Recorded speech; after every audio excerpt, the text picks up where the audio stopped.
Hi everyone. Hello. Okay. Hi, hi. Oh, why is Luna not showing up? Well, that's I weird. am not here. You are here. For some reason, OBS doesn't want to recognize that. Okay, yeah, weird. OBS just doesn't want I not was wanna not show already you. here, clearly. Yeah, she wasn't already here. Okay. Um, so hopefully the final one. Like I said before, since this part of the comic is so dialogue heavy, I'll probably be skipping a lot of it. Like, again, we're not here to actually read all of the dialogue again, so there will be probably very little for us to actually talk about, like, unless it's just, again, overall impressions, which it's what this was meant to be, but you went panel by panel after all, and well, we'll talk about that a bit later. I have a couple of slides specifically meant for talking about that. Okay, let me welcome everybody in chat. Hello, Ria.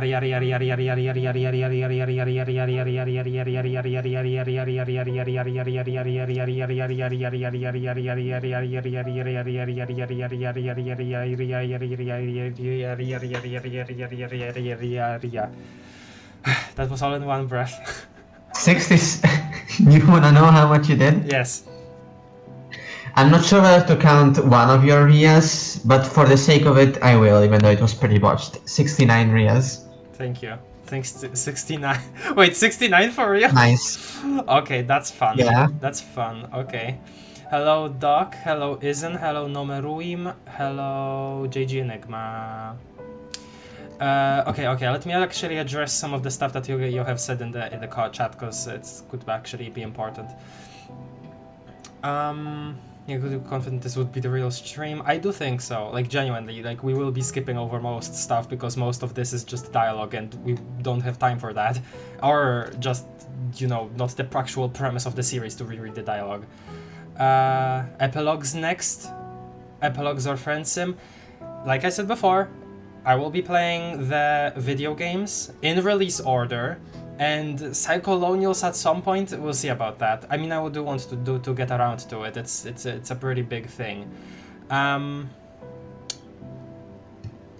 But yeah, Hive Swap Act 1 first. I'll read the epilogues on my own, in my own speed. I'll gather my thoughts and I'll get a proper slideshow just to talk about them. Like, not actually go through them, just talk about them. I'm promising you all of that this time. And yeah, that'll be it for epilogues, and after that we'll see where Beyond Canon goes. I do want to read it on stream, because that will I know that it has way less parts that would actively make me uncomfortable if I were to read them on stream, right? But the problem is that, again, it's still coming out, so we'll see how that goes with the updates. Like we'll still see. There is plenty of stuff for me to just cover on its own. So yeah, I guess that'll be a series still. I think you should do Hype Swap first, though. Yeah, there's not much left to talk about. Yep. Yep. Either way, with this series ending, I suppose I'll finally give away my status as resident yapper. You did so well, Doc. Freaking saluting you right now. God. Still have to get back to some of your comments. I keep forgetting to actually check out some stuff that I left alone just because the comment popped up when I was getting ready to sleep. Like, there is still some stuff back back when that I just did not read because yeah, because of that. Not familiar with Hive Swap nor anything that came after the actual ending. Well, this could be an opportunity for that. I know, obviously, I know that a lot of people see it very negatively, but I know that some people have like much more, I guess, lenient ways of thinking about them, where they don't really. They didn't really want them to prove any, like they have this sort of mentality of like, hey, okay, I'll actually look at it for what it is and not for what I would want, like a continuation of Homestuck to be, where I think it's actually pretty fair for people to do that. But okay, here, whatever, we'll just see. I haven't read them, I just know some opinions on them, so I don't really know how to talk about them properly, so yeah. I'll crack down on them soon enough. Already mentioned how much of your grievances last stream. This should go rather fast. So many Rias. Theoretically, one day we'll have a stream that's just Ria. Well, I would have to have very big lungs for that. Hello, hi, welcome. Hello, Betty, welcome. Crying spider eyes, yeah. Yeah, honestly, I'm a little tempted to actually sit out the most of the post-canon stream once we get to those, but at the same time, it'd be cool to be there still. Sit them through, just to actually see them for yourself at some point, or just do you still want to keep skipping them? I do think, listen, even if, you've heard bad things about them, I think it's, I don't blame anybody for actually avoiding post-canon stuff. I don't actually think that's that bad at all.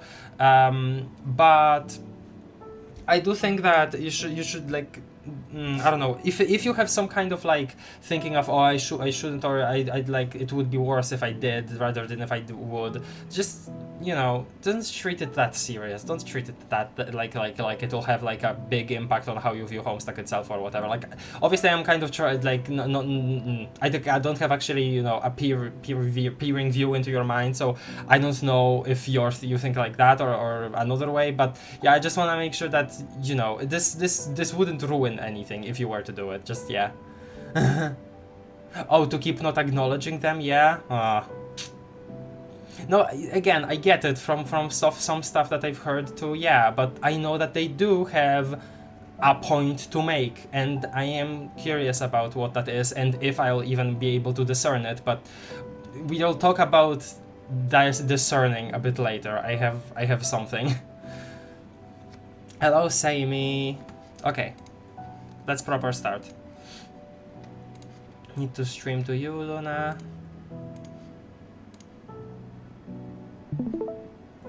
Mm-hmm.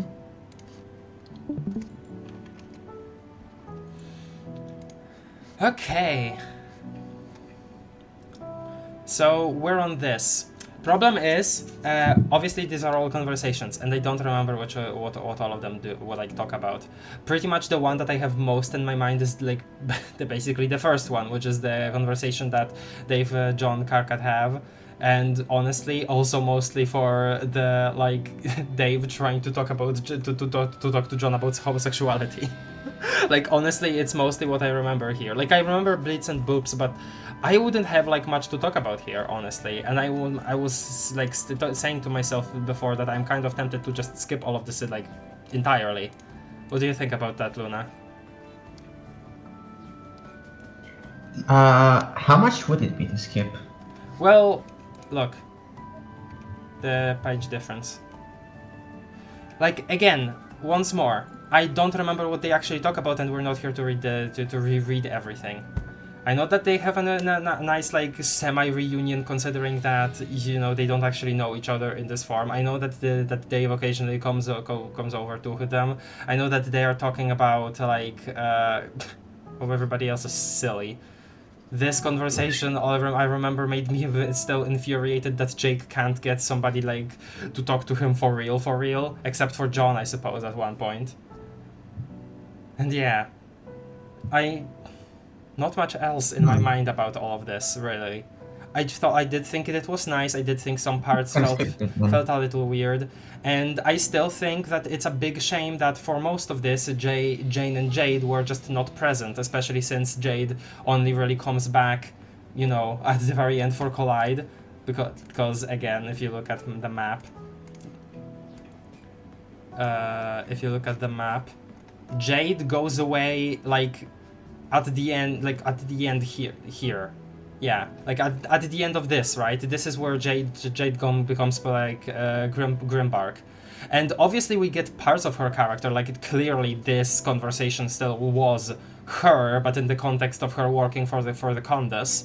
But still, Jade, as Jade, wasn't really present until from there, right until here. So that's pretty strange to think about. It's a bit of a shame that she just couldn't be involved in the more of the conversations here.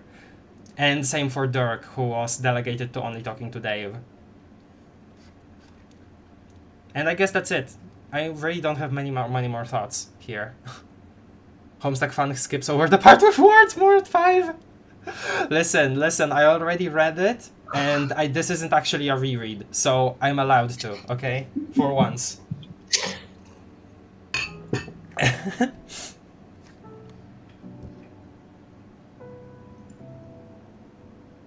It's mainly Vriska simping and Karkat bashing, no joke. I didn't interpret it that as much as Karkat bashing, though I guess I could see it why you'd think that. I still think that the most Karkat bashing is that he just wasn't involved in many of the any of the bigger battles. I think that's the case. Like, they didn't even show any. Again, I feel like we saw frame motifs being used. Like, Karkat should have them, even if like he doesn't have partners. He should have some blood frame motifs of his own. So why didn't he actually use those? God, that part that's the part where it's truly Karkat bashing to me personally. Also, Dave calling Jane John's hot mom. Yeah, I mean, that's already happened. We know this.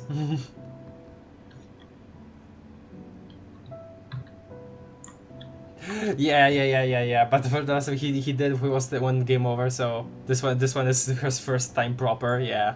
I'd like to point out the fact that Condi could easily wake Jane back up with her Cobalt Blood powers and mind control her again. It doesn't because, well, she doesn't like have the focus on what's happening here at this point. Like, the only time where she really like interacted with them like before, like in the game over line of events, was when she actually was at the scene. So. I don't think it's that big of an issue, especially since, you know, we're already at this point in the comic where, yes, that kind of is possible, but we also really desperately need like one final time that these characters actually properly meet up and talk, considering that this just does not happen, like pretty much almost at all. So I think it's way more important to just have that done instead of questioning, hey, why didn't contest do this? To me, at this time, it definitely was suspension of disbelief, and very reasonably placed, I guess, need for suspension of disbelief, in my mind. Like, it was needed for this.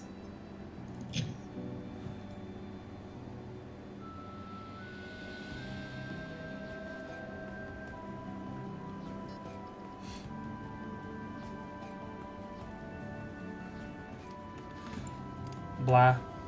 Well, this is so this is where Vriska really like completely makes the plan. I think I think that like this actual scene of it trying to get everybody together on different teams and stuff, for once, like okay, usually I think this was satisfying to me also when I first read it, because whenever like big battles like this or big confrontations happened, people just did not have any plan at all. So the fact that this time at least they had the time to do so also was satisfying to me for me to read. Like, finally, at least, you know, the characters are. It was satisfying that. No, it was also satisfying that it was, you know, a bit of an actual plan, not just, you know, randomly preparing stuff. No, it was stuff that kind of made sense. Yeah, because these characters, and this is like obviously an intended issue for them to have, but they are like always constantly robbed of their time in this comic.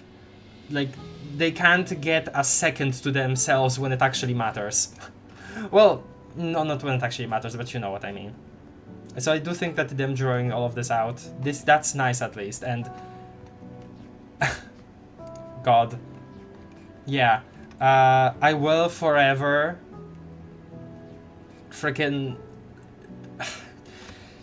I am still sad about this. Like, it's acknowledged it's this, Jack, right? Yet Karkat is nowhere to have a reaction. There's no time for like an interaction there, which is sad to me.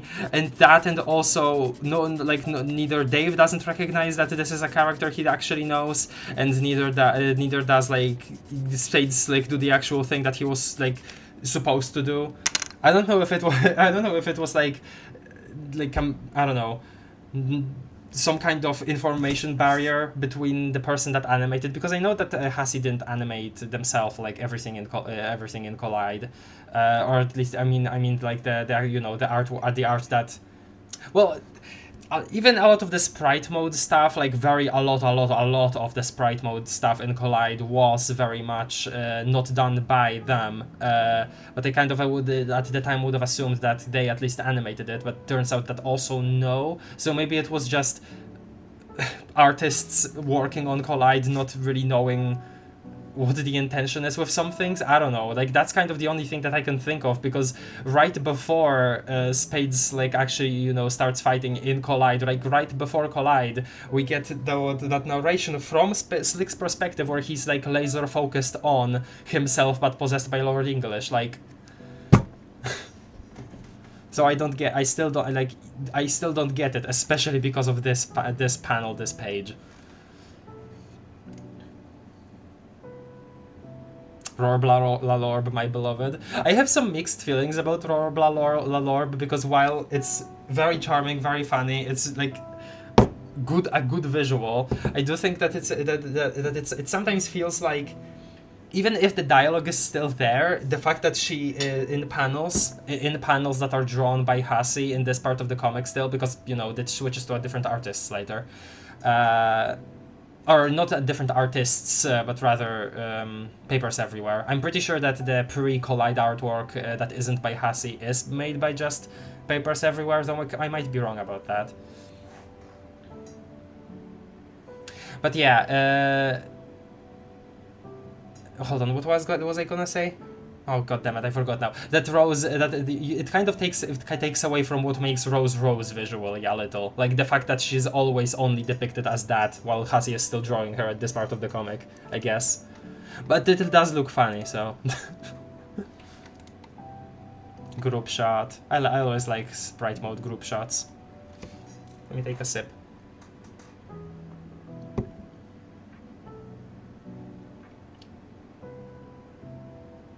Non-dog jags deserve recognition. In my mind, they do, but yeah, it was just kind of another obstacle in the long run. You can yeah, like people have said before, you can definitely tell that this part of the comic was rushed.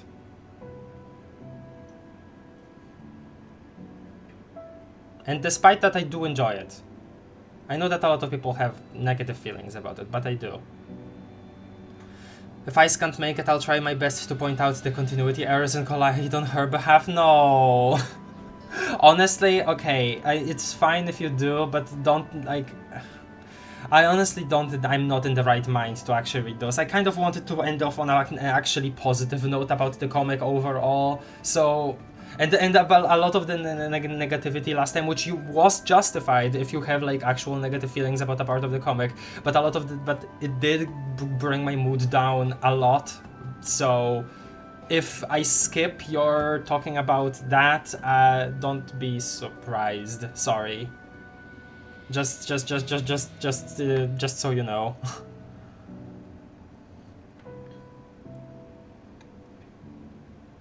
What was the last panel that had sprite mode again? I don't... What has? That somebody else will tell you.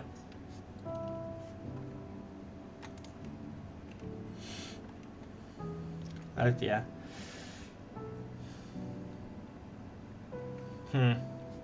So... I don't remember now this part, because, okay, Rose, Roxy wants to go, Kanaya tags along, that's obviously that all of that makes sense. I do think that it's a little weird that it isn't a troll that, you know, volunteers first for the Condas, but Rose and Roxy definitely make sense, and other than that, I kind of expected Karkat to actually say something here, which, no, the fact that he doesn't is a little weird. Right, because this is... Jay handles that. They've got to beat LE anyway, yeah. It's a bit strange then, see, that we don't see much of Lord English in Union Jack still, for the most part. Like, he's super cool, but yeah. My beautiful king. My beautiful men. SMH my head. I do like. I do at least appreciate that the Felt were prominent as they were, like as prominent as they were in Collide. That's definitely worth something. I won't like. I'm not gonna like absolutely deny that. Oh yeah, that's fair, but I will point one of them out because it's honestly wild that they let that on in.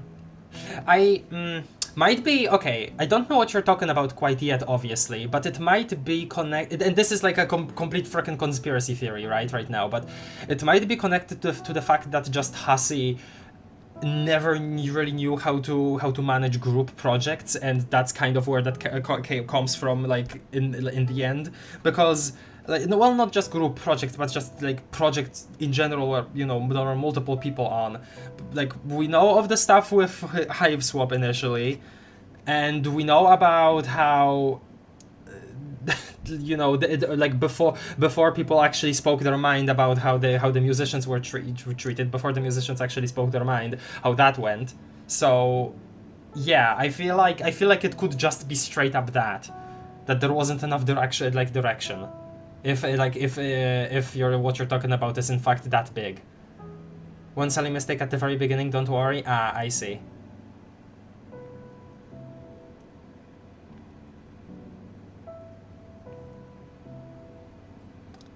Hi guys, there is the real Terezi Pyro pillow. Wait, it's very small, but is your PFP frickin' Jesse Pinkman and it's like split face with Nepeta? Is that what your PFP is? I can't tell who the man on the left is because I can't, because it's so small. Oh yeah. When you enter the new universe, you're going to need that planet to live on. Right, because this is the where they actually first talk about that. I do think that it's interesting, but I still. It's really the thing that is still strange to me about this, right? Is that. They never talk about the planet that is at the center of everything in the new universe that is, you know, created by creating a new universe. Because Earth is just Earth from the previous universe. What about the one that's supposed to be in the center of everything in the new universe? Because, you know, the trolls created a new one, and obviously like stuff on Earth was then very important. Because that's where they actually got to play Perb and all. So I'm very confused about why that is not even acknowledged. Like, we don't even know of that planet if it was even like conceptualized at all. And yeah, the Frecked Up Vriska panel, yep. Oh yeah, and this is where she actually leaves, which is something. And does this straight up, which is just also the fact that you didn't do this before. But at the same time, it's also understandable that the first thing Dirk does is also have pretty much alone time, right? So, yeah.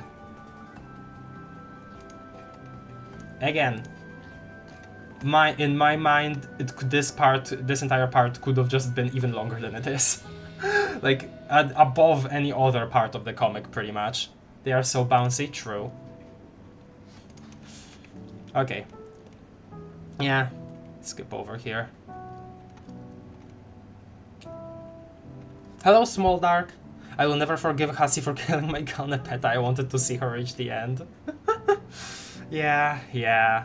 I do think that it's not that bad of a thing that characters were killed off in general, but it is also strange to hear about their reason outside that they were, or at least, you know, the fact that even though she was killed off, the fact that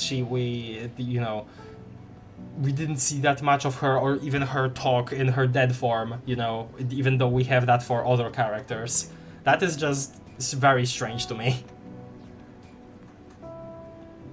But as it stood, I honestly don't mind actually her proper end. Like when back in Act 5, Act 2. And not to say that I don't like the character, by the way, like, Nepeta is great. I still think that her life was definitely cut short. But that was kind of the point of that scene, that could have happened. God, I'm stuttering so much.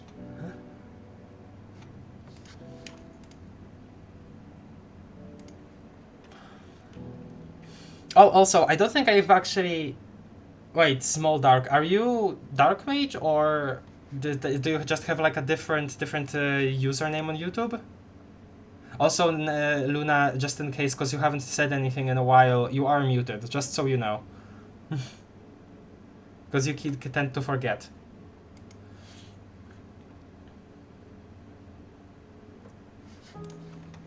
Yeah, well. And then this is where we proper know already that, yeah, they're dead here. And this actually I don't exactly... Because this is... Yes, this is...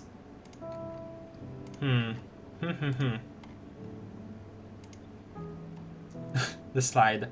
This is where they go into a different memory finally, which is like... Obviously, I don't need to know everything, but it is interesting that this happens in general, considering that before the dream bubble was just straight up, you know, Kali's imagination. And then it actually goes into a memory suddenly towards the end here. Why that happens, I'm not, you know, positive on knowing why. But again, I don't need to know everything. Yellow Road. I have no clue who Dark Mage is, so no. Okay. Yellow, not Brick Road? Yeah. Hello, chat. Hi, Cookie. Hello. Yeah, this is nice. Again, I know that a lot of people have like a lot of grievances with this part, and I certainly do too, but the fact that it still tries to do something, you know, just still wrap up some stuff that's been awaited, basically, you know. I gotta appreciate it at least a little, you know? Like, seeing Echidna's Lair, this denizen that has been talked about the most, basically, out of anybody, even more than Yaldabaoth. I think that's nice. I think that like, this didn't have to happen.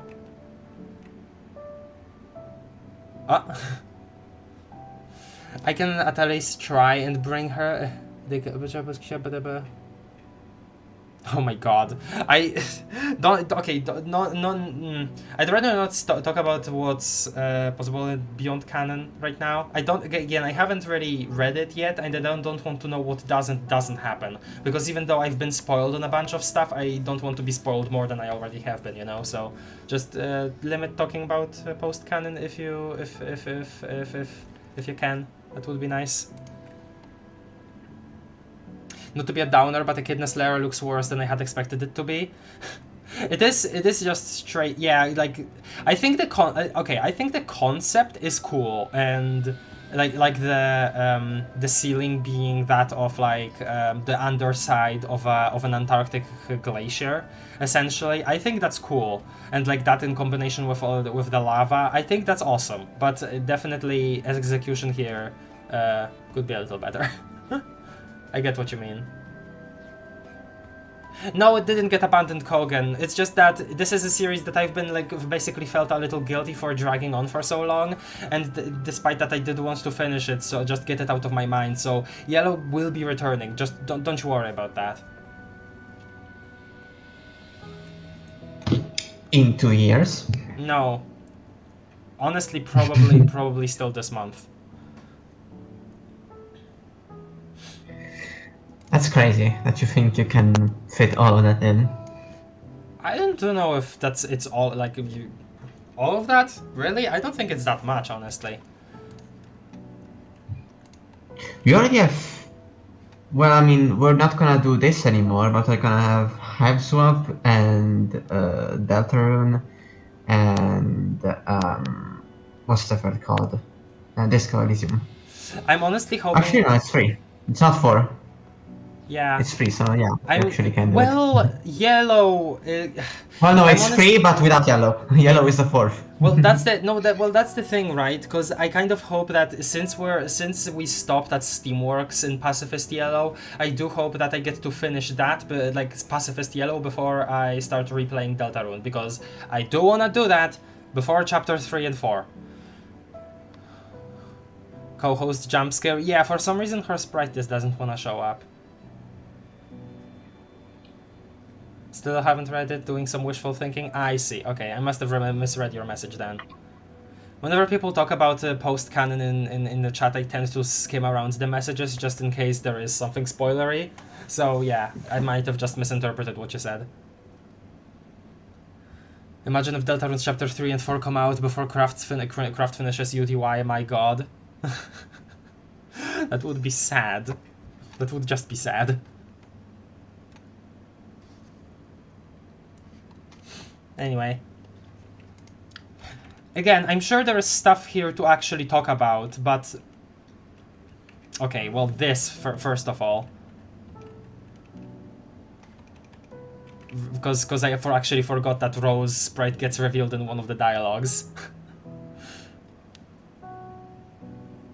There should also be 2 Jaspers, just like how there are 2 Nanas. Yep, that's what I was saying before too, but I guess that doesn't matter.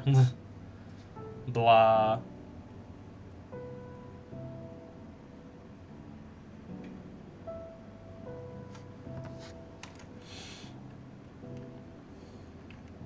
Yep.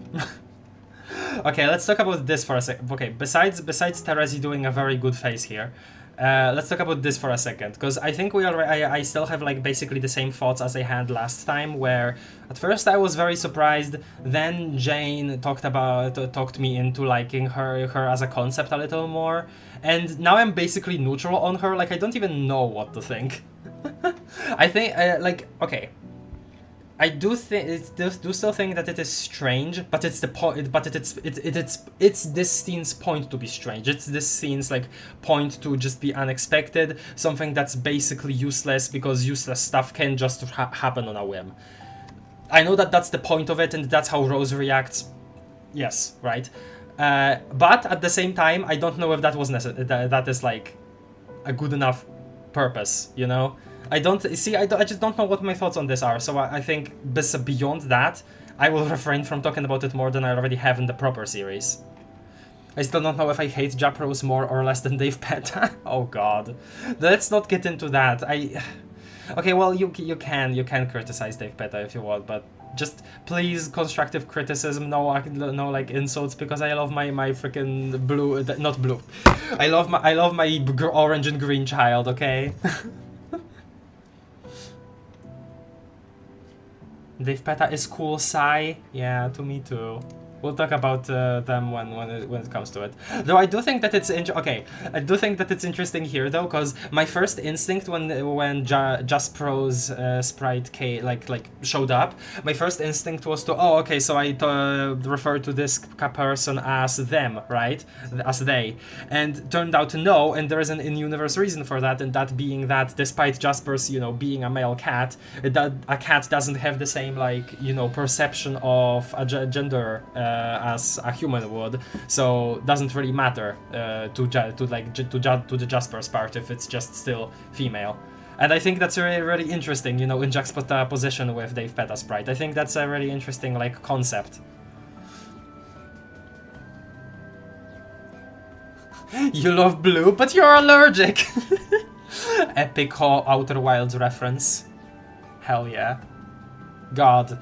I already miss the Outer Wilds series. That was so much fun.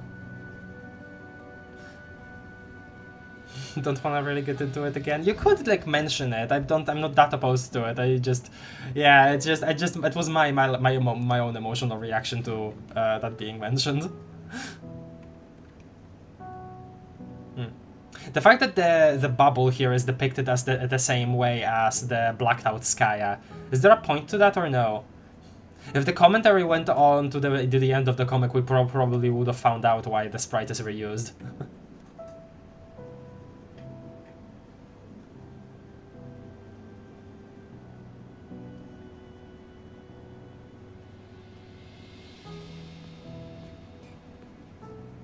I was convinced the stream was going to be tomorrow. I had such a banger joke in mind about streaming Homestuck on Valentine's Day. It's so over. Oh!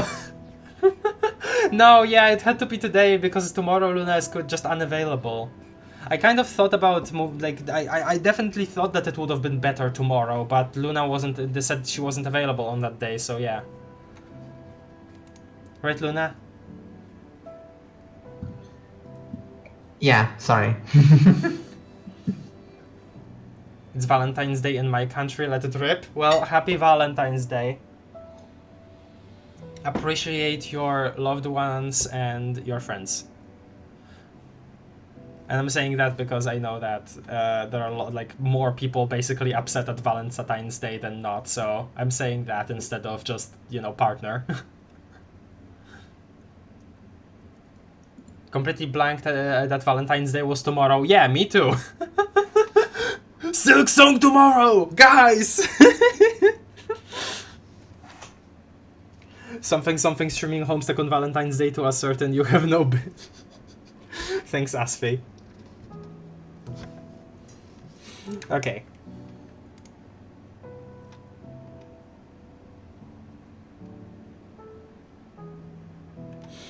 But this is cool. I've always liked Alt Callie, even though I definitely think her story could have been explored a little more. Like, there is so little we know about her, and again, shrouded in mystery, kind of supposed to be the point of it, right? But I kind of feel like some of her dialogue implies that we should have already know a little more about her past, her whole deal, what her motivations are, how she feels about things. Kind of feels like with some of her dialogue that we're supposed to already know this kind of stuff. Though again, maybe that's just me. Other than that, I do actually like her inclusion. And don't really have much to say about their actual conversation here because I don't remember it. Actually, no, I do. They end up... yeah. They end up talking about Callie's role in everything, what she's supposed to do, right? Mm-hmm. Which, speaking of...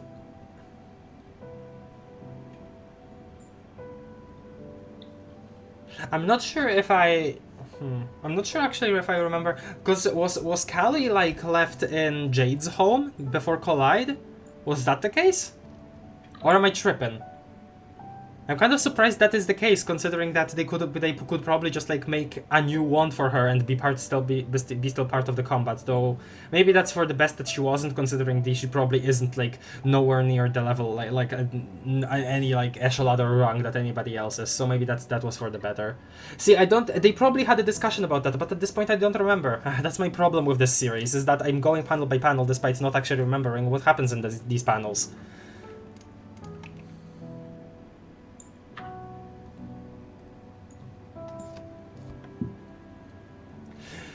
Remember, guys, April 2nd Nintendo Direct Silk Song is so real. Oh, but didn't Greg like confirm on Discord that it doesn't mean anything, or somebody else? I don't remember now. So I don't think April 2nd. Yeah, Left did. I don't. Yeah, Left, not Greg. I think. I don't think that April 2nd is still happening, guys. As in, not in the Silk Song way.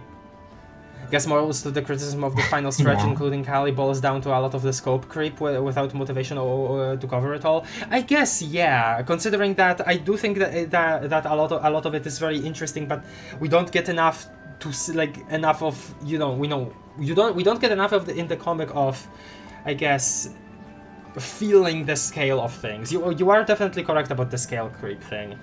Well. Okay, scale creep implies that there is there's an inherent problem with scaling up the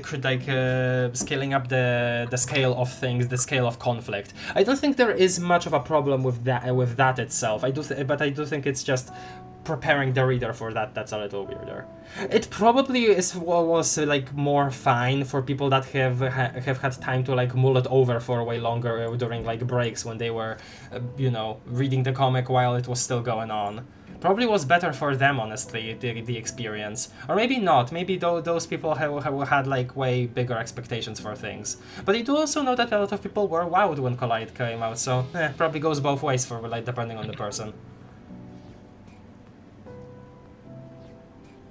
I'm probably sure Silk Song has an Xbox marketing deal anyways for announcements. That's what I thought too, right?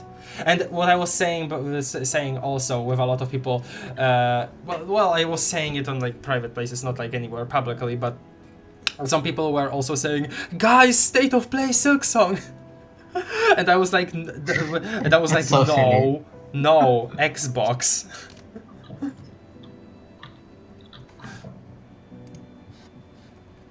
Yeah. I don't know if they'll do something with Xbox, like, Again. necessarily. I don't think they would do that necessarily. Mm-hmm. But there's a high chances they'll be with Xbox. I am just happy continuing to wait, as I already have for 5 years now. Which, speaking of waiting, it's kind of really weird that Deltarune is just, the chapters 3 and 4 are just straight up coming out. Like, the wait kind of became the default in my mind. I'm kind of having that for GTA. I see. Because, you know, it is the year of GTA 6, and I played GTA when it came out, 12 years ago, GTA 5. 12 years ago is a long time, man.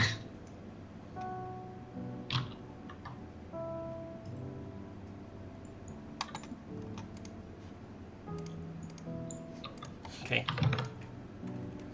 Well, Roxy is back. It's very interesting to also to think about that. This is if you were to stitch the scenes in this dream bubble together. It started with Roxy, then Roxy and Rose woke up. Then different characters came on, and then different characters came out of the picture, and then Roxy came in again. I think that's funny. I don't know why, Good. but yeah, this happens. These freaking rendered eyes, yeah. I think this is nice. Oh yeah, and with the whole panel, void stuff. I think that's cool. That's cool, I think. I miss reading her dialogue and going at her freaking emotes, at her emoticons.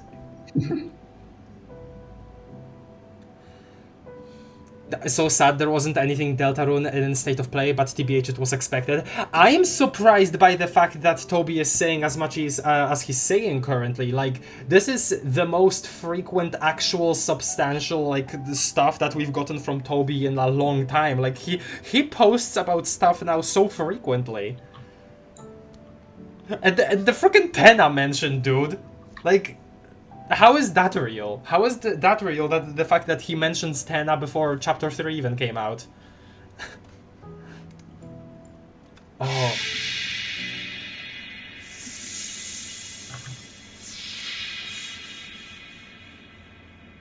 Man. Cool. But again, none of the actual confrontation, we just get dialogue about it.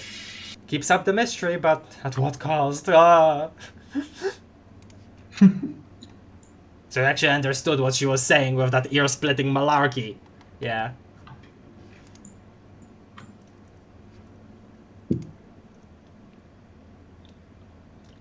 We see a little bit of Echidna, but not all of her. TBH, that's probably most of her that we're seeing.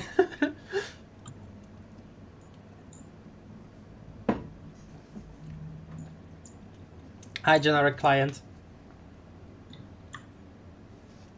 That ring looks way better on Aaaaand. Sorry, not sorry. Okay, man. Okay.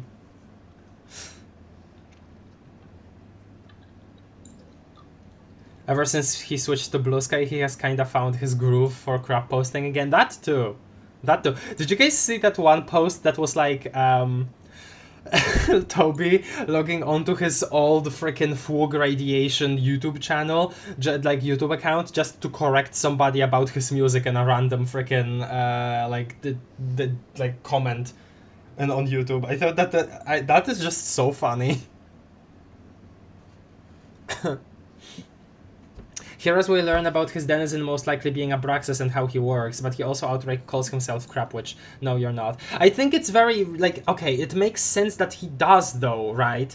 But, the fact that he doesn't, like, get that proper, you know, feedback, though, to make himself feel better about himself, you know, despite that, that is sad to me still. The fact that Karkat can't catch a break in terms of the self-deprecation, even at that this far into the story. Yeah. Because you'd think that this sort of stuff would have been solved by now, especially with how much time he's had with like Dave and stuff.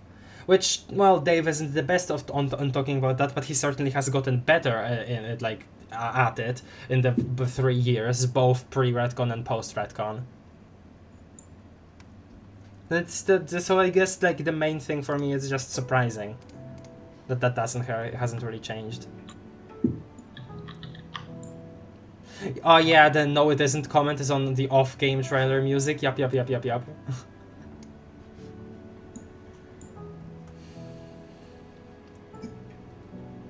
Yeah, I just found out about Tenna being real like 5 minutes ago. What the frick?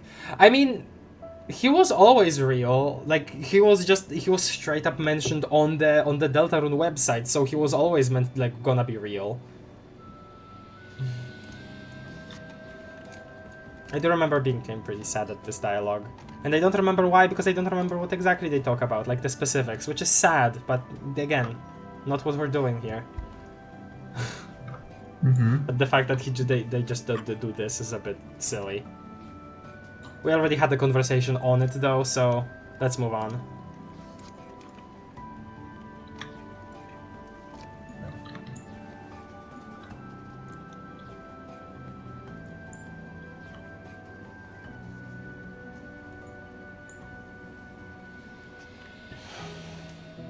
Yeah, this is where Rose complains about her existence.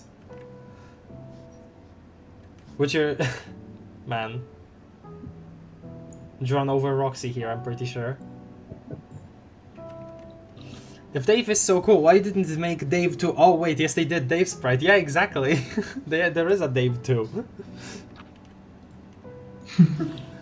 Yeah. I do think that it's strange that that Rose here just immediately... okay. I think this was explained to me by Jane. And I could get back to it, but it is a pretty long comment. I do think that it was explained to me, but I don't remember what exactly it was. The thing that I found strange was that Jasper's sprite was so quick to move on from not being the main Rose, being the one that doesn't get to be with Kanaya, you know. That was the thing that confused me the most, I think. And I don't remember if I actually saw an explanation for it. Those two fruity, good for them, proud of them. Go Roxy X Calliope. I think that was that's the green cow's name. Yeah, no, Calliope. No, it's Calliope. Come on now, don't bully her like that. Also, the fact that this is the actual first time we're seeing these two. Okay, bye. Just hopping around. Calliope. And if I don't remember much, if I don't have much to say about a scene because I don't remember, and I'm gonna move on. Oh right, 10 options here. You can't actually choose your character because it goes through all of them. Because it goes through all of them like in order anyway. Yeah, this is like, yeah, it's the final, you know, dialogue section of the comic. Yes. And it has the best dialogue in Homestuck. I'm glad Rose's pillow has made it till the very end. I do remember being very happy that she just pulled it out of nowhere in the Seer Descent flash. I thought that was incredibly funny.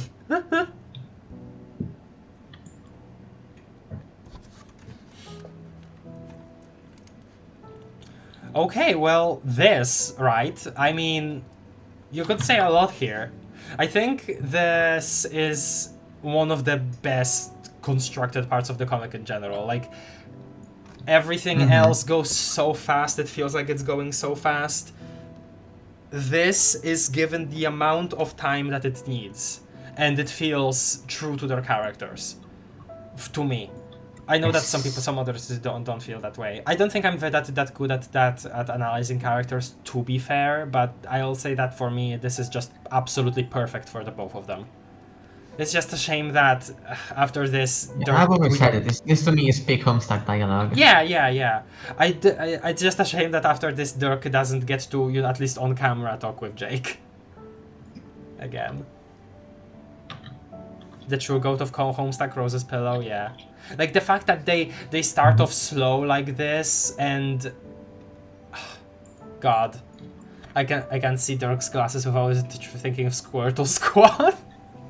Well, It would have been That's so good if we didn't start so awkwardly with it. no. I think that's actually perfect. Yeah.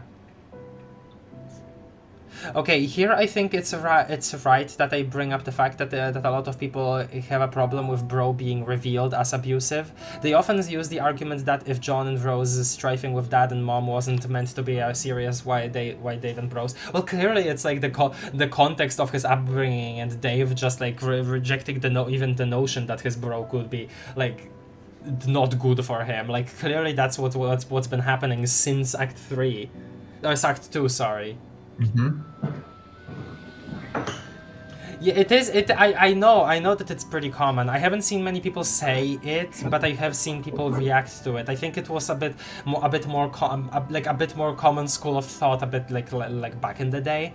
I definitely see way more people complaining about people that believe it, like that think so, than people that actually think so. I'll say that. Though maybe that's just me, you know, actually not seeing much. Like maybe it just still happens today. I wouldn't know about that because I haven't seen. But I know that some people genuinely have that, which...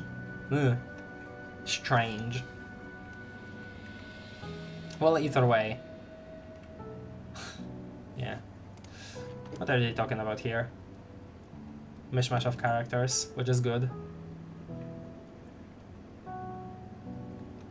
Yeah, just general impressions here. Didn't think they are talking about the actual, like, what they're actually gonna be doing.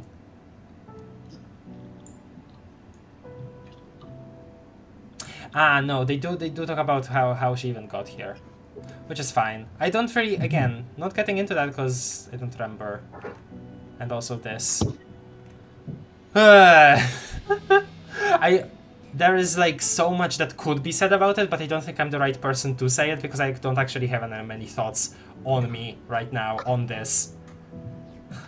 I think, obviously the main thing that could be brought up here, and I'm sure that Doc will at some point, is the fact that Vriska, is that, you know, the solution to stuff was that was to bring back the Vriska without the character development, and that she gets rewarded for it or whatever, right?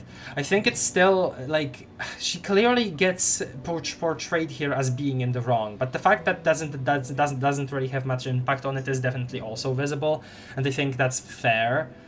But and also another thing is that I do think that the Vriska that we got post-canon does feel a bit different, just in the way that she is, I guess, you know, willing at all to strategize with others, because before she would just rather have done everything herself, which obviously she's you know, this one didn't get that lesson by actually getting her, you know, beat by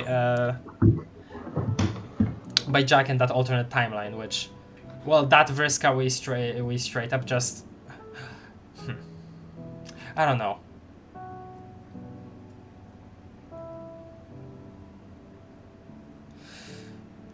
There is, again, much stuff to get into, and I don't even know how to approach it myself, so I guess other than reading what's in chat right now, I'll move on. This series is, and I'll get into this a little more a bit later, but this series' main flaw probably is the fact that I didn't have like many thoughts that are very in depth about specific things in the comic, to the point where I want to say something but I don't know what, and this has happened like in the past of the series so many times, and I'll get more into that a little, like when we're actually done.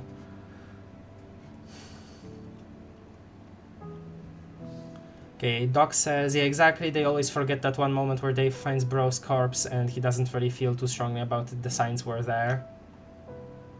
That's not even like the first sign, but yeah, definitely a big one.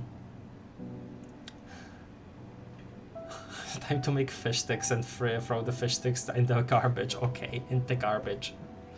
Hi, Izen says Vriska jumpscare, which true.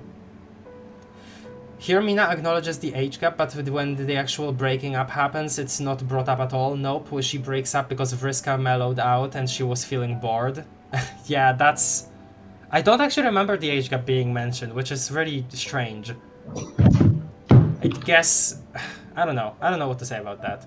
It's weird. It's just weird. Ghost Vriska is my only favorite Vriska. I like how she actually grew as a person. I think that it is like reasonable, but maybe we've been shown it a little too fast, like in my eyes at least. From the last time we saw her before the braids at least. Anyways, the best way for this whole scene to be fixed is have LE show up and double kill all three. Okay, Doc. Very in-depth thoughts there, I see. Bye, Betty.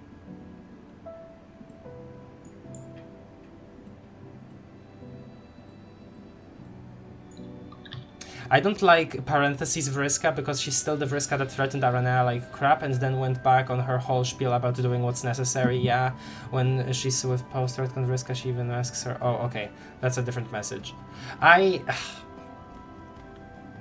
I don't have very many strong feelings about that because of the fact that I'm not as attached to Aaaaand as a character, but I understand it, I guess. That like about the hypocrisy being annoying.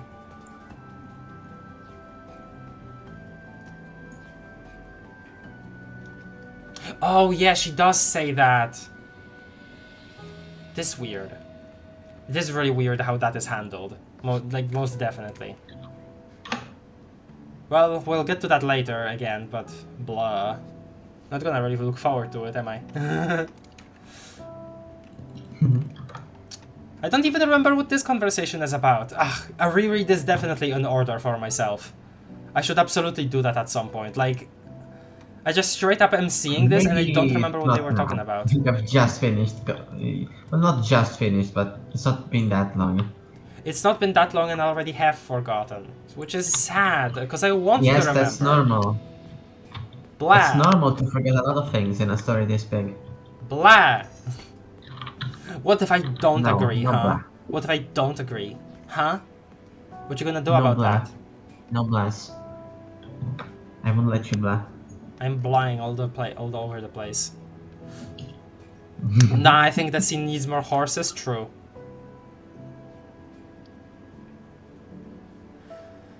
Vriska post-retcon feels like she's trying to speedrun the game, which she did before, but now it's fueled by Vriska simply making it look like the right solution. I'm assuming you mean Vriska favoritism by that phrase, which I guess makes sense. I do still do think that it's weird that I guess that it's not that is not brought up because. I don't think that it's necessarily like inherently a bad choice to have Vriska be at the center of everything, but if it just was handled a little differently with how like other characters would maybe comment on it or something, because as it is, it does stand as a bit strange. And I guess other than that, I don't know what more to say because I haven't really thought about it that much. It's normal to forget Act 6, God bless.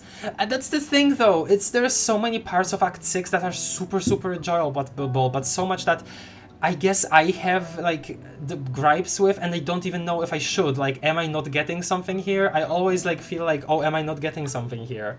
That's always something that I'm thinking about. Anyway, I like when Jane is drawn like this.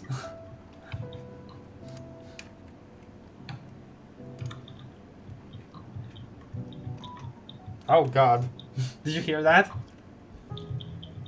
Kind of. You would have made fun of that on another occasion.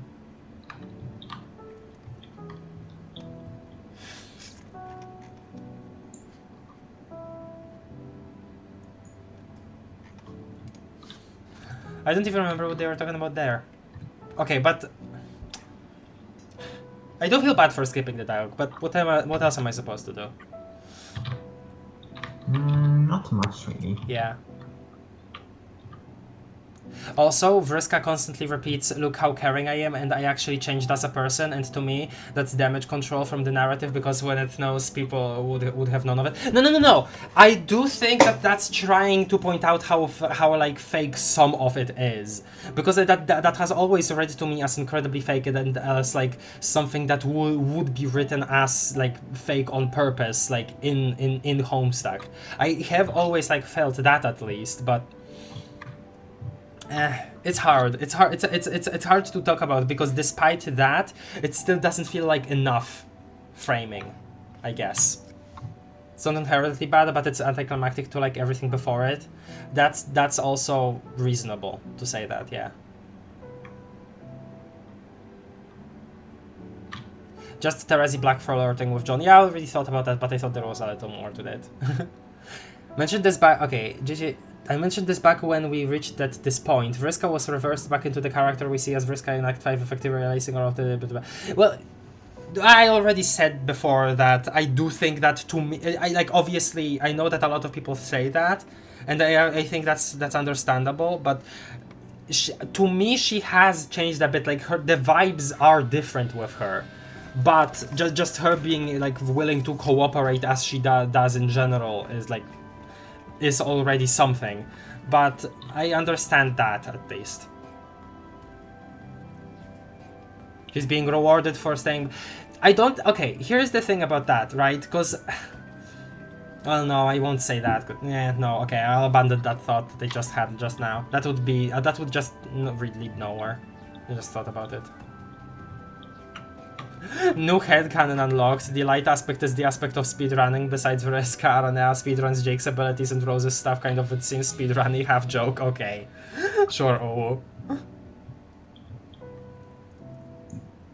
Not the first person to say it, as a person I like it too, especially when talking about Arena's plan. I do bring up speedrun tactics. That's fun. That's a fun interpretation. I like this scene so much. This is such a cool scene.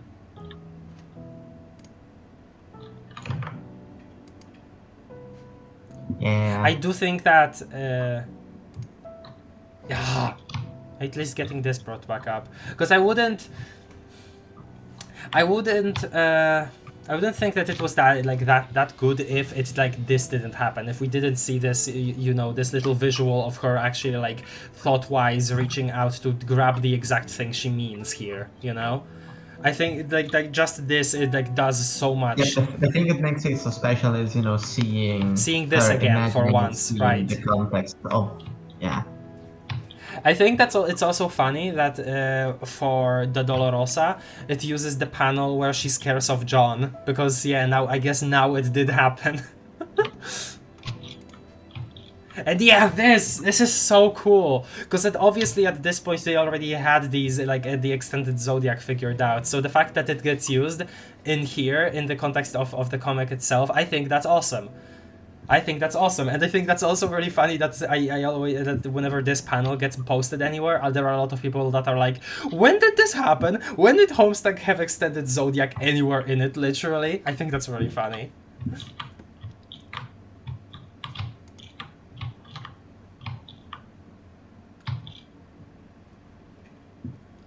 I wonder if Crafts is in there? Nope. Mine is the one that looks like a bunch of arrows. Like the 3 arrows vertically.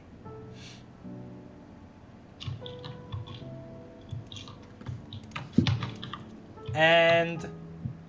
Shabam! Let's go, I think. This is good. This is good. Yeah. Egg! Eggy looking thing. That's good. Okay, moving on.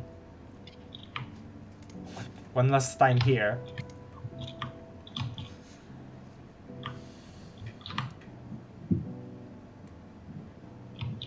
No, yours looks like a fish. It's the Prospect / Mind one. That's the thing, I'm still interpreting myself as a Durst Dreamer.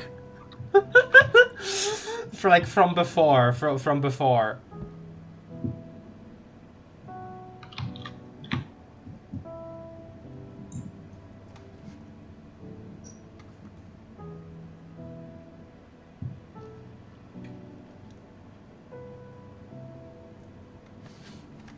Okay.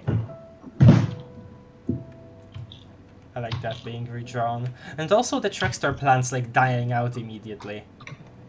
Wonder why. So... yeah, it's funny. Like, you expect her to see her denizen and then this happens. I do think this was vindication for me. As little as this is, this was vindication for me. This felt good. And especially since we see 2 Nana sprites. There should have been 2 Jasper sprites too, but what can you do? So oh yeah, so this is where Callie gets like put away for safety. Too. And this is where people think that they kissed. I don't know. That's nice. Jane to Jane communication. Homestuck more like homesuck. True. Hello, Blood Clan party. Hello. We're just going through panels of the comic quickly. After having read Homestuck. It's very much prolonged, very much longer series than I thought that it would be. This post discussion thing, but as long as we have some stuff to talk about. Here they talk about the actual like material reality of what they will have to like actually do, and only then they start talking about themselves proper. But it is also really cool how, you know, again, realistically, they start with this stuff that, you know, isn't actually as emotionally charged. And then, yeah, I think that's super cool. Just the way this is structured, the way everything flows together. Time passes. God, that's just so good. I remember being so satisfied by this entire conversation. Small Dark says, I got Air of Space, Prospect, and Aquago for symbol. Cool. I don't know what that looks like because I don't have them memorized, but yeah, all of them. They ranked them all when it comes to how they look. I think that is really funny that they even did that. Like, that is so many ones to like go through.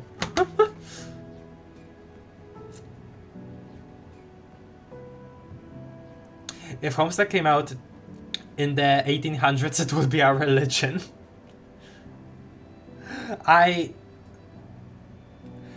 Do you mean like that it would show? It comes close to being one, so it's okay. Do you mean like it would be that way because it would show that stuff that didn't exist at that point yet, or what?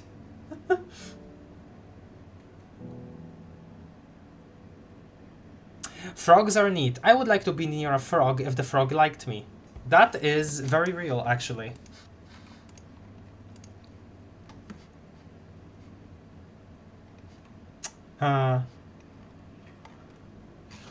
Right, and this is also... They complained bitterly about stuff, so I guess I convinced myself they were all in the same boat as me. Oh, I remember reading this and I was like, oh my god! Because they did have stuff to complain about, like especially with them growing up, with their perspective on the world changing and stuff. But the fact that it had this effect on Dave accidentally, that's... Again, just like... You can imagine that being real, and that's so... good about this whole conversation.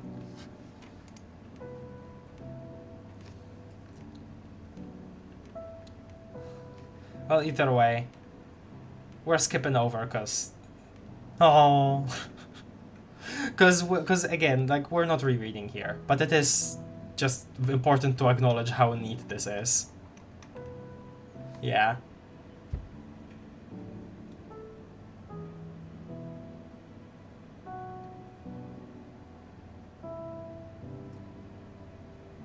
Homestuck discussion during the second grade Homestuck reread. It's not a reread, that's the thing, it's not supposed to be, but the fact that we're going panel by panel is kind of like me screwing myself over, which is a shame. Second favorite convo in the comic? Yeah. What's your first favorite, Fullbound?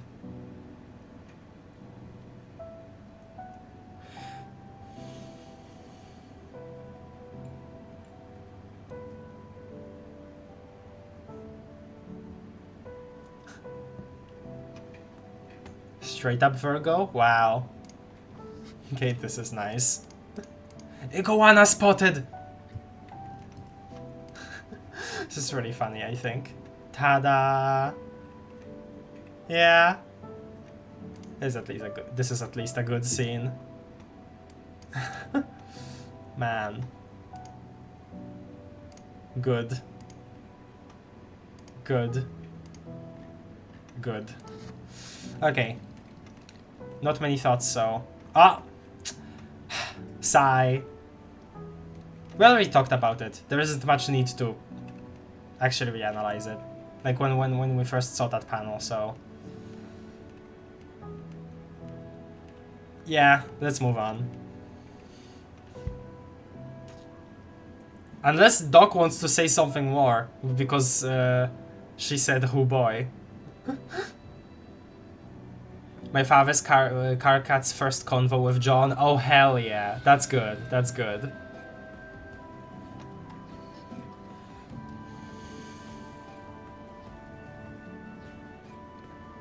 You got Pigo, Fuchsia Prospect Spacebound. Pigo? That's a real name of a sign? Wow. Now I've said everything? Okay, good. This was a good conversation to just happen. And the fact that at the end we just get a different, like, yeah. If this happens, then why isn't there a second Jasper sprite? Or either way, it's good that we got to see that. And then this, which...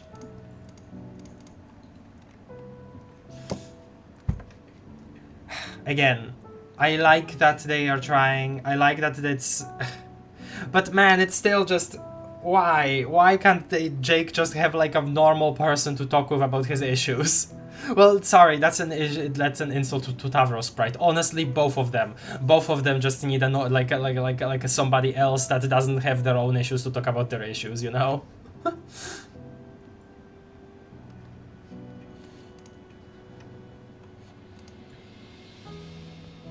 This I don't know what was up with this.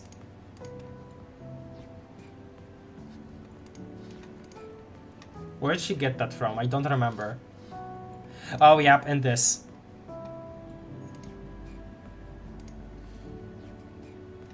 It's still very... this... Okay.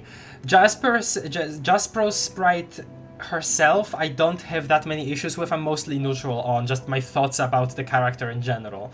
This is just strange to me that she does this for the sake of going on a date with Nepeta, not just talking with her in general. Because Jasper's obviously really like Nepeta, so that's cool, right? But the date part I don't get. Like, where did that come from? Yes, they are odd and weird. I'll say that definitely. And again, I'm wondering, right, is there something I'm missing here? Or, like, am I being ignorant of something and I don't know? It always haunts me, because there's always something that, like, I don't know about this comic, or, like, some kind of intention or something is meant to symbolize or mean something that I don't know, and I wonder, am I just stupid?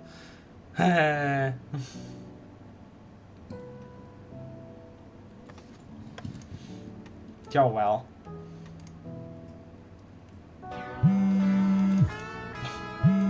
Okay, this.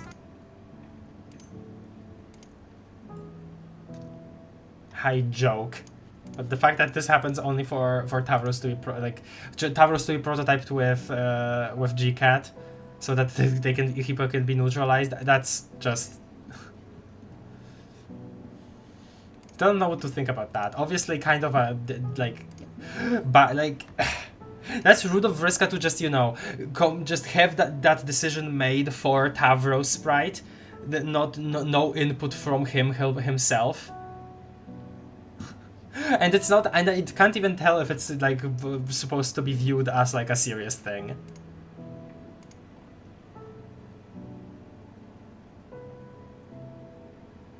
Nepeta's head is weirdly well preserved for a head that's been severed for 3 years. Well, it's all of the bodies were supposed to be in the fridge, so.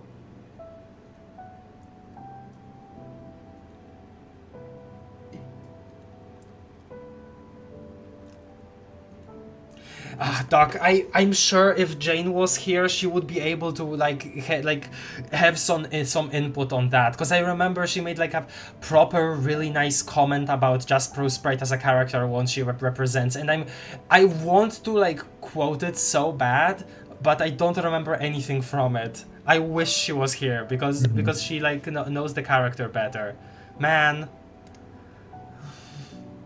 But I also understand your frustration with that. That it is odd to me too. But yeah, this happens. God, just forever sneezing, that's just sad.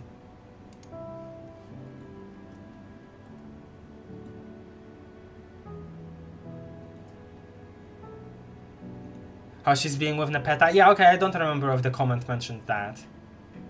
But yes, I still think that it is pretty damn weird. I enjoyed the conversation itself, but the actual, like, advances felt pretty strange.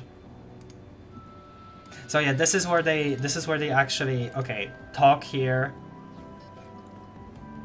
Yeah, and after this the army gathers. It's so interesting how, like, Tavros' land and Vriska's land keep getting meshed together. Like, usually you would go from one to another, and then another, and then another, like completely randomly, but these two keep, like, going back and forth to each other, getting connected again and again and again. In the dream babbles.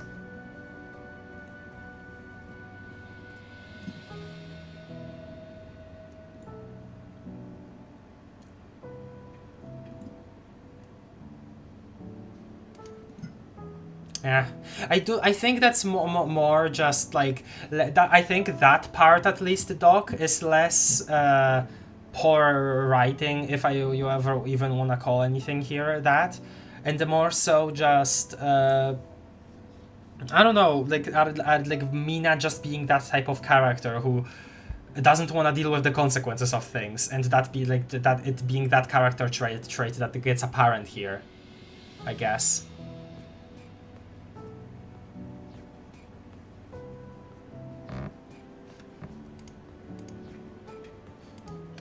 But this is nice. And also just getting to see these sprites again, because they are awesome. The close-up is a bit weird to look at, though.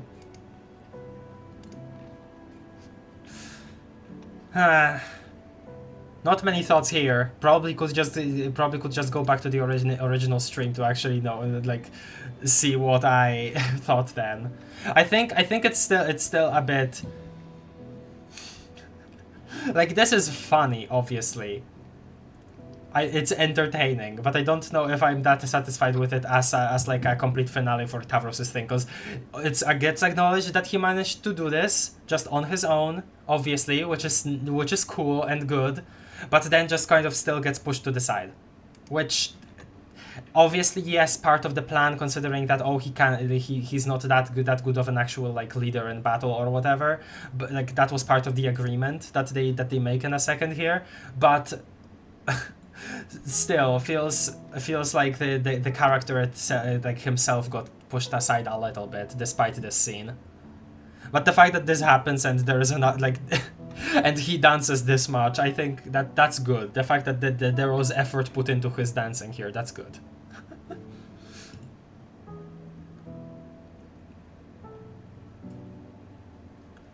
Actually, at some point we do see a god tier Aaaaand in the crowd, but we also see an ancestral awakening Vriska as well, which makes me think the artist just picked as many sprites as possible. Probably. I don't think I do also think that it's not that you know. It isn't that bad of a thing to even do, considering that, you know, multiple Vriskas, multiple Aaaaands could have probably, you know, done that, reached those points. But yes, beautiful panels, I agree, Cookie. Taro's having an in-your-face moment is great. I don't think that part is at least that. Because clearly this isn't meant to be that serious anymore. Like, we're past the serious part. But obviously, people that have certain feelings on certain characters present will have certain feelings about the scene. So, other than that, I won't really say that much to here. But I understand also being dissatisfied with the scene, Doc. God.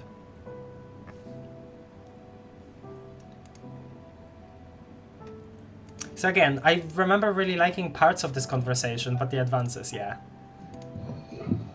Ah, and here.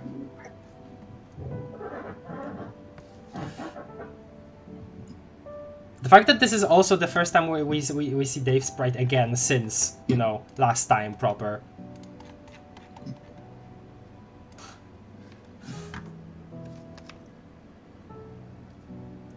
Oh wait, I know we're way past this point, but my second favorite convo might actually be the 4-way Alpha Kid convo right before they got tier. I'm a bit torn between that and the Dave Dirk one. Yeah, honestly, that entire sequence, it was really good for their characters. I really liked it.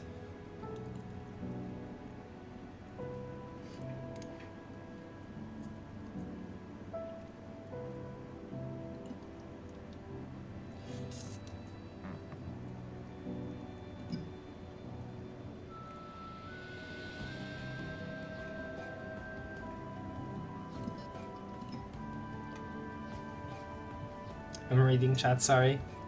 This actually broke my heart when I first read it. Gut-wrenching for Dave's sprite heads all around the world. I see. Yeah, it's definitely something that I felt myself too.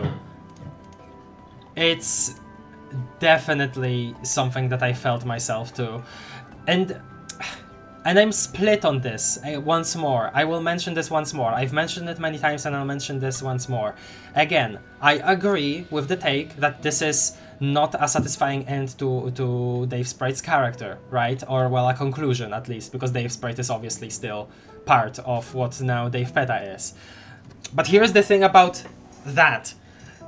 It makes sense considering what we know about being prototyped, especially with another person. And it also makes sense considering the context of, unfortunately, the finale of the comic being rushed.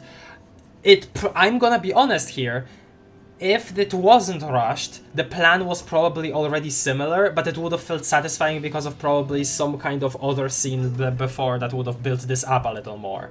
As it stands, it clearly obviously reads to many people as like a complete band-aid over the entire like thing of like entire like well of issues that Dave Sprite has, and issues that, you know, should be resolved in a satisfying way. But at the same time, again, makes sense considering the unfortunate context of the Homestuck nearing its end and it being rushed towards that point, considering that at this point Act 7 animation was already finished and they were just kind of, you know, putting as much stuff out there as fast as possible, I'm pretty sure. But also, you know, I like Dave Peta. The way that they talk about how they feel about themselves after the merge, how they just talk about anything, everything. They like all of the conversations they have, they're satisfying to me, character-wise. They are a character that I absolutely enjoy. And there is such a split for me between those two parts of me, you know? God. And other than that, I don't have much. Because at the end of the day, I still enjoy their character. So, yeah, I guess that's it.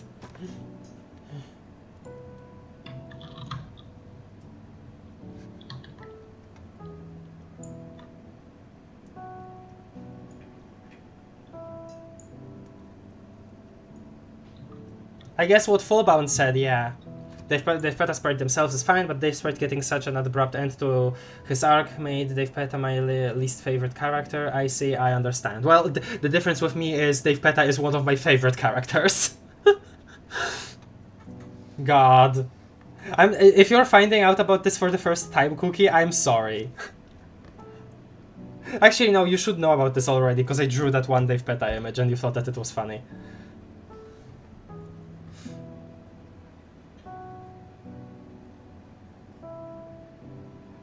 More added for the lulz, you feel? I don't think so. I think there is a point to them.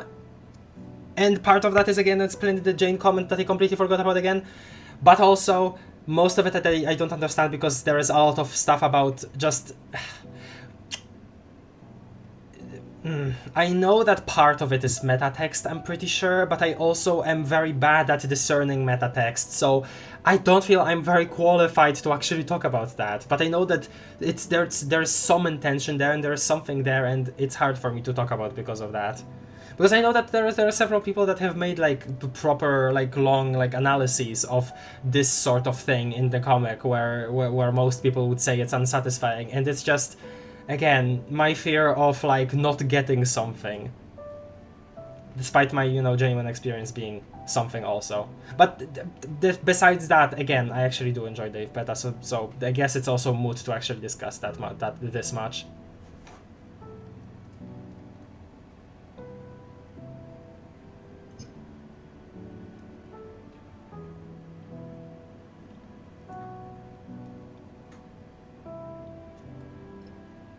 I could actually talk to you about the individuality theme with Dave's sprite, and but I don't want to do it on stream. I'd probably do way better if we actually talked about it over text, Cookie.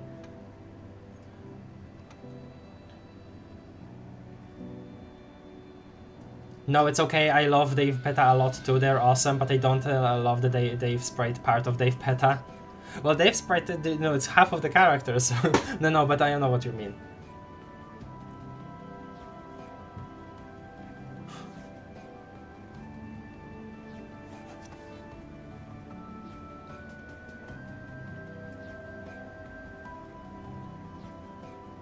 Don't like imagining, your mind fusing with somebody else's mind. That's definitely a scary thought. Yeah, it's. I think it's an interesting thing that in general it's seen as like such a largely positive thing. I guess aside from, frickin' Eridan and Solux and Vriska and Tavros. That would be awesome. Shkraft, hit my line whenever. We'll do that at some point soon.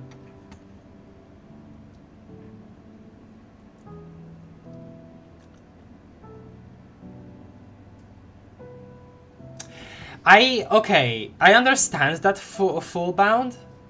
I've seen somebody say squared sprites are basically trickster mode. They instantly solve all your problems except trickster mode is bad and you were supposed to think squared sprites are good. I have thoughts about this too, but I don't know how to articulate them properly now too. That would also be an interesting conversation, but I feel like I would be way more equipped to talk about that through text. Okay, either way. Wow. Yeah, Jade was just taken here. Okay. This has also confused me, not for the... Okay.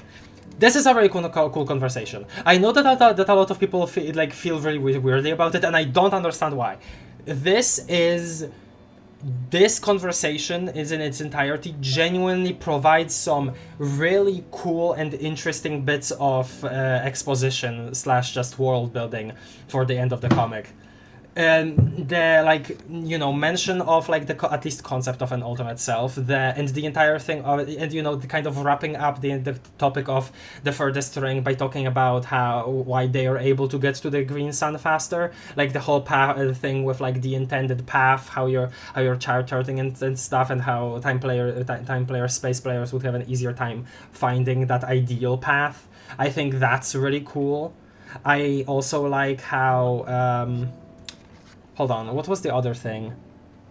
Because in general, just this as I don't know. I don't actually. God damn it! I had a thought, I forgot about it, but that's fine. Okay, what's Jade thinking about here? I completely forgot about it. Will you prove your heroism in the moments when it was needed the most? Right. This too, the whole thing of oh, you don't, because look at the implications of an alpha timeline again still.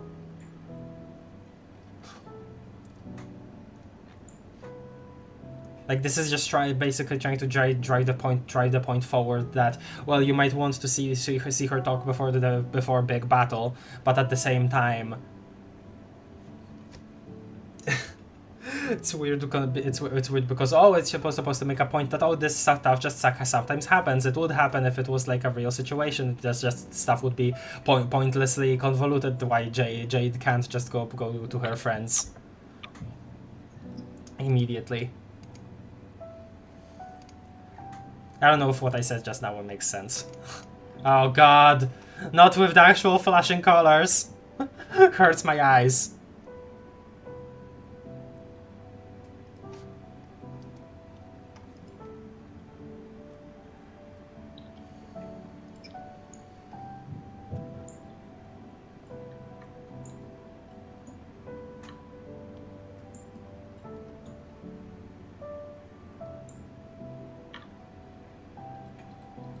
Not being able to articulate thoughts very well is so real. God. It's an issue I've had this whole series, unfortunately.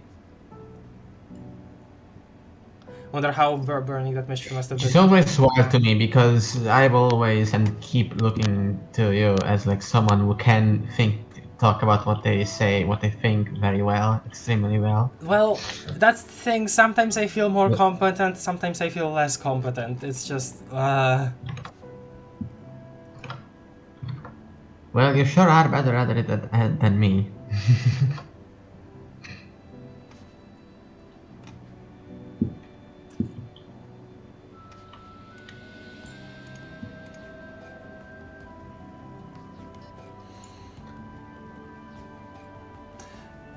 At least we finally saw what happens when a sprite gets prototyped with a sprite. I wonder how burning that mystery must have been for two lively readers. What you It's a said little bit late, but I'm gonna go make tea for a bit. I'll be right Okay, back. sure.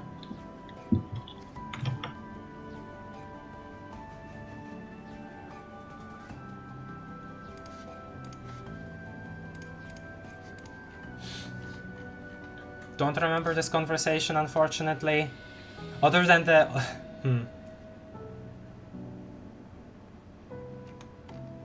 Blah.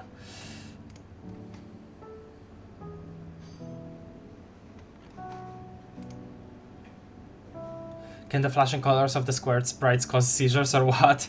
I feel it is kind of strange that that doesn't really get acknowledged when I feel like it would. It's the kind of also rare has nasty in this part of the comic, except it's just straight up, you know, the original image. You know, it's just reused, but still funny.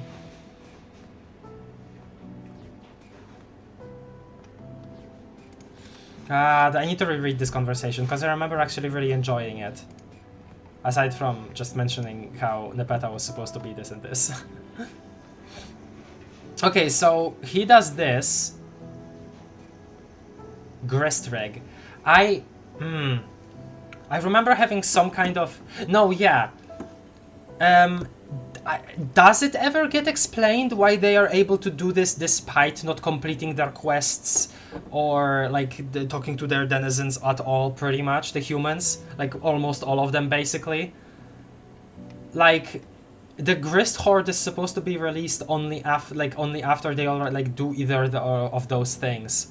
So the fact that they are able to like plop down these heavenly machina and do the big grist thing, the ultimate alchemy, like the fact that, by the way, the fact that ultimate alchemy finally gets brought up again, that's good, that's fun, but it's strange that they just are able to do that despite, you know, no denizen business.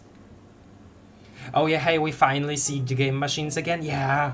God, I understand why they just haven't been present for a while, but it did like take away from some of the comic. I feel when that you know, focus on mechanics just was taken away for a bit. That's something that I remember like mentioning a lot in my proper read through, not the post discussion, but my proper read through. The fact that I miss actually, you know, game mechanics being treated as proper important because they are part of, you know, their physical reality that they have to properly, you know, engage with. I said it properly very like a lot just now.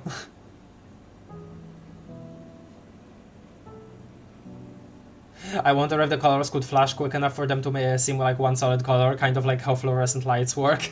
To be fun. Though I don't think it would be a very pretty color when it comes to Dave Peta specifically. Getting a seizure from reading Homestuck would be an interesting way to die. God. I don't even want to imagine. As the #1 House Nasty / Team Special Olympics fan, whenever ever, I don't like that panel too much because it's not even reused in a smart way like Hassie usually. Plus, the color composition hurts my eyes. Oh yeah, I understand that. It does look a bit strange. You assume they fought their denizens off screen? I don't wanna imagine that. That's lame as hell.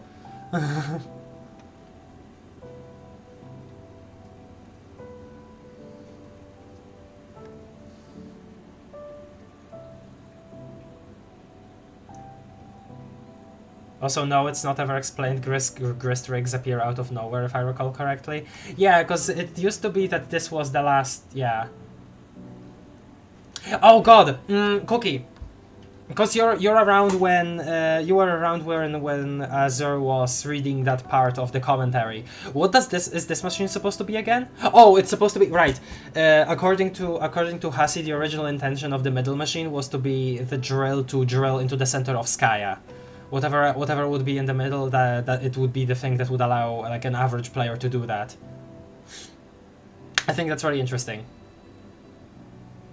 Though they would probably have to carry it from their home to Skaya somehow.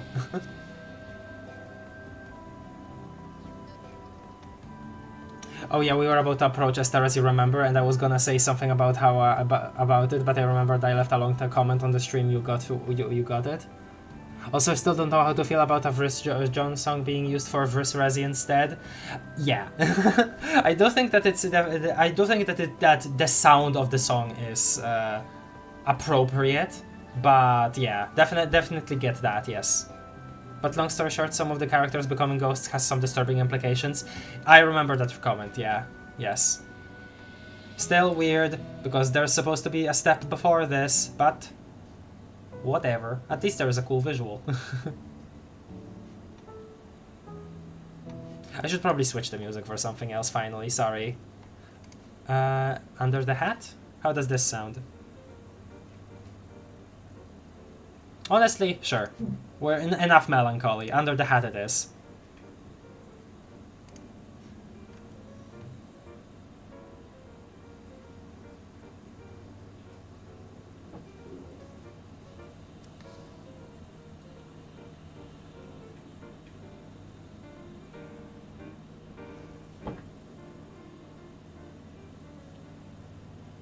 Then you also know that it's not a big deal, so as I also had an explanation. I might have forgotten what that was then, sorry. Oh, there's so much. God, brain, why do I have to forget things? I'm sorry, Doc, I'm sorry. I might just not remember now. Okay, bye, JG.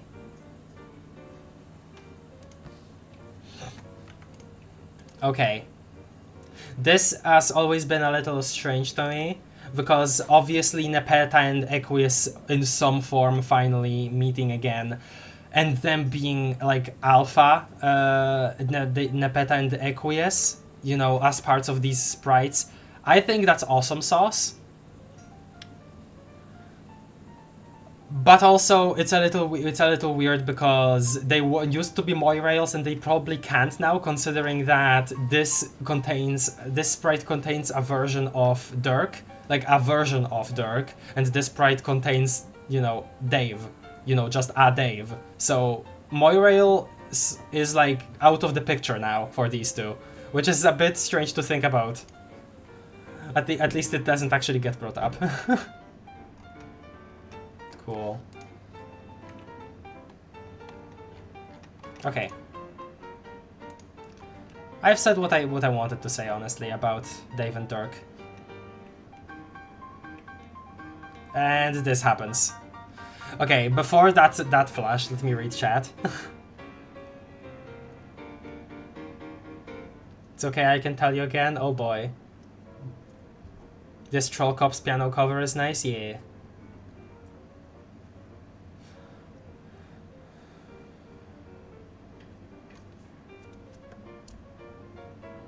Was that GIF the first time we see any land naturally moving? Because if it was, then wow, 8,000 pages for that. I guess, yeah. Isn't that big of a deal to me, though? Basically, during the flash, while everybody becomes a ghost, we also see John on his quest bed and Grimdark Rose, after dying to Jack, also becoming ghosts. The implications are that it's not actually you who that ascends to God tier, but another version of you who isn't you. No, I do, because that would just mean that they are like identical still. It's another version of you that is you, like the one that, like, you know, IU that has the exact same experiences, exact same everything still, you know? Unless we're talking about strictly Well, okay, here's the way I interpret it, right? The fact that if you die on a quest bed, right? If you die on a quest bed, like on your land, and what happens then is that the dream self goes to Skaya. The way I've always imagined that was that the, I guess, self from the dream self gets replaced with the waking self, I guess, in that body, and then it's still the dream self that goes to the dream bubbles after that. That's what I've always imagined.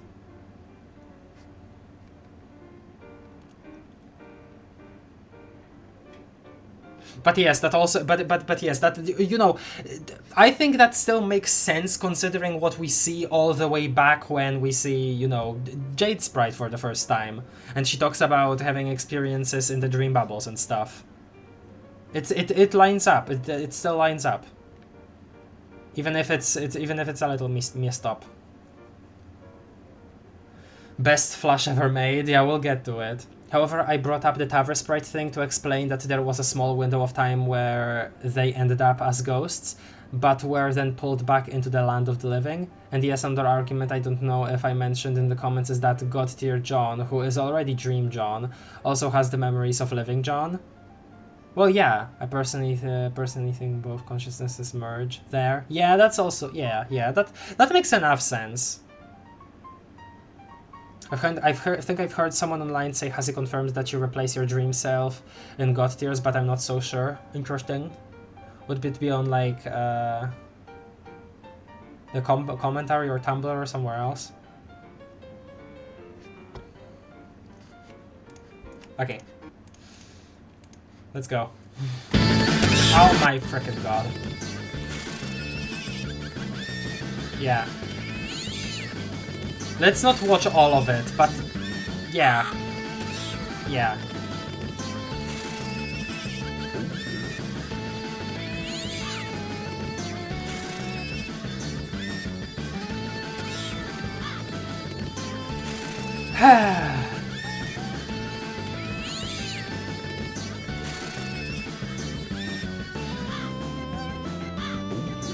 I wouldn't...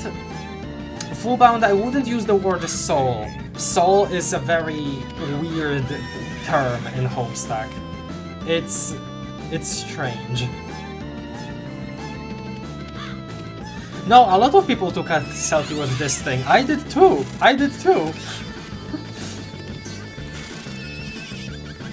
Wait, you did it in John cosplay and it was awesome. Can you show it to me, Cookie? I don't think I saw that ever. Hello, the egg. We are talking about Homestuck after having read it already. This post, actually reading Homestuck discussion series is way longer than I initially expected, and we are actually reaching the end. That's all the context that you need. Hello, welcome to the stream.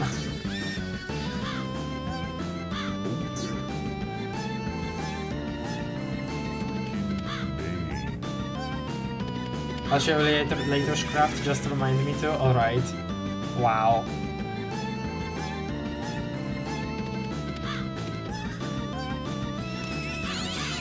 Is this over yet? Okay, I think it looped. Did it just loop now? And maybe? I don't know. By the way, the fact that this is one of the...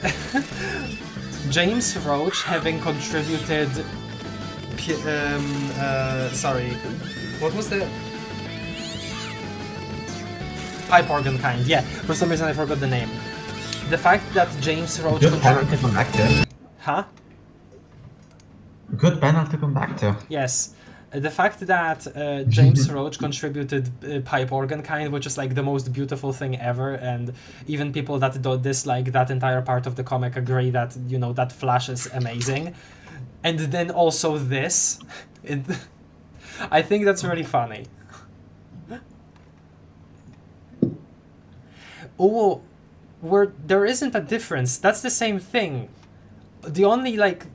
one that the only type of ghosts that's like a different type of ghost than a dream bubble ghost that we actually see in the comic is when Aradia was dead at the beginning of Hivebend, and also the ghosts that we see her summon to torment Vriska. Like, other than that, other than those, which don't get talked about at this point of the comic very much, Every ghost is a dream bubble ghost, a prolonged version of the person that just died.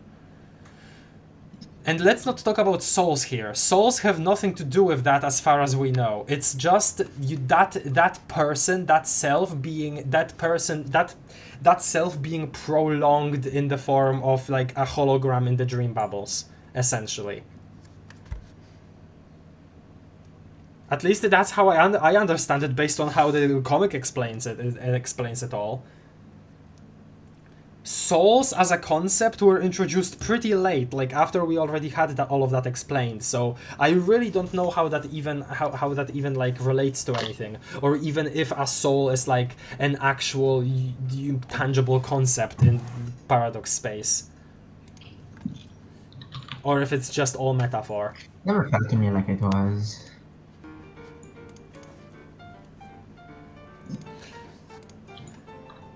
Okay. Rorb ellipsoid.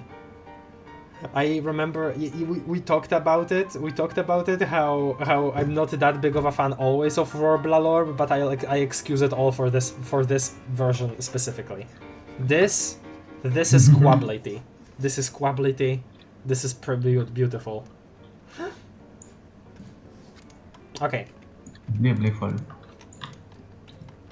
Don't remember what exactly they talk about here, but yeah, okay, yeah. Yeah, Dave just calls her to actually come to the place where they'll do battle. Yeah. Bye, idiot. Sigh. I personally still choose to interpret this as, you know, Terezi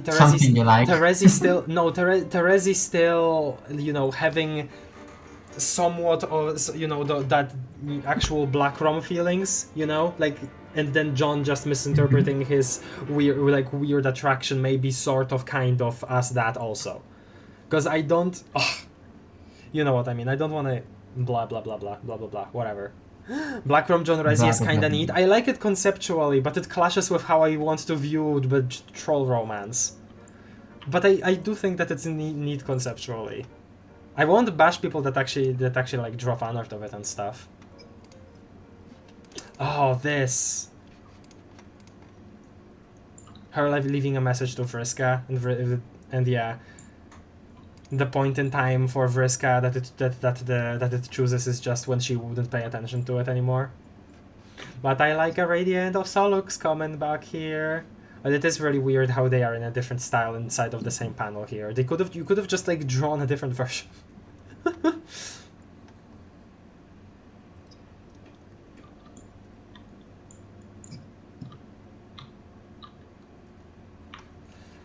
Oh well.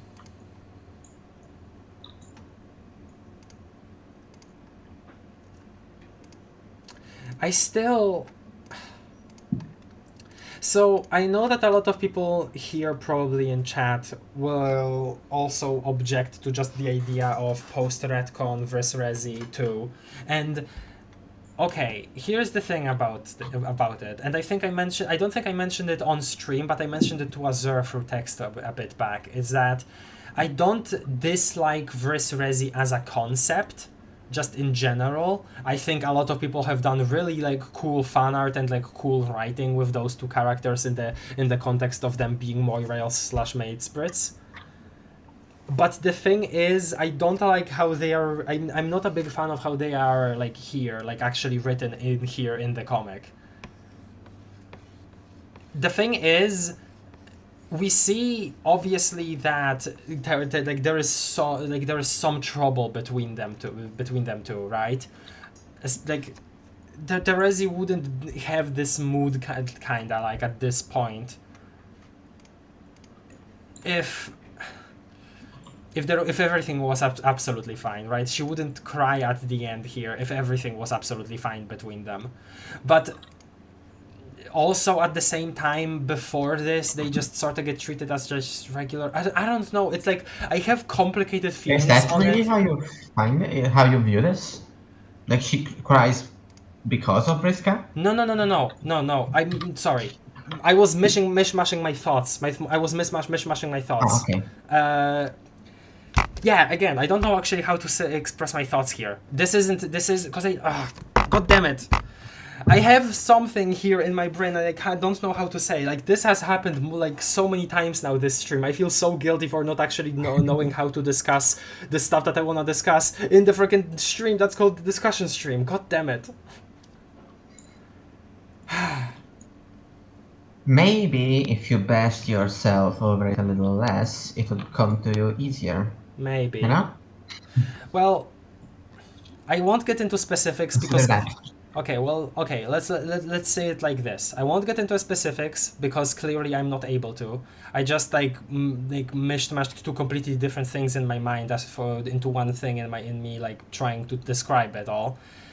But I will just sum it up as I'm not a fan of the fact that they get into this kind of relationship, like the way that it gets, I guess, portrayed, and the fact that in some parts it gets portrayed as a good thing and in some parts it doesn't, and I'm just like have completely mixed feelings about it. And besides that, I know that I need to reread parts that actually describe it, the actual dialogues, because again, my memory is not perfect on this anymore. But other than that, I don't have anything, because again, I would need to actually formulate my thoughts better, and I can't right now. I'm so sorry, guys. That I feel like that one stream when I was being very scatterbrained again. Sad face. Verse Resi never collect with me, despite how intertwined they are during the entire comic.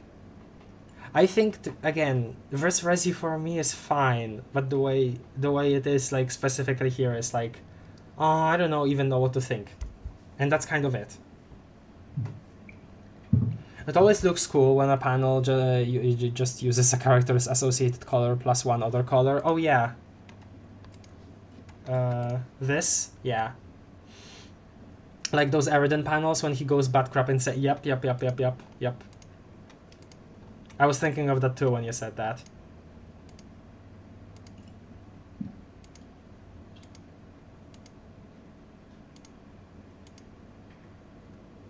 Okay, yeah. God. Okay, let's go.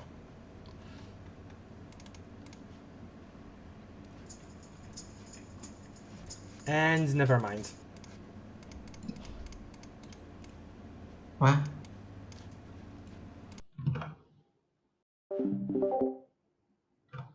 Oh, she has to go for a bit. Okay. Let's not go.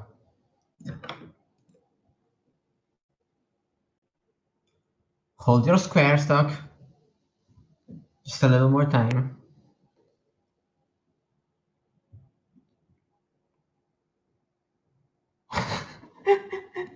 Yeah, we got psyched.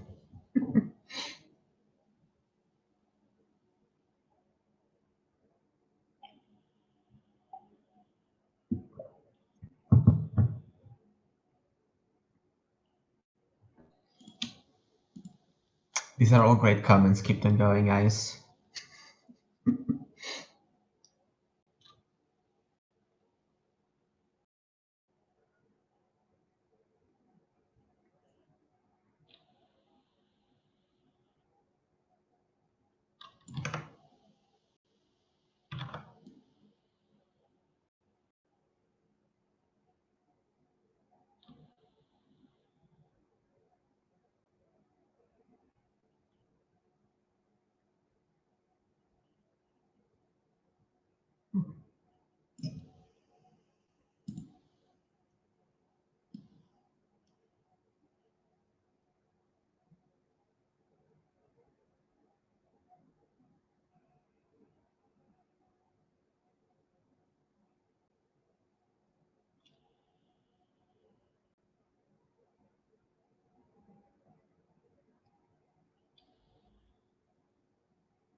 I mean, Doc, it was quite a while ago. By now. It wasn't a year ago, but we might be approaching that by now. Okay, no, not that long, probably. Let's see, though. Let me see.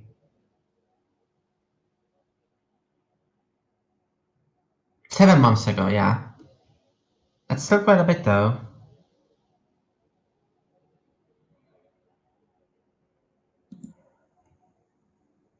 Yeah, we finished in summer.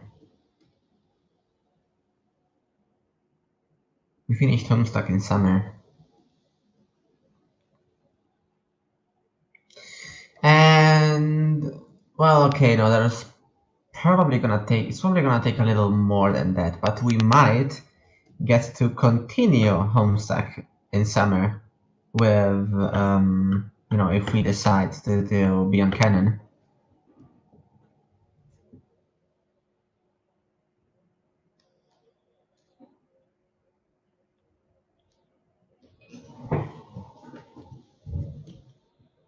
I can see us being able to do the games and the epilogue talks in, before summer.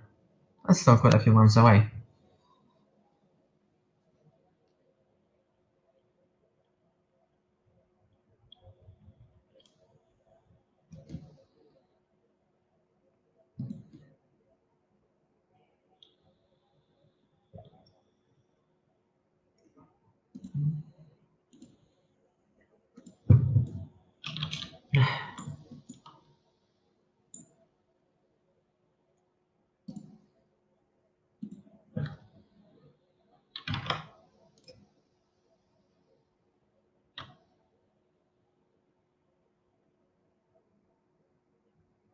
Oh, I didn't.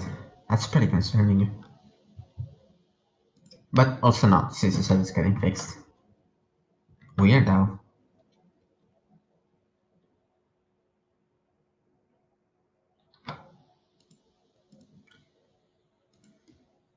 I have been into a little more of a reading mood lately, just a little. Reading and writing, so I might finally get to reading some fun ventures finally. It's been so long though, and there's so many that people have recommended me over the time.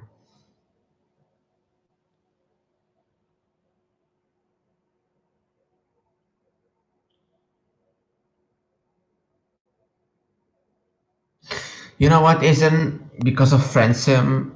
You're probably right, because Friendsim is gonna take quite a while. Just Friendsim alone is gonna be, I'm gonna guess, 15, maybe not 15, 10 to 15 episodes.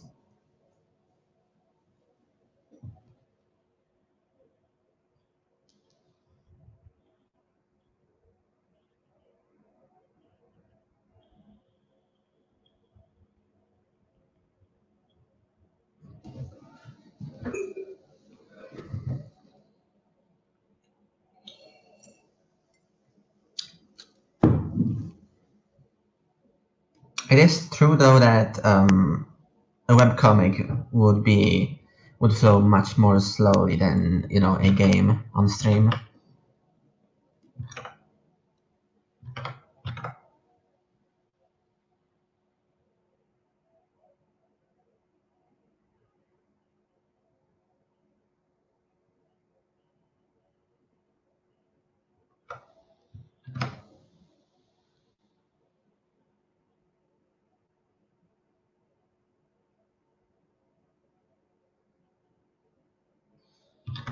Wait, you mean it's whitelisted?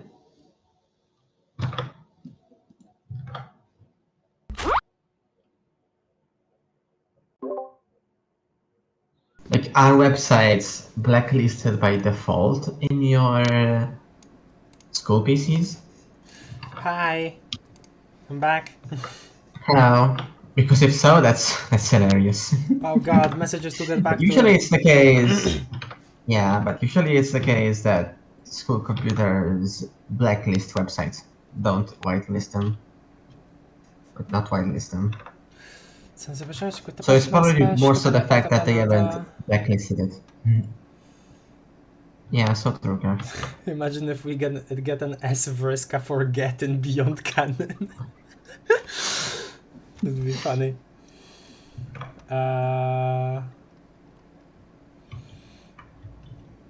More like for gore. Blur. Yeah, okay. Did you guys see most fan adventures are broken now? File Garden lost its hosting out of nowhere. Oh! Right! That's why freaking Moria Shrine is not working. I had to get freaking Toho 7 from the Asfi's computer. That's why! File Garden is freaking broken. Okay! Now it makes sense. Okay, hopefully nothing gets lost, like genuinely, because that would be like a huge freaking shame, dude. What the hell? Was the kit set more than a year? Yeah. The first one isn't broken as it's on its own website and it's probably hosted just somewhere. Damn, now I can't read a discussion on the meteor at school.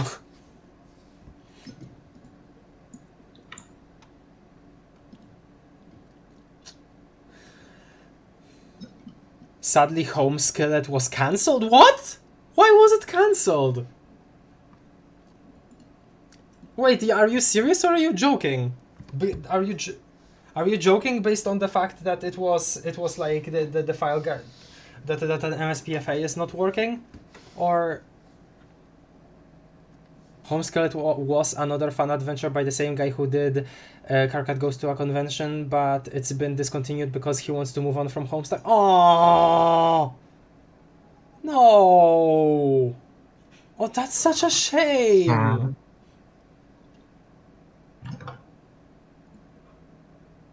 It's getting fixed, but it would be catastrophic if it all got lost.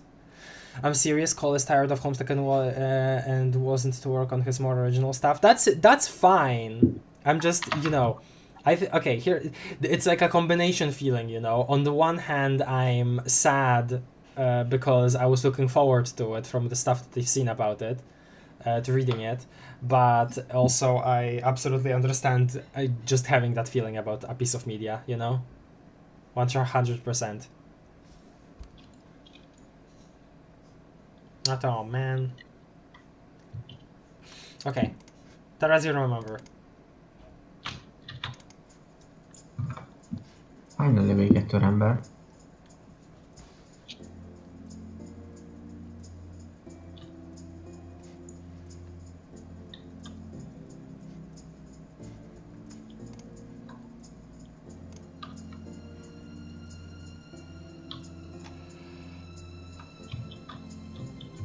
It's a cool visual.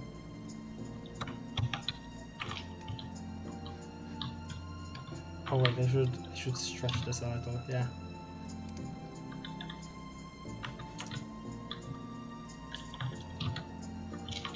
Luna typing noises. Oh, weird. I really like the art here. Especially that freaking baby Terezi. Oh man.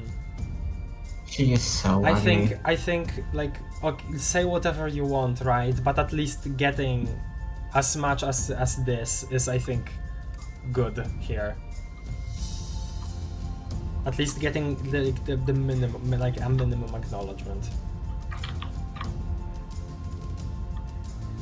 of just, you know, variance again. Obviously, you could say stuff about, you know, the implications of the characters from Game Over. You know how confusing that could be mechanically, but yeah. I think we've already had that conversation enough.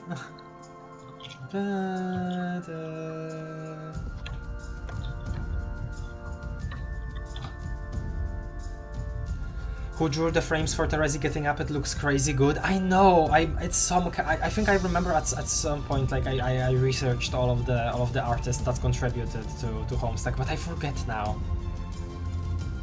I love that style too. This. Oh man. And this is just alpha equus. it's still like, because that's already happened. Like, if Alpha Equus and Alpha Nepeta reunited with each other after they both got killed in during Murder Stack, then I guess the Alpha Nepeta and the Alpha Equus that are in Arqueus and, you know, Dave Peta are meeting again, which the way that scene was written kind of made it seem like that would be the actual first time, but eh.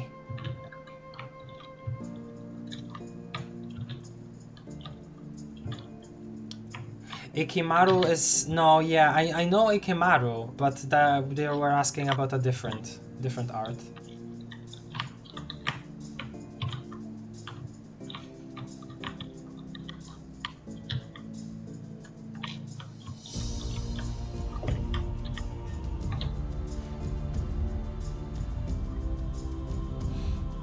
No matter what, this still gets me a little teary-eyed.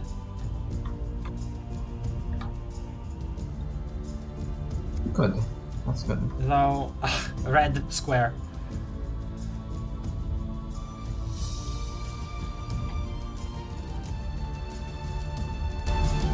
Though I will say, thinking about the fact that they two are like the fact that they are this close to, you know, this probably just means that they also just get sucked into the pocket, which is sad.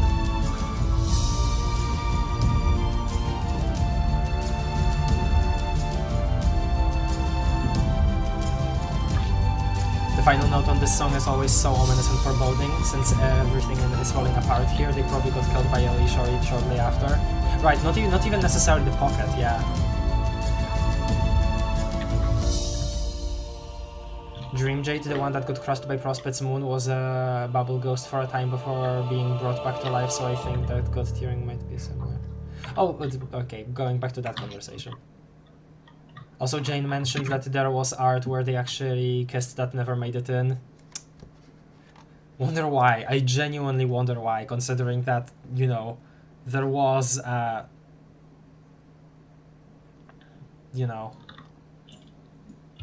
there was a straight up a Rose and Kanaya kiss in the comic, like, obviously, so, like, blah, why wouldn't it?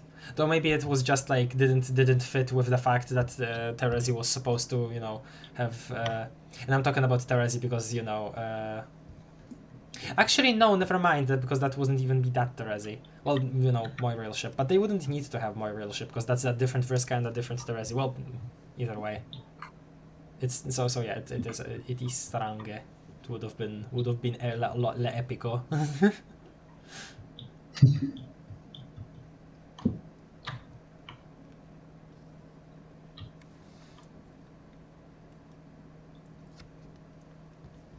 Seeing Ikemaru's art be official is kind of surreal. Oh, really? Does that mean that you were around, like, when the comic was still coming out?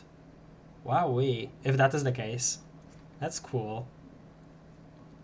Who's supposed to be Terezi in Undertale? Pyrope, literally the Pyrope enemy. It's like they just took Terezi's last name and made a pun enemy based on it.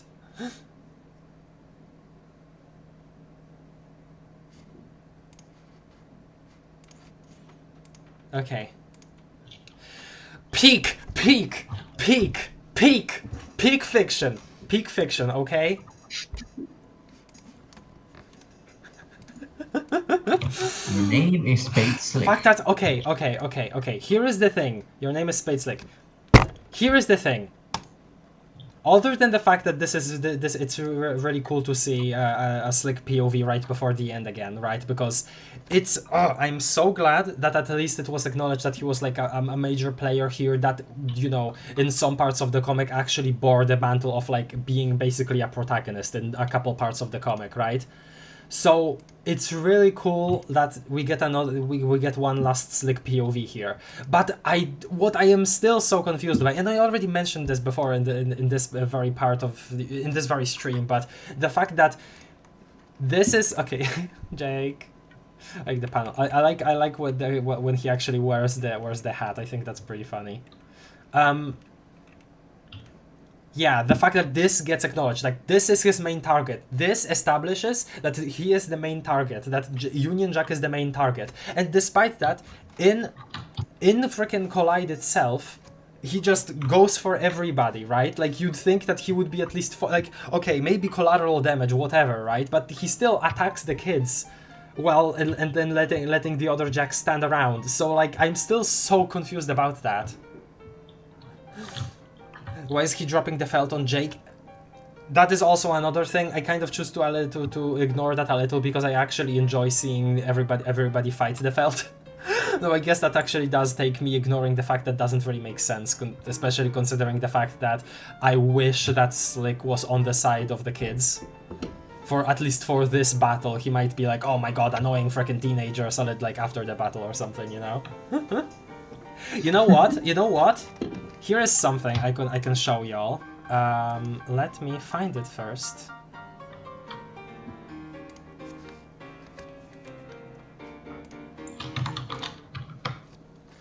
Okay, my art. Okay, art folder.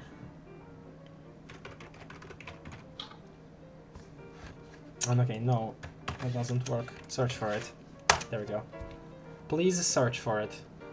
Yes, there we go. This is an old fan concept. Well, not that old. It's only a couple months ago at this point. Maybe like 2. Maybe actually 1. I think might have been actually this December. But this is my little fan concept that I had for basically like a Union Jack second phase or something, where Lord English's presence inside of him makes itself way more obvious. And then if we zoom in on Spade Slick himself, he has a horse hitcher prototyped with the cue ball to fight Union Jack. I thought that was a pretty fun idea. I've been imagining it for a while before I actually drew it. I remember like being reminded of it and being super hype about it, and then like rushing to my computer at my house to actually draw it. Anyway, yeah. Also, I like this drawing of Scratch. But yeah, other than that, just a fun little fun concept that I have. And that's super cool. I wanna get back to it at some point. Make like a proper drawing.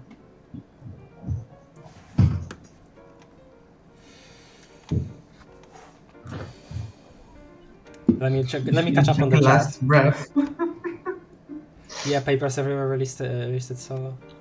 Oh yeah. Wait, was that Papers Everywhere? Hold on. What? Was it Papers Everywhere that drew that? Okay, I'm actually confused now.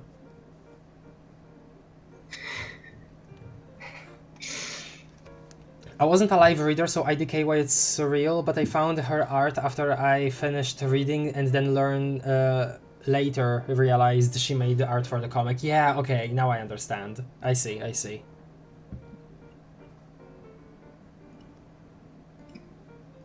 Why does the narrative call him Jack afterwards anyways? Honestly, I never noticed. Also wasn't mentioned way back that Slick never actually knew that what LE looked like, so that's how does he know now? Okay, my head, see, okay, I know what you mean. My headcanon for that is that he saw the Technicolor flashing lights and associated with it with Lord English because maybe at some point he had an encounter with the Demoness. That's my headcanon. That he just saw the clockwork magics. Peak, holy peak, thank you guys. Wait, that's genius, so he can actually harm him. Well, that's, you know, still something. Gnarly. Can't wait for Union Jack Last Breath. Whenever somebody mentions Last Breath as like a joke, I just get reminded, oh god, I was actually on the team for that. It's just really weird to remember that that was a thing, considering how long ago it was now. Like, I just kind of completely, like, don't associate that with my history with Undertale, even though I reminisce about my history with the fandom a lot these days, considering that I'm getting hyped for Deltarune again. Well, Slick and Demoness interaction. I wish Ice was here. Demoness, different name for the Mara, the handmaid. Yeah, the handmaid. Anyway, Okay, this is a little silly, but it's fine. It's funny enough. I'll let it go.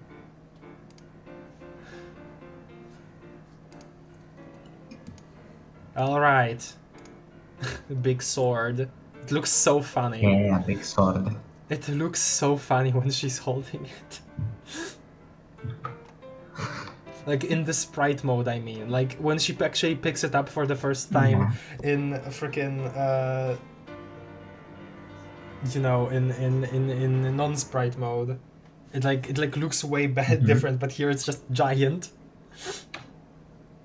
No, this is very good. This is very good, I know. Okay, hold on a second.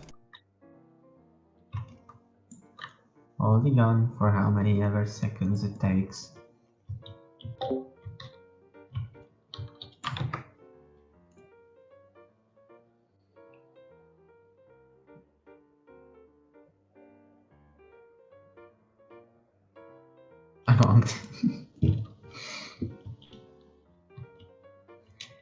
I wouldn't be surprised if Beyond Canon actually eventually put an Among Us reference. I wouldn't be surprised if it already had one.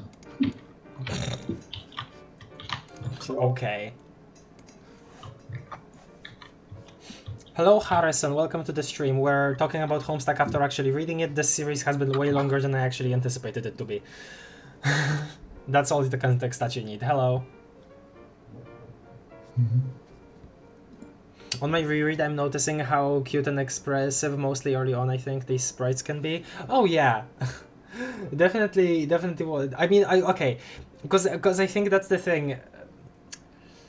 Before, they were basically the main view of the comic, and then that kind of got switched to, you know, other art styles, and at a certain point, you know, when we're at this point in the comic, sprite mode is seen way less than other styles, so it definitely feels weird after a while, especially since, you know, after you know, at this point it's more so used as like a more kind of a joke, rather than, you know, what it was used for before, which was, you know, actually showing the world around the character, and well, as a joke and for group shots, that too. At least that's how it feels like, which I don't think is that bad, honestly.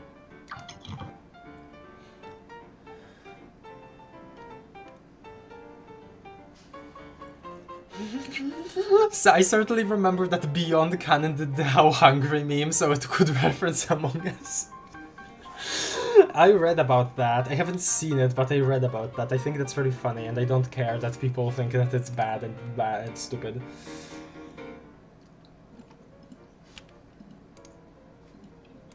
Okay, let's move on. Don't remember what they talk about here. This is a nice sprite. This is a nice drawing, as in. Okay. There we go. Here we are actually setting up for the... Okay, gonna play another chance now. Here we are actually setting up for the battles. And... yes! For proud fatherly admiration. For how many things Homestuck drops at this point, the fact that Dad Crocker is still, you know, being treated as you know, seriously here at least. I am just happy about that. I'm just happy about that. You can look back and you can see how goddamn happy I was when he actually became, like, relevant in Collide. Yeah. I have so many gripes with Collide, and there are so many really cool unused assets for it. For instance, Jade fighting more in sprite mode. So I'm sad that a lot of that didn't get used. I'm sad that you know, Union Jack, you know, it gets killed right, like, with Spade Slick. You know, I have my complaints, but as a whole, I will forever both cherish and defend Collide. It is a good finale animation, still, I think, despite everything.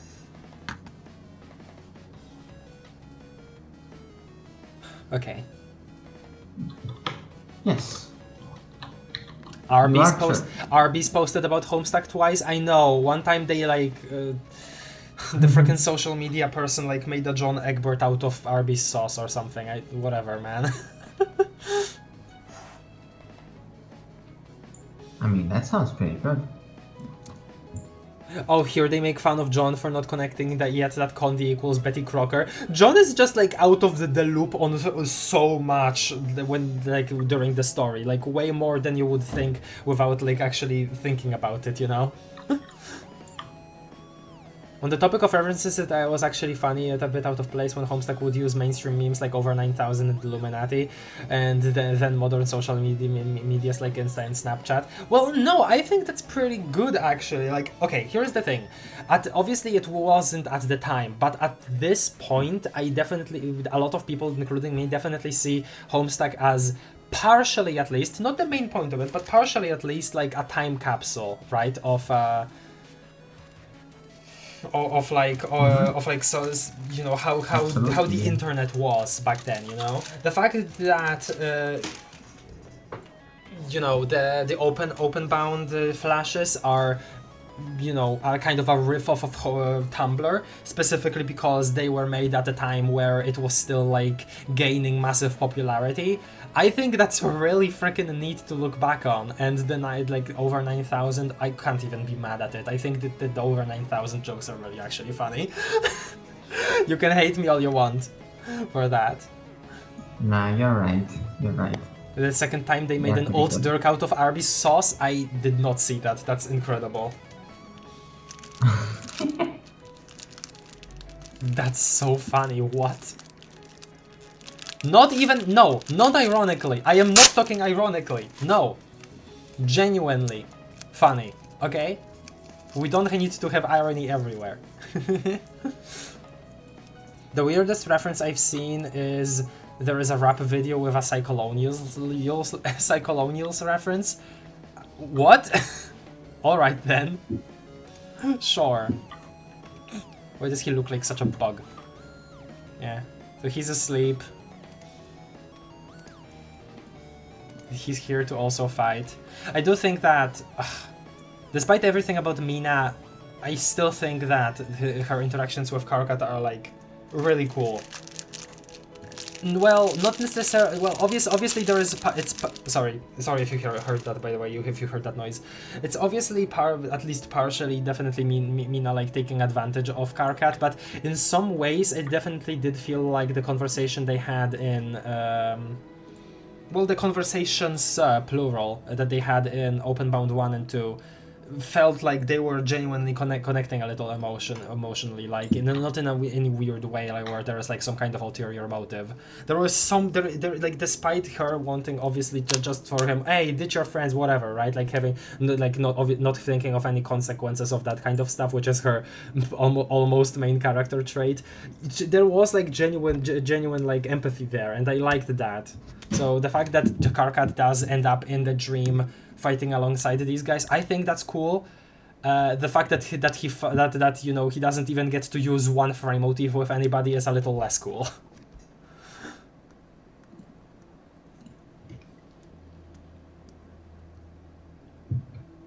Now that I think about it, the way HS hesitantly yet very obviously used the over 9,000 meme was pretty funny.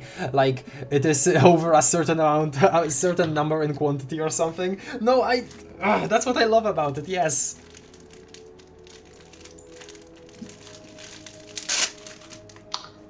You think if Hassie wouldn't have, you know, rushed the last parts of the comic, we would have had a over 9,000 pages joke?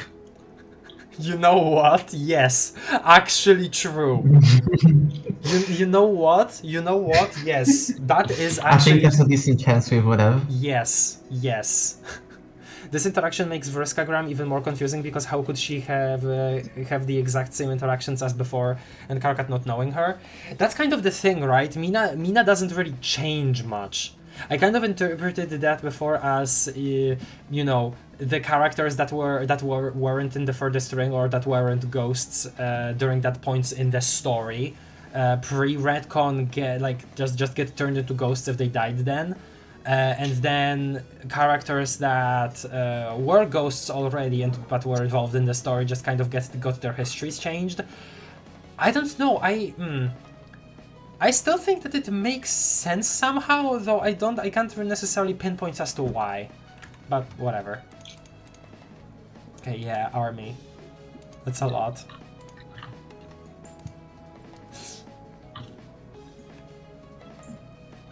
And Green Sun, and this. Last part of their convo. Don't remember what they specifically talk about in the different two parts of it. Oh god, papers everywhere style! So good. Hi, Jade.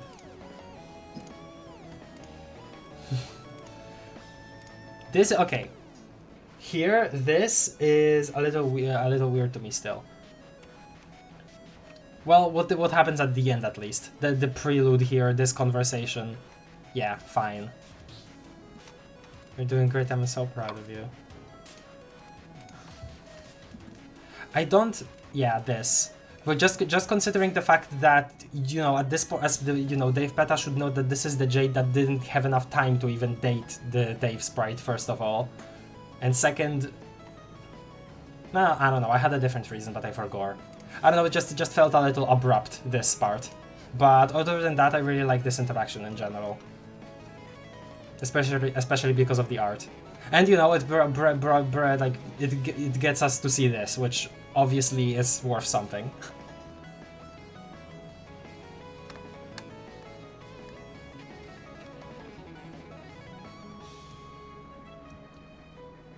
Alan has spotted or the exact same thing last time, haha, wow.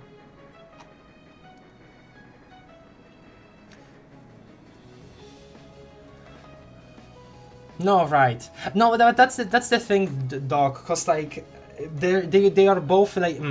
The thing is like when you have two people that mesh together in a sprite, that just like don't mind at all being that fusion, and it's very clear that Dave Peta doesn't, you know, their experiences get kind of mishmashed, right? And you know, I don't know, a drive for something that only one half had, the other half just kind of doesn't mind, considering how good of a fusion they are.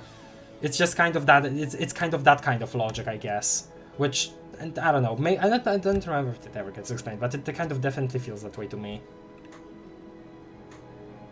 Which Nepeta also knows Jade, but obviously not in that way. But I'll say, okay, this is, yeah. Though still, I'll say, like again, the kind of thing, like past experience of one half is just as important to the other half just because they are fused, you know, that kind of thing. Yeah, but I still like the idea that it's two consciousnesses working together. I flip-flop between the two. I don't think they're necessarily exclusionary, those two ideas. Personally. Living a cool life, welcome to the stream. Just popped in. Hearts for engagement with Homestuck popping out again. Alright. Thank you.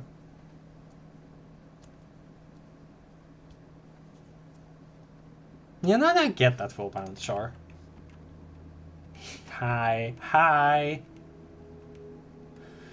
Hey, if you wake up, you gotta deal with these two. Yeah, that's nice at least. Missed ya. The fact that in the end, Dave is the one that like gives her that final reminder on her finger and that note. I think that's really nice thematically in the end. It's a shame we don't get to see like a proper convo with them. And they like to also see, you know,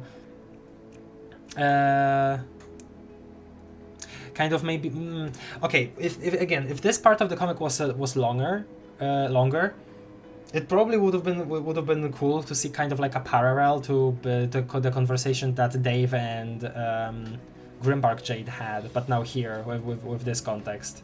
Well, obviously it would be way different considering that this Jade didn't actually date Dave's sprite, so it would be way different, but yeah. I don't know, just popped into my mind, doesn't really affect anything. Jade is now awake, yet doesn't get mind controlled even if Condi is out doing stuff. Well, again, that's the thing though, because she personally doesn't have like complete like omniscience. She wouldn't know, and she wouldn't be concerned with something that is happening like outside of her immediate surroundings. She is, at this point especially, she is definitely, you know, focused on the fight with you know, the fight with the kids on Durst, right? Post-retcon Condi is so oblivious, unlike everything unlike in pre-retcon. I can okay, again, something I can definitely see like being somebody's grievance, but I don't feel it. I don't feel the grievance myself. Feels more out of convenience. What I just said makes like more than enough sense to me. So, to me it doesn't really make a difference. Sorry. Does it? Is there even an animation or no? Yeah, Papers Everywhere didn't do gifs. Did someone just bark at you? Yay! Short interaction.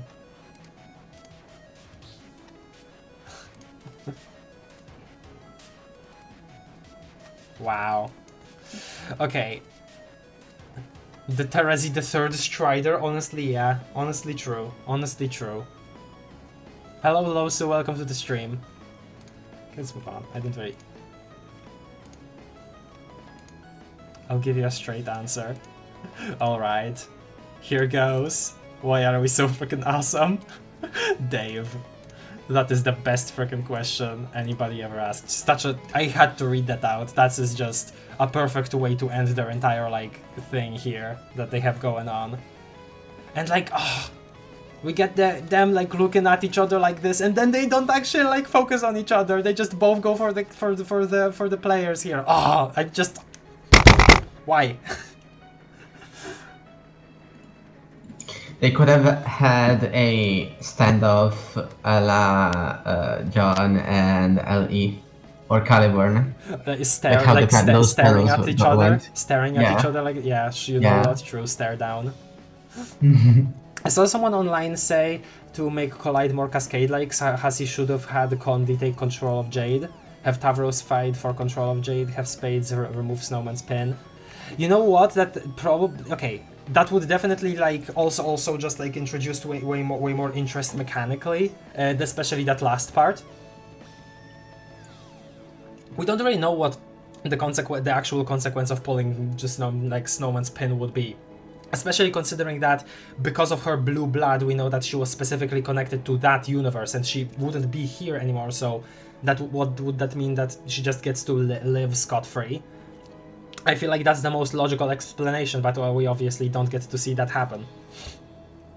And I also wonder if, well, because obviously Snowman isn't a leprechaun, so I wonder if she would even like respect like Slick's like leadership.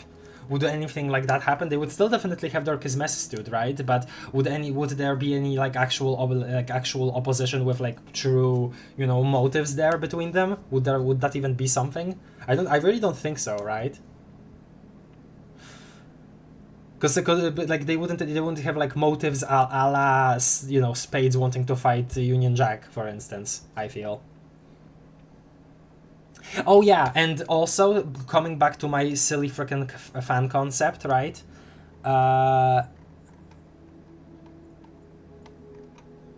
Hold on a sec.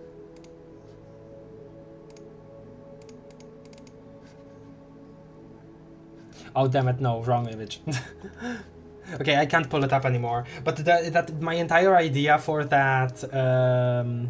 For Union Jack's possession becoming more apparent in that drawing was that also it would kind of, you know, make the players actually aware of Lord English. It kind of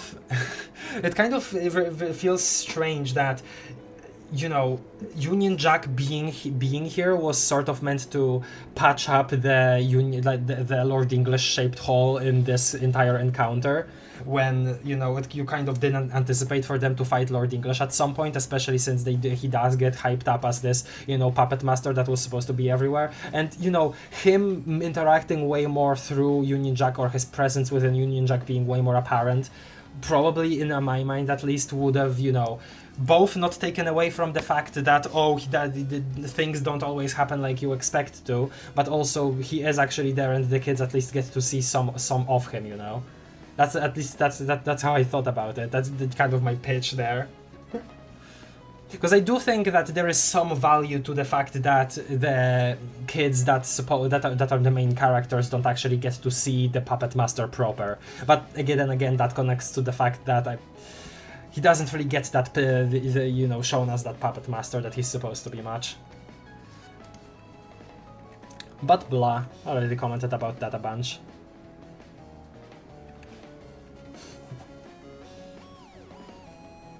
Very, very cool. Good art of Lord English. God, that is good art. And surprisingly enough, this probably the strangest thing we see here, but also really cool. These two. Yeah, no, time to fight. His hand is still bloodied.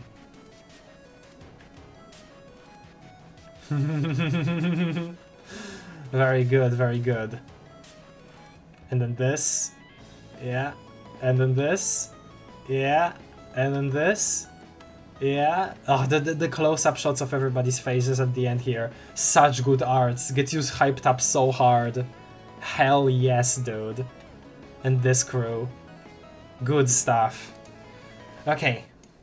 Time to rewatch Collide, everybody. Not gonna go like be pausing like I did last time. I think that's pretty obvious. But okay, never mind.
Hello, are you here?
Oh, okay.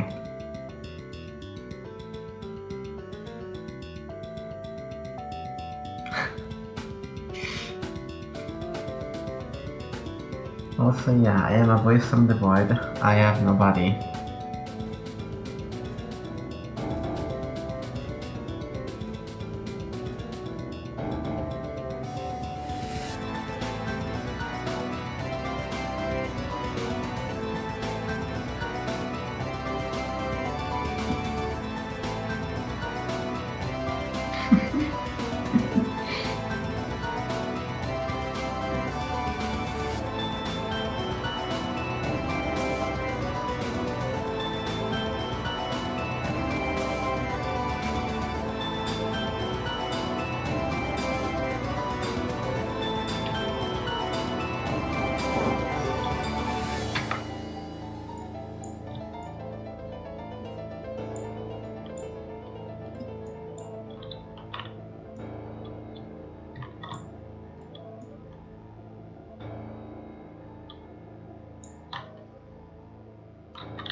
I do, sometimes.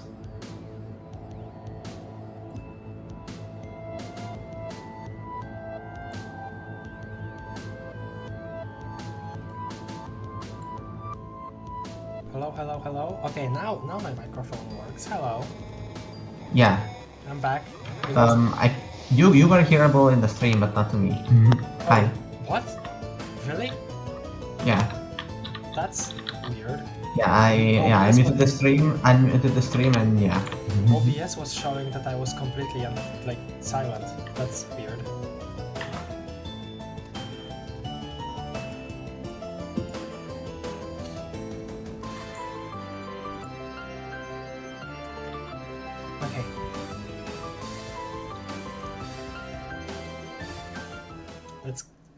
Let's quiet this down. It was really nice talking to y'all in chat about music.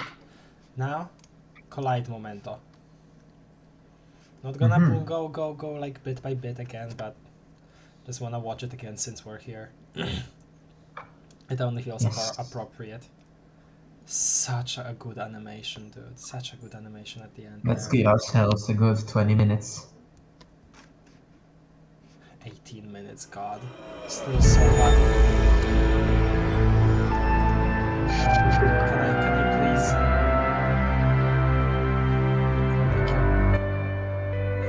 Ow, my ears. Peak incoming. A little more, I feel like. A little more? Oops. Yeah. The art is so good. I remember seeing this specifically without knowing anything about Homestuck in a random recommended like thumbnail. I think it was of Rev's read-through of Homestuck. You know, I couldn't even hear myself, so yeah. Them songs that go together to create Collide are so cool to all together.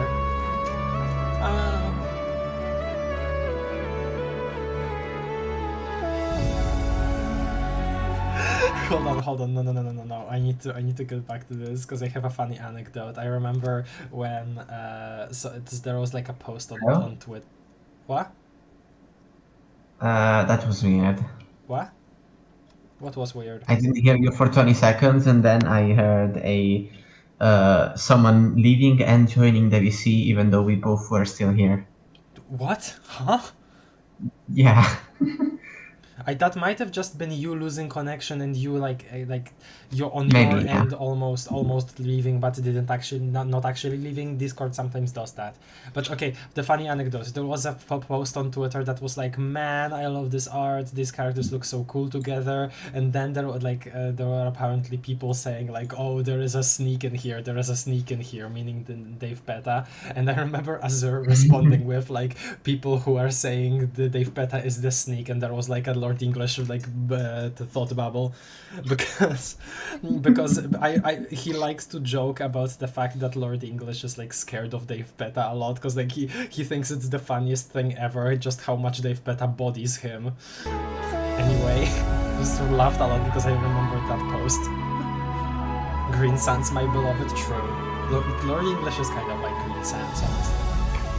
Green Sands is like especially with the there should be like a Calibur joke in that game when it comes out. Like if there isn't, I'm gonna be so upset.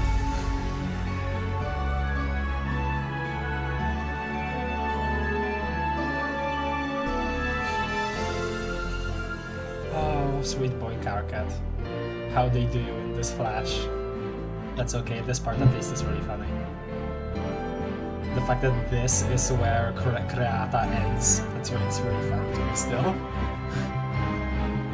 It happened again. Well, it's definitely your connection, not me, so... God, such a cool art still. Yes. I've had, again, since seeing this for the first time, I've developed a lot of grievances with this animation, right? Like, just thinking about it more after a while, seeing the cut content and all, but still, my first actual proper experience with it was like nothing short but of just like absolutely super positive. Especially seeing them fight and this, I had like a just strong reaction to seeing this kind of fight animation in Homestuck again because it's just been so long, you know. Book Naya. And the freaking little stuff. And it's also interesting that Rose's magic takes the shape of, you know, light-based stuff instead of like dark stuff. It's like, all the frame routines, they're just so creative visually. I love them so much. I remember at one point Azur was trying to come up with a name for every single one that was shown in the splash. I don't remember if he ever finished, but that was a really cool idea.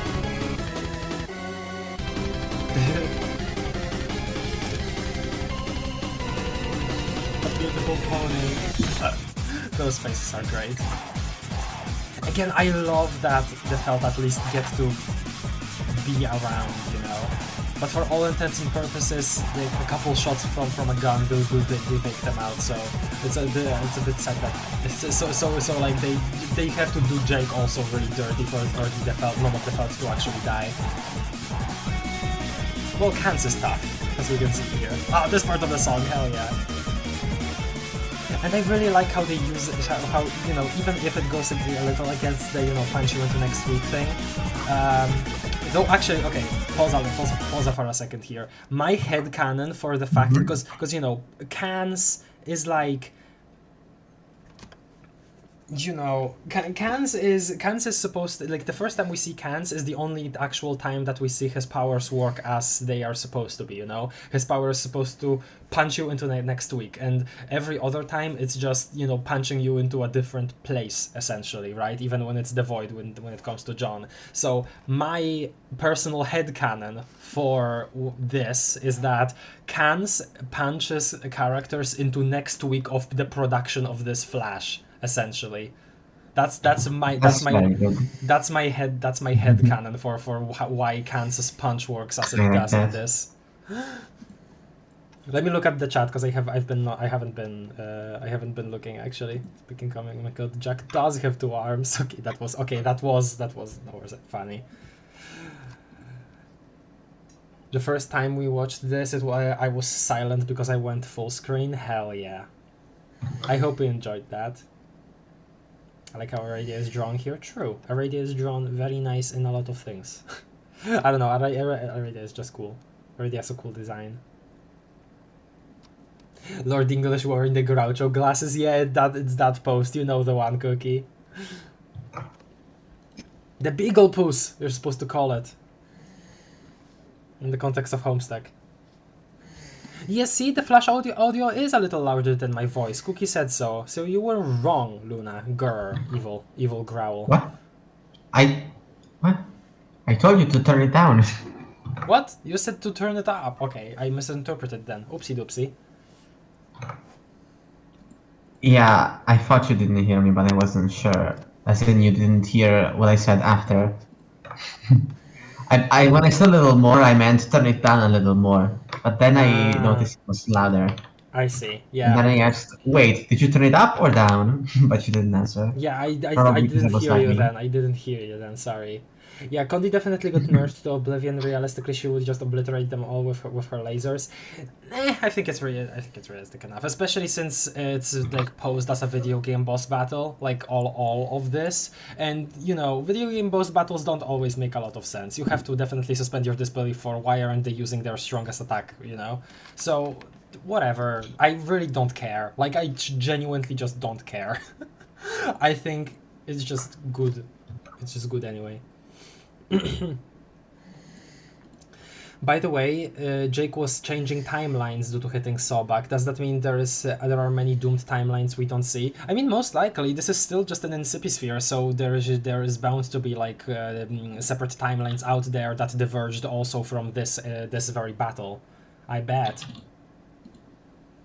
I don't think that's a very weird thing to include. I think it still makes sense.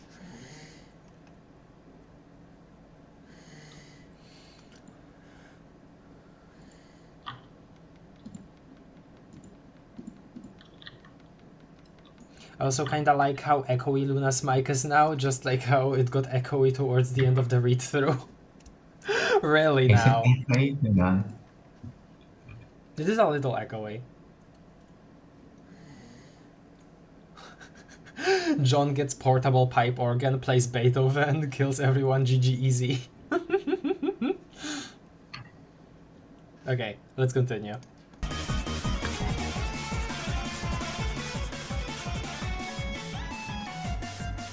Bye. Stupid death. But still gets rezzed by Jane normally. I feel like that is not. He could have just went up on his own. Also, that's amazing. Like they felt truly do not have a reason to be fighting Jake, but I guess they're just rowdy anyway. Like we gotta remember they are mobsters. Like they would jump on like this nerd. I feel like. RL in the white. That's very good. Do something. Bye. Okay. And I like how these two specifically have beef. It's absolutely amazing. So many little things in this animation. Yes! Yes! Yes! Yes! Yes! Vindication! Still, only for that they aren't really treated that seriously, which is a shame. But yeah, okay. Coolest fight in the whole... So these okay, so I was a little wrong. They do start out fighting each other, and then the kids they put them aside, right? Which is a bit does feel a little odd. Wait, was that? Hold on a second. Yeah, they're supposed to, why did they switch weapons here? That's weird.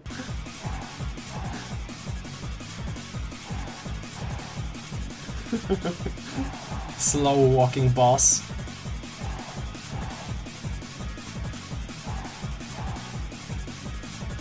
Okay, so I definitely did misremember. They are like, they are absolutely like fighting way more, fighting way more, but like in between Jack and Slick, but Union Jack and Slick.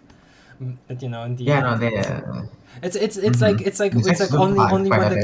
like only when the kids distract them do they get away from each other. So that was actually just me misremembering and being pessimistic about the fight animation, I guess.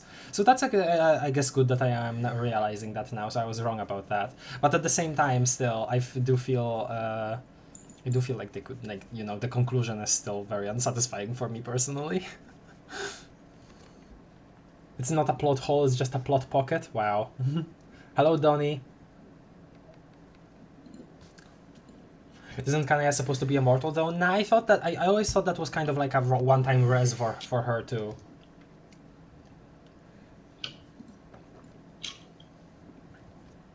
Here, sometimes the kids' weapons switch too. Oh wow, that's funny. Literally unwatchable. Not really.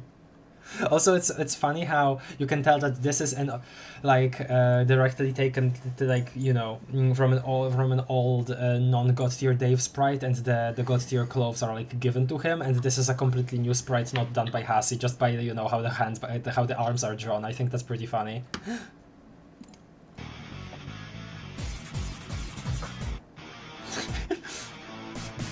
Okay. I never understood what they're doing here. I think somebody explained it to me at one point. They'd seen timelines, but wouldn't that also imply that every single one of them could have every single one of them in every timeline could have done that to actually see like different timelines, and then wouldn't that mean that in every single timeline that didn't happen? I don't know. It's kind of weird. Anyway, funny. It was me telling you that, by the way. What I thought they were doing, it was me. Oh, okay. Okay, yeah. They 100% like attack each other way more than I actually remembered. Interesting. Okay, so here, embodying like a different scenario. Also this again, which I remember analyzing some of these with Azura a while back, but I forget what conclusion we got to then. Gamzee being taken to Caliborn through the Union Jack explosion is still a bit odd to me. I don't remember what exactly my problem with that was, but anyway, that hell yeah, dude. What an inclusion in the animation. Absolutely goated. Alright, these two. So, one of the more major exclusions from the unused sprites that you know, we know about is that Jade herself has like a bunch of attacks we don't see, like fully animated attacks that are all green and stuff. Here she's just like trying to think about how to avoid the conflict, but yeah, she does. There were like made a couple attack animations for her. Like there was like kind of like a weird green whip. There's a couple of different things. I don't remember now the specifics. So this. Whip guy. Such a, like an odd addition, but I do think it's pretty cool.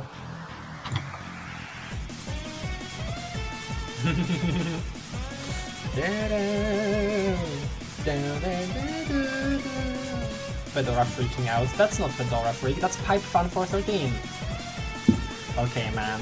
I still really like Collide as much as I did back when I first watched it, but Yeah. I still have that one big gripe that is I wanted more Jade 5.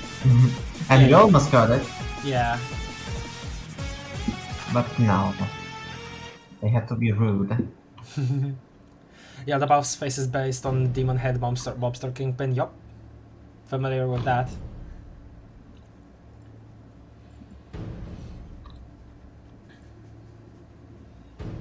So we're gonna get to Dave Petta fighting Lord English, I think. Yeah.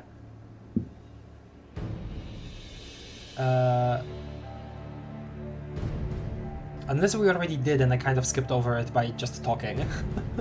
But I remember my another like kind of concept that I had. Yeah, he kills Yaldabaoth here. Is that that second phase thing, like in an actual animation, it would like constantly switch around through between Dave Petta and the army fighting Lord English and like the like apparition, I guess, coming out of Union Jack. Union Jack. Like constantly switching between, like, I remember whenever I first thought of the concept, I just had like paced back and forth, like imagining a whole alternate Collide. It was like I was so excited about something that did not exist. Penumbra Phantasm. Yup. God. Oh, and I love that the freaking like the exact shimmer in the shades that was at the beginning of the first introduction of Dave. That's just absolutely amazing. The stairs. I think Serenity here.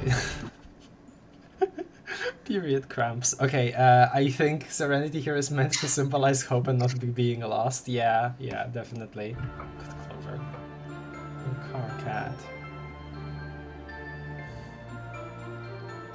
Calliope and WV over there. And this is Serenity herself. Or Wizardy Herbert. Sparky, not Wizardy, Twinkly, yeah. I like how I wasn't the only one to think of Carcat period cramps. I got it from a post on Twitter also. Yeah, no, it was a kind of popular post for a while. The fact that you photoshopped that on your own too without seeing it though is funny. Okay, hell yeah. Again though, no time frickery here. I'm so like... oh, why? Maybe it's just because the like Dream Bubbles aren't supposed to have linear timelines, so he's not able to use his powers. Like, in the way that you would expect them at least. Oh my god, so many ghosts just dying around here. Such a shame, man. This song is so damn cool. Yes, it is.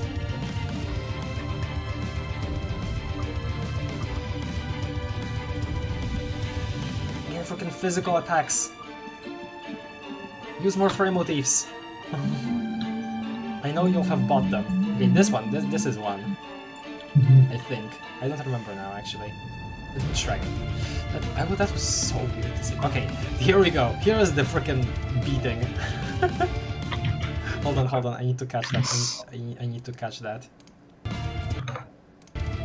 Yes, this is the beat up frames. This is I think like because Azur brings this up to me so often. He thinks it's so funny. Like specifically, this is his absolute favorite frame of Collide. I'm pretty sure. Yeah. Like, yeah. He showed me this too. Yeah. I like that attack with the billiard balls coming out of the mouth.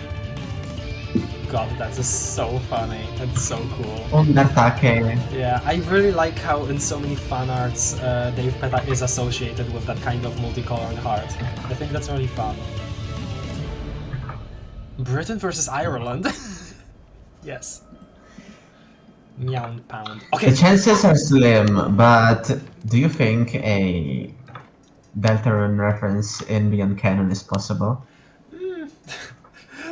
I don't really know why they would have like a reason to do so, though I'm still absolutely freaking praying for, if not a musical reference, then at least some kind of a jab at the concept of Midnight Crew with the Shadow Man in Chapter 3. Like, oh my god, like, we need it, right? Like, mobsters drooped in shadow. Like, dude, please, Toby, something. A crumb, please. Just a little joke, please. Air of Green. God, this intro. It gets me so freaking teary-eyed still. Hell yeah, dude. Oh, chills again. Such a good song for the for like the final part of everything here. Or at least this flash, considering that part of the battle still happens in Act 7, in the Dream Babbles. Yeah. The name Air of Grief definitely feels like the intention here was a bit different in the past for what's supposed to happen in the end. Oh, I also had a fan concept for how this would go differently in my own version of Collide, but I'm not gonna say it right now because this is powerful as it is. Yay, Jake!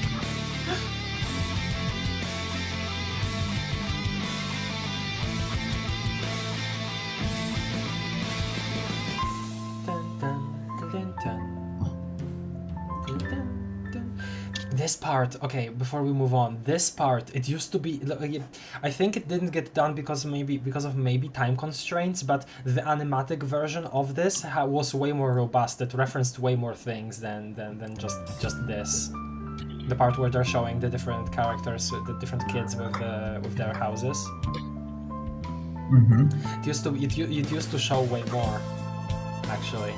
But it is really cool what they do show. I like the like Durst going through with Rose, and then the meteor around the cracks with Dave. Very good, very good. Surprised that Golden Ship isn't there for Jade. She's definitely more associated with it than John. Yeah, good shot there too.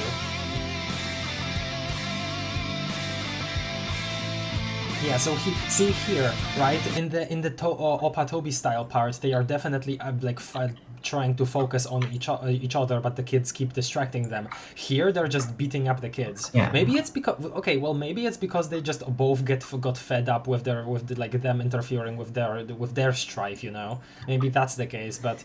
If that were to be the case, I would be sad about it because that actually kind of makes sense, and I'm sad about it because I wanted it not to make sense. I wanted to have the ideological high ground here. Still. Oh man.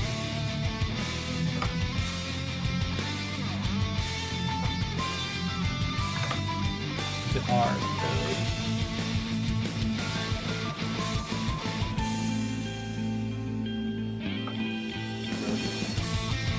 Yes! Hell yeah. Fisticuffs. I love that freaking crowbar reaction, dude.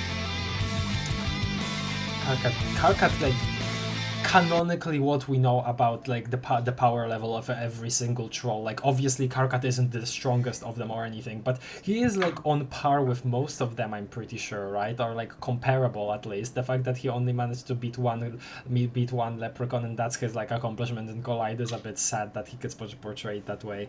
Even if it's like, oh, it's supposed to be a big accomplishment because they're luckiest person around and stuff, but still, it's just visually strange. But still, I like at least how endearingly the artist portrays Karkat here. Yeah, I'm amazed at the I love Arceus here. Amazed at the strength, yes, the absolute strength. This is a good part. Yeah, I do think that her fighting more wouldn't really make sense with this part of the animation. But man, it would have been still so cool to see. Still very good, and goes with the music just absolutely wonderfully, I think. Yes.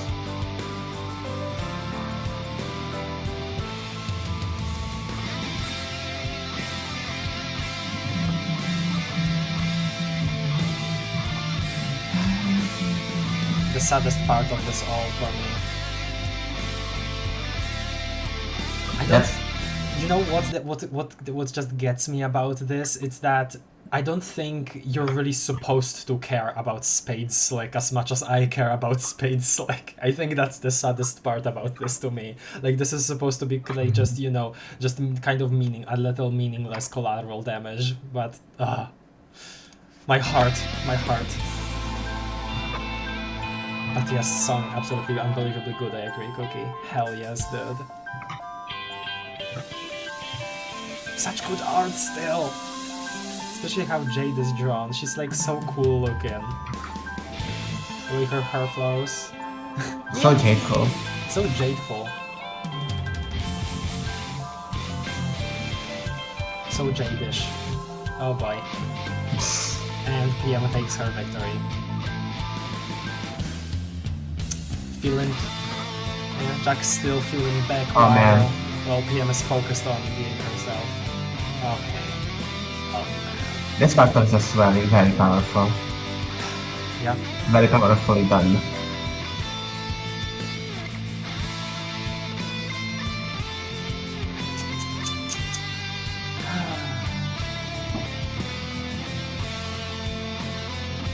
I like this though. Dave at different points in time, helping to take the entirety of the Earth so he can be revived. Could have done it with Spade Slick too, guys! I'm sorry.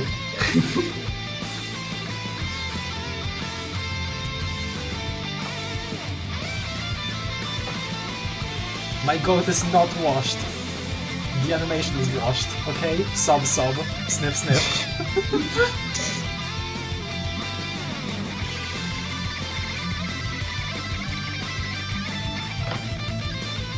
Bum. The other arm is gone now. Hell yes. This entire part, the entire Era of Grief part is like pretty much done by one like artist. It's all like it's the same art style all the way. I never really thought about that, but man, that's impressive. So much art. So much shaded art. Yes. Just glorious. I really like how before she completely falls over, she still like tends at me. I don't know, feels very powerful.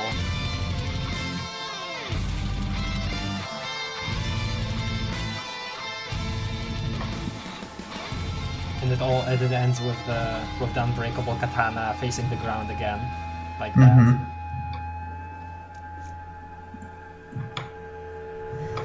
Very, very good. And the non-existent sun seems to be setting in Hussy space.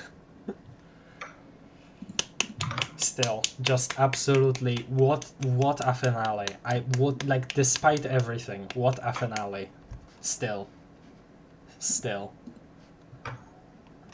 Okay, guys. Let's talk about this. Okay, let me look at some stuff that I might have missed in chat.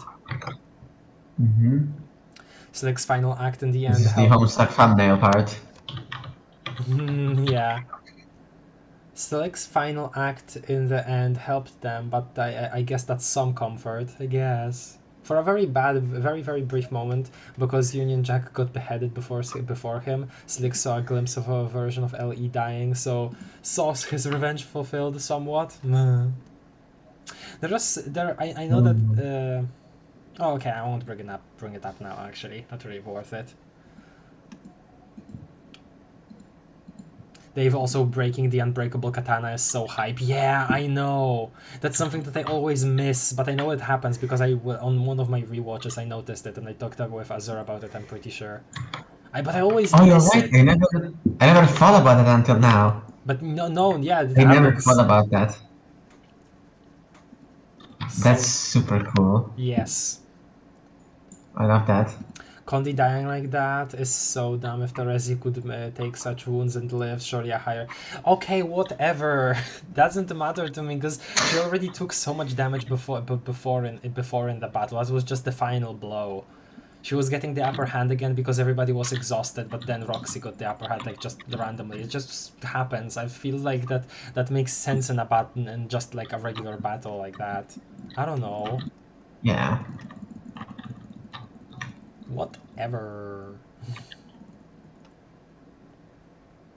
Though, yeah, okay. I guess I can show you. Let me see if I can have it saved on my computer.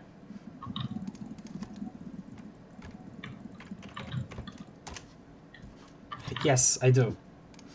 I made this little comic, showcasing my, like, basically also fan-made idea for how this final part with the contest could have went in Collide.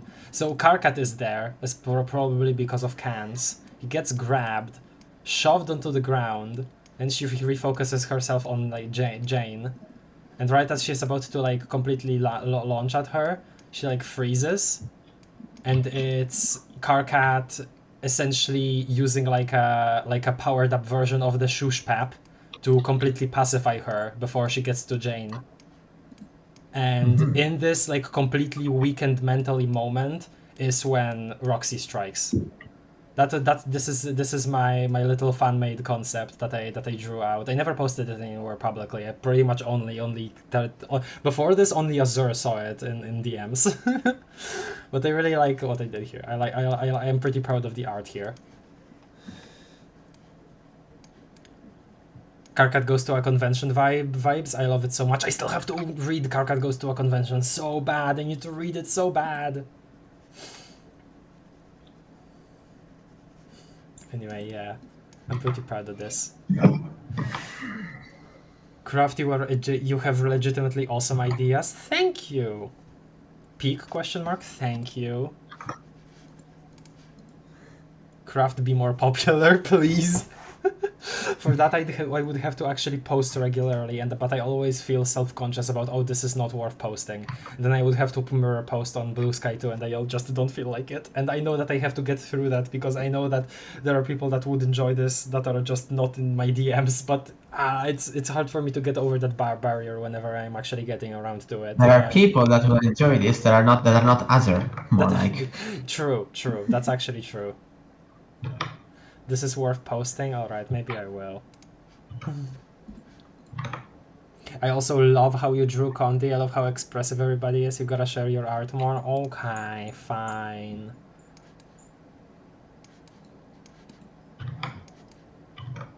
Some of these I'm not that... I'm a little more weird on. Like, her profile here is a little weird. But yeah. This one in the middle here, yeah, I like that one. Okay. Have you said if you're gonna read the post-canon stuff, by the way? Yes, I have. I'm gonna read the epilogues on my own, gonna do a stream just talking about them properly, not gonna be going through them, we're gonna be talking about them, okay? Just, yeah. And then after that we're gonna... There'll be like these discussion streams, well, no, yeah, no, it's specifically meant to not but be... without showing the pages. Yes. And besides that, after that, we will get around to post-canon. We will get around to, sorry, beyond canon. We will get around to beyond canon. That will be read just regularly, like Homestuck itself. I like Jane's blank face, brave girl. I think she was more shocked. This is more her being shocked, I think.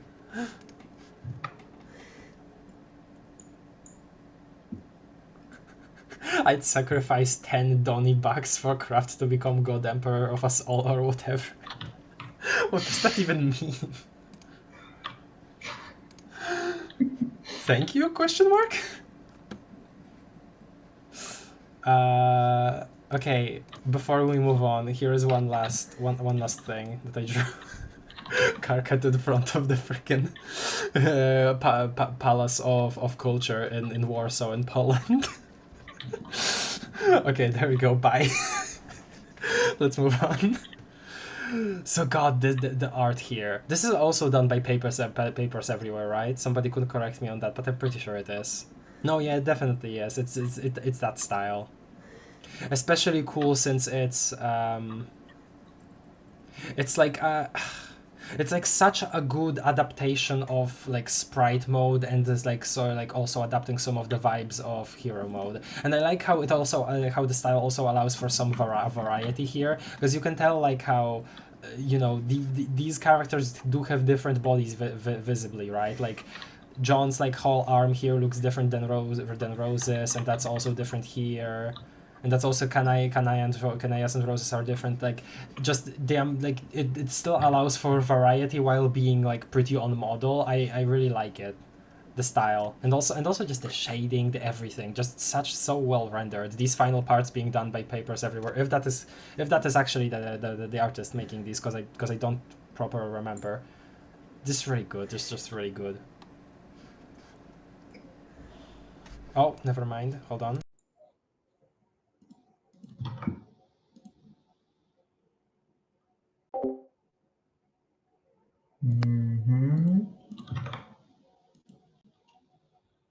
This might be the end because it's pretty late.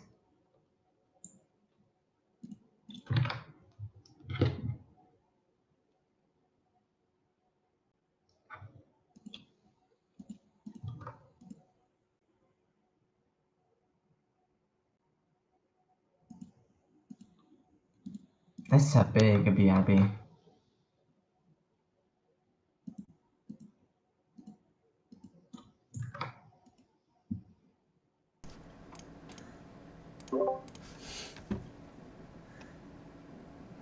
Lime blood powers. Oh, it's so big. Oh yeah. Okay. I didn't actually read some of the comments from them. Yeah. Okay. Craft Lord of Mind soon. No. Not Lord. I don't want to be Lord. Also, Craft, the thing I especially love about your kind of Karkat concept is how it indirectly gives me much needed character closure for Act 6 Karkat. The fact that he comes full circle and as a mutant blood heavily aids in the defeat of the Condess is just so being. Yes, that's exactly why. Like, if they really wanted, like, my entire like little concept that I have here, like not this like it's specific. I specifically like engineered it so it would be like also closure for Karkat, considering that it started off with him wanting to be accepted by the society that would shun him by like, you know, fantasizing, oh, maybe I would be a fresh executioner, right? But obviously that's like he wouldn't be, like, he would be still obviously mistreated even if he got the role, because of, you know, who he is inherently. And so for him to like so for him to be actually there for the contest and like influence it at all, that was my main thing. That's mainly why I like kind of made this concept, to satisfy myself that you know that thought in my head, like he should have been there for the contest, you know, in my mind.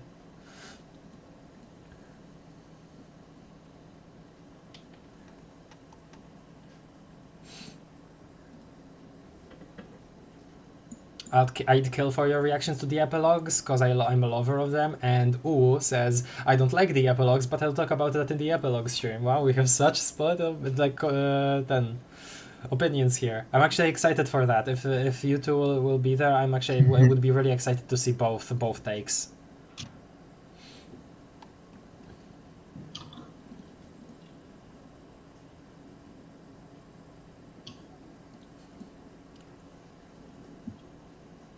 Low-key, if that was his ending, I might have considered him the best written character right now. I think Dirkus, you're making me blush. Oh my god, I didn't expect this kind of a response to that, to showing that.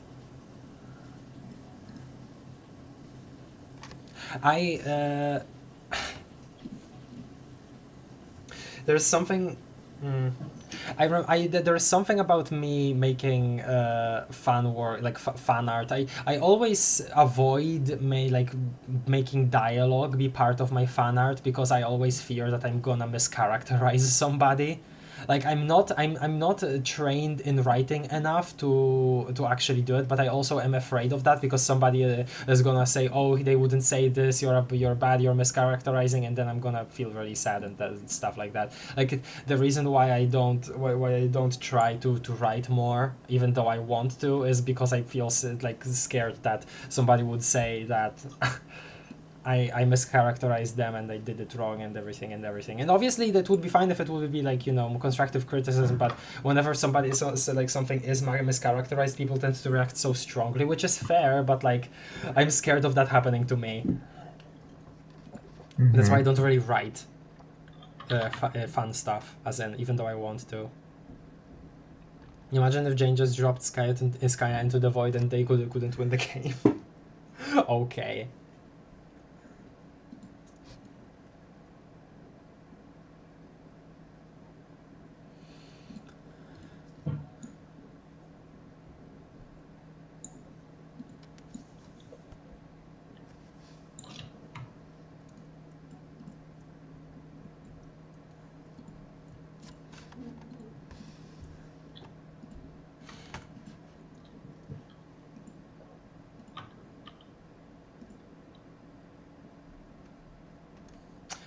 Don't Write provides an absurd amount of hours of fun content. I guess you could consider this that, but it's not really writing, is it? Okay. That gets taken with Nana. God, look at this, by the way. Like, they didn't like give him any new facial features or anything. They just rendered his blank face so well, and I think that's so funny, but also beautiful. Yep, reviving Dirk. They got him his res. Should have happened to Spade Slick too, and the Roxy that died on Dirks. She's still there, guys. The corpse is fresh. I like this. Like all of the like group panels with these guys, just absolutely great. And I love how the Lalons are drawn too. There's something about it, like these smug eyes. I think they're looking at each other like that because of Terezi and John. I think that's pretty funny to think about. Oh man. Yay. Carry the... it is also, again, freaking her paint bucket changed color. Wonder why. And again about this, the fact that it's very much inspired by sprite mode, considering how round their heads are and stuff. But despite that they have the five-fingered hands, just that makes me satisfied, because I much prefer five-fingered hands, like in Homestuck. And this happens. He takes care of another Jack.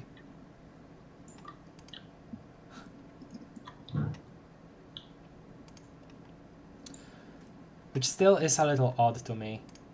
Because,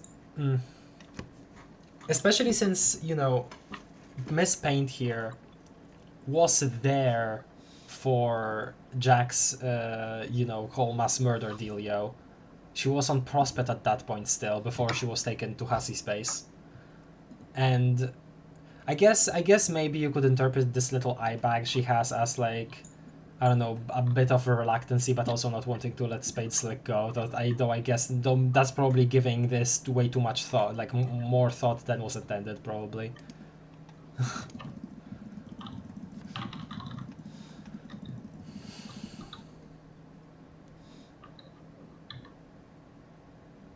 You could make your own fan adventure. Don't think I haven't thought about it. I've thought about it plenty before, though I don't I don't have as good like ideas for entire fan adventures as Azure has. I have thought about making an MSPFA just in general. Oh yeah, that is a fan adventure. I was like just in general, not necessarily a Homestuck fan thing. I could actually show you. Hold on a second. If I can find the image of it.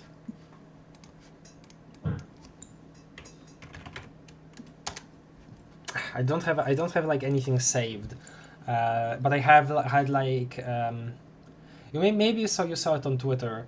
These two characters named Brome and Liler. They were for like an imagined essentially MSPFA also. That was like not related to anything. It was just in the format of MSPFA. I always thought about like making more of it, but then just kind of didn't go anywhere. Daughter, why are you so old all of a sudden? True. Dirk looks so silly. True. The corpse is fresh is a crazy thing to say, lol. True. Miss Paint.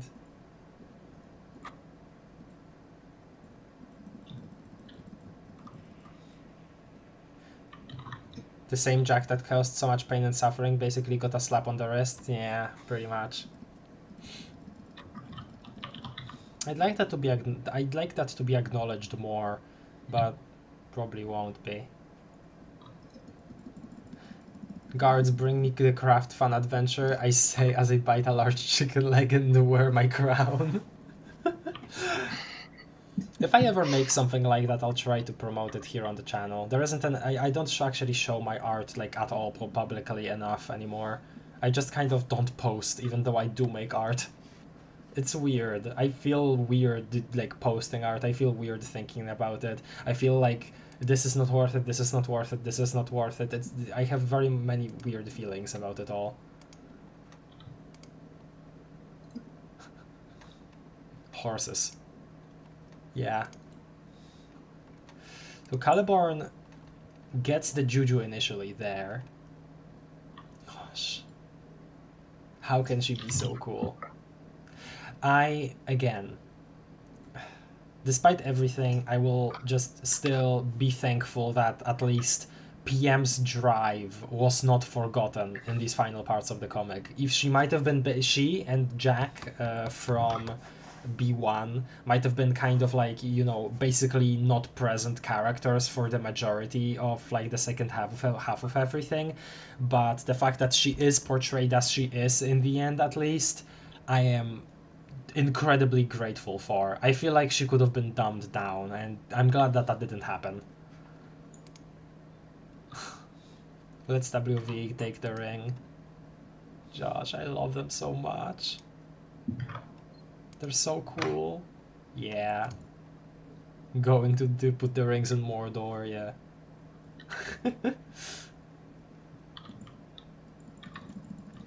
Oh. So here we see them talk, right? I always think about this because we see them talk, but we don't actually get any text here in this part of the comic, so it's just I do definitely like to imagine that they are starting to patch things up here first, but considering what I've heard at least about post-canon stories, it's a little sad that that doesn't go much anywhere. Well, that doesn't go anywhere. I do know that there is a time skip. Obviously, it's just that that's, you know, them actually having a good relationship isn't really portrayed. Which is because I just know that that's the case because I've been spoiled up about like a couple things already on Beyond Canon, you know, on post canon in general. Speaking of about, you know, both the epilogues and yeah.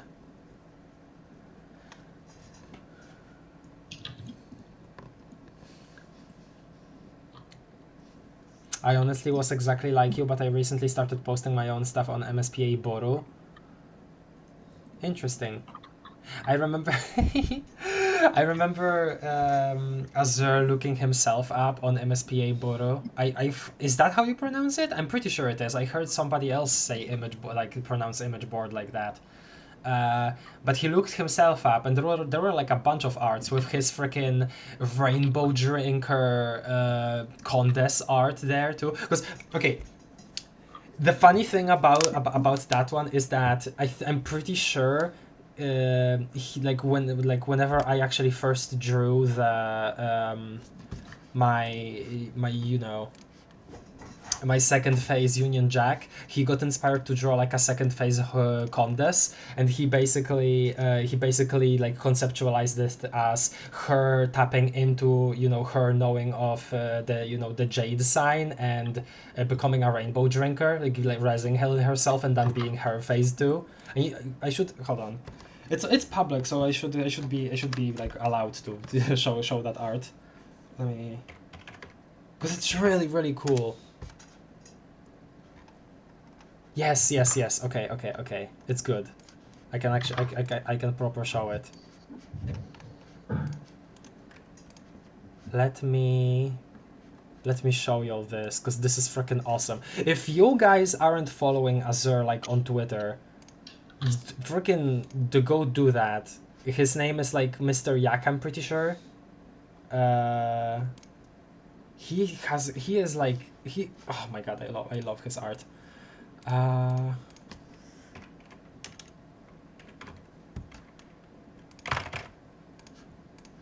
Let me show y'all, because this is super cool. Oh, what? Hold on. I saved it though, right?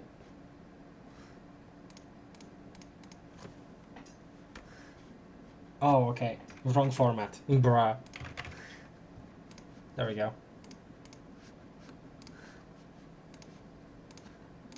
Yeah, look at this.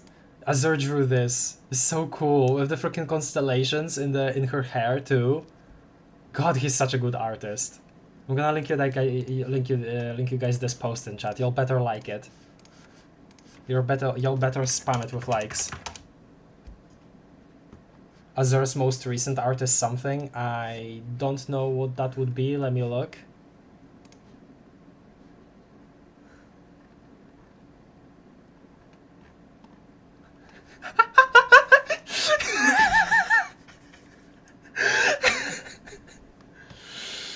Ah, yes. This freaking thing. I don't know. Hold on. Let me. Where's my freaking Firefox capture? Yeah, here.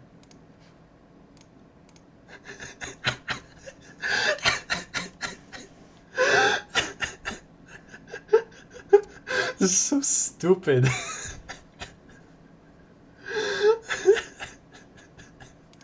Okay. Composure. Okay, let's get back to actually looking at Homestuck, guys. Such nice art. And again, at least it's nice to see these guys reunited, like in this format. Like, we don't get it through text, we don't get to see like a conversation here between John and Jade, but at least there is this, and that's something to absolutely be appreciated. 100%.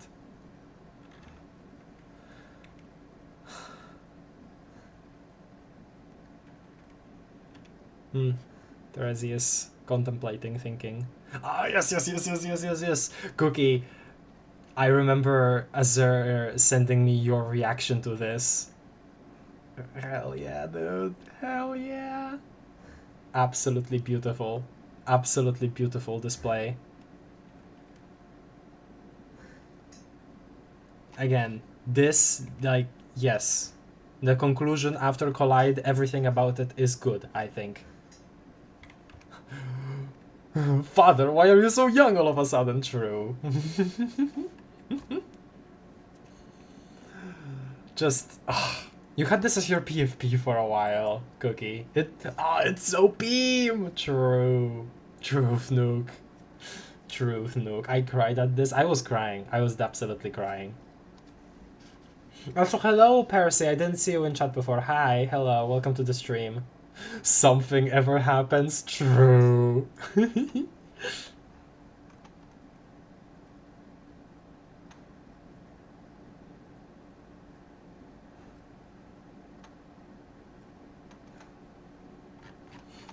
Okay. Let's move on. I was just looking at the chat a little more. Ah, yes. These two. Absolutely beautiful. Yes. And this being the final part before Act 7. Hell yeah. I always forget how big this is. Hold on, I need to make the window larger. There we go. Okay. Time for Act 7.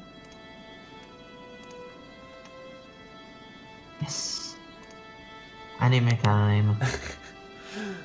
Homestuck is my favorite anime, honestly.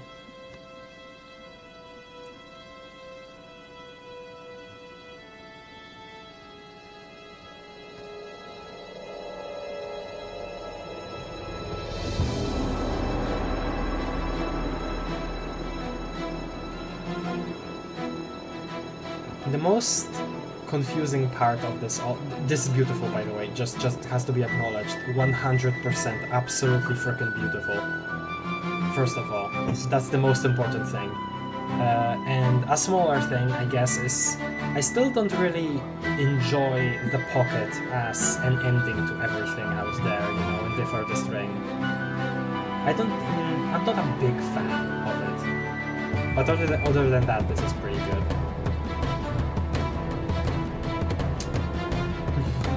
This is very, very good. Just seeing this, the tadpole fight, like this thing that's been built up for so long, like, you know, the universe actually being created here. Just finally happening and actually, you know, having it, you know, impact, having weight. Act 7 is good. Act 7 is good. You never finish home. What? Huh? Then why are you here? I'm sorry, what? And I like how it, like, before it reaches the center, it already, like, starts growing. It's so cool.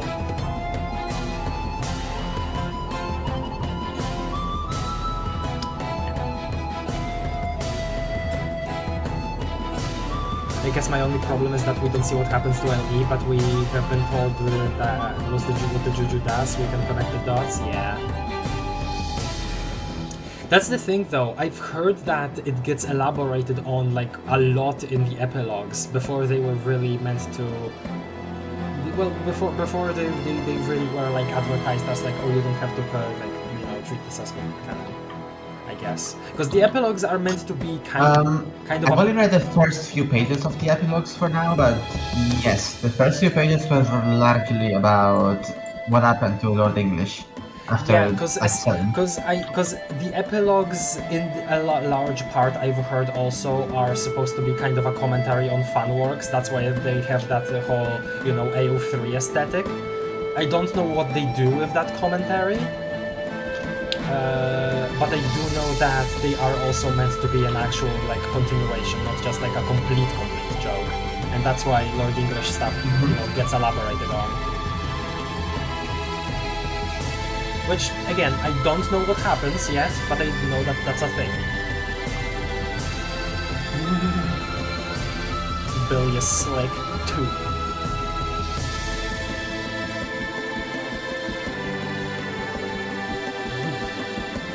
Froggy.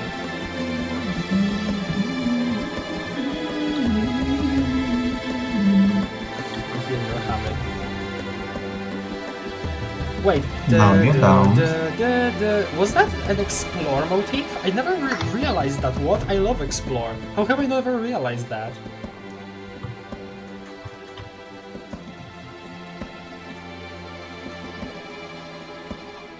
I joined the fandom during the mega pause in 2013. At the time I read All There Was. Wait, so is this your first time you're actually seeing this? Oh no, am I spoiling you? I hope... Please no. One thing I do have to say is that the reason for it being an anime-ish is that there is the Reddit gold of Thunder, so it kind of spoils the experience for me. Wait, what? I don't... What does that comment even mean, Udra? I'm sorry. Yeah, we get this here.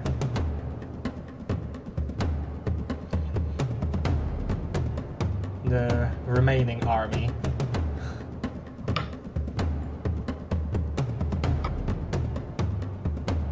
I always really liked the visual that Lord English stands at like the border of the dream bubble.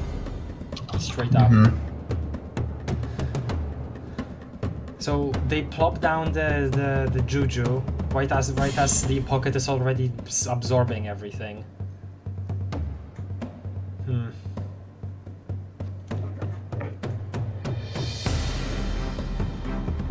I mean, I have to imagine that the fate of like most, if not all, of these ghosts is just getting sucked into the pocket, right?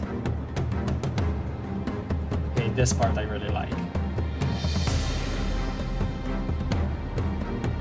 Can't die because he broke his own clock. And that's also where he gets his clockwork magics, I suppose.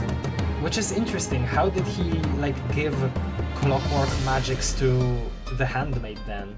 Ah, yes. This song. Or this melody.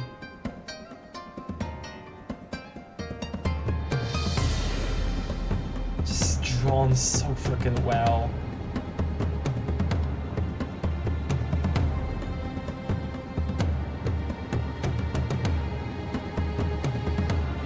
So we're getting what's supposed to be the final defeat of Lord English, cutting back and forth between when he first gained his immortality. I don't think I ever really made that connection, which is also crazy. Alright, yeah, I love you. So why does this happen? Is it... oh wait, okay. I never actually connected the dots here, because I think always way too distracted to when actually watching Act 7. So the juju is like plops down. Hold on. Where does the door appear? Here, right?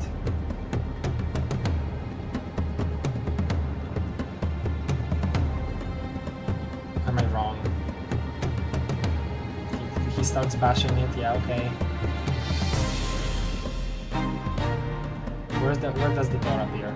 Yeah, here. So the door appears on this side, and then the actual new the new universe proper thing suddenly takes the appearance of the juju, and there is the door on the other side. Which I never actually connected that's the case what's happening here, which I'm also surprised by. Like, how did I never see the connection here? What does this mean? Does that mean that, well, inside of the juju are still those versions of those characters that are supposedly from the future, right? So it wouldn't just mean that this is a door to wherever the Battle of Lord English is happening. This is something different. It's a different kind of connection, which maybe it's just to symbolize the act of like the comic itself ending, considering that the juju represents, you know, the comic, as you can, you know, mess with the canon of the comic by using the juju. Maybe it's just simply that.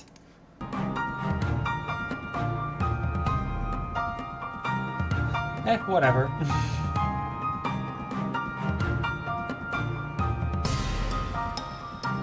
So they skip around until, if they fast forward the time on Earth to where everything is terraformed, which is a little confusing to me, but I won't explain why. That would take too long. I like that the meteor gets a focus here. The fact that, yeah. This like highly rendered meteor is so beautiful.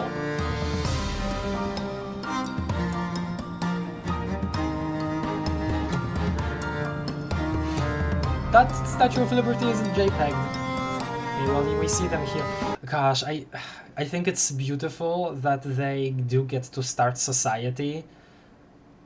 Right, I absolutely think it's beautiful that they do that these two specifically get to restart society on this new planet, but I still think, but it's still like, oh, they never get to like be taken into the future or anything with like the rest of them, like after, like maybe just like as a visit or something. I kind of imagine that will be the case, but we never, but we at least like neither here or in the credits we see that visual, which is a bit sad that they're just left in the past of this you know, of Earthsea.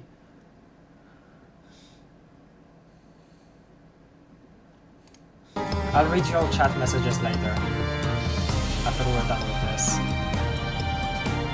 But this is nice at least. Can Country. Suddenly different art style, which I was confused by definitely. Thanks for playing, I'm doing this guy. Very good.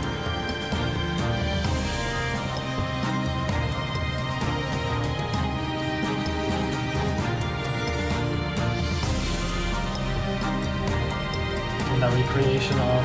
Yup. That always satisfies me first.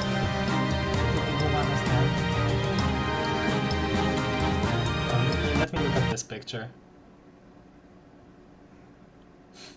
Oh, I like Jade having her old dress. I never really paid attention to that. Not old dress, but yeah, you know.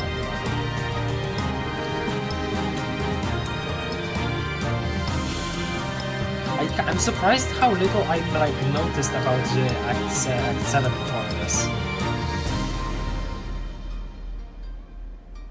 Oh man.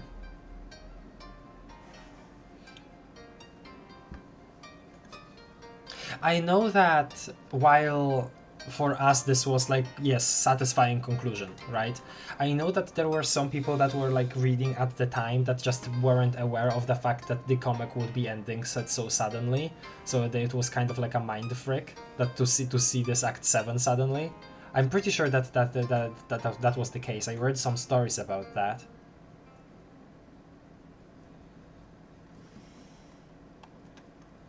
Okay, let me scroll up.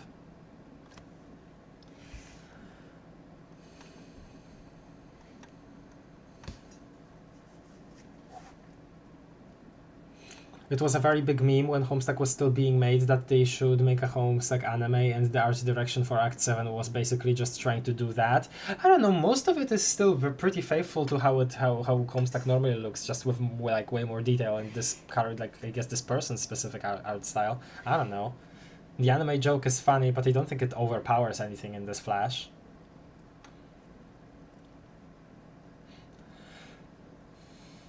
He'd cut out his eyes and placed pool balls in for some reason. I don't think that's what happens, question mark.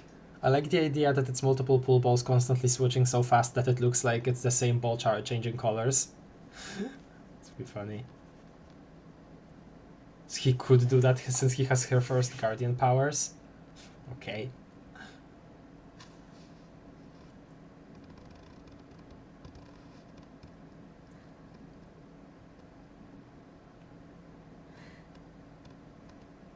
I'm pretty sure we talked about it back when Arceus Sprite put down the grist rig. I guess you could have forgotten though. Maybe I did. There's so much that I just don't remember now. I'm sorry. Do you think LE has to constantly switch out his pool ball eyes like the light bulbs? No.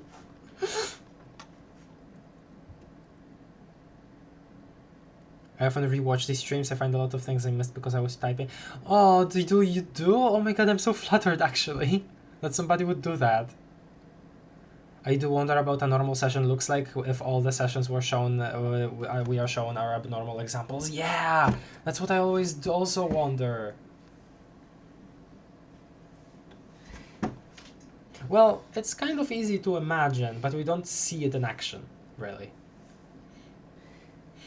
And there are many apparently easy ways to get a failed session, and what most fans ignore, apparently it's not mandatory to get God tier to win. Yup. That is definitely like the case. The session gets mostly glossed over though. Although 12 prototyping was still pretty out of the ordinary still. Yeah, I would assume so. Skya like only accounts for 4 prototypings when it comes to like how much it gets upgraded. Starting society, if only the other 3 exiles were still here, rest in peace, yup.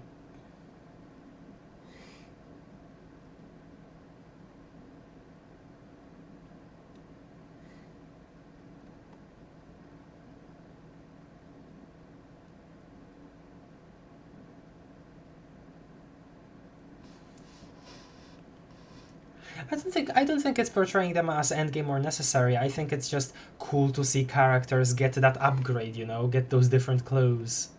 I just think it's just that's cool. I don't think it's necessarily representative of people wanting to like make them seem mandatory.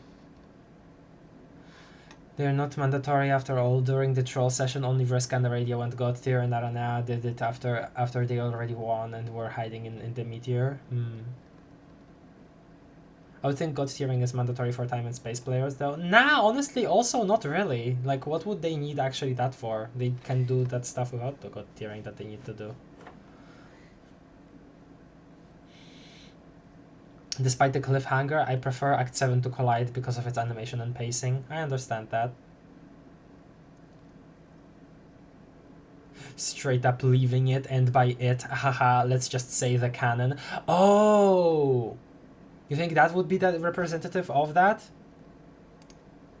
I guess, yeah, because immediately, like, the next thing we see after this, right? Like, the next thing that comes out that's proper, like after the credits at least, right? Is, well, the credits are already, like, subtitled post-canon on the Homestuck map. So maybe it is straight up just representative of leaving canon proper. Huh. Maybe you are right, actually, Donnie. That would be interesting, like symbolism, I guess. Even though I don't know what, like, to what extent, like, that would mean anything.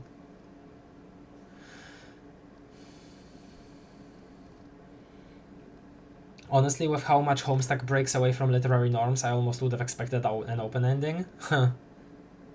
Probably. Nep deserved so much better. True. Well, there is not much preventing time and space players from fulfilling their duties without God tier. Yeah, that's what I said. I can't rewatch these, I'm too cringe. In that Chad Donnie and Vod Donnie aren't alternate selves, I hate him like Dirk hates bro. No, you hate him like Karkat hates his past and future self, okay? That's way more accurate. Overture, canon edit. Clark Powell, Toby Fox. Very nice. Are you here, Luna? Because you're muted? Yeah, I am. Sorry I'm not talking, but I am. Okay. Alright. Oh. And, you know, it's 3 AM. Yeah, I know. We're ending soon. I would hope so. It's okay. I love this so much, dude. This as the prelude to the credits. Mm-hmm. Also, you're really loud suddenly, sorry.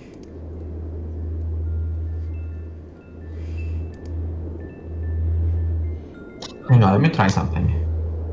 Okay, one last wind chime foley. Yep. I love wind chime foley so much. I don't even know what I would say that it represents, but it's something.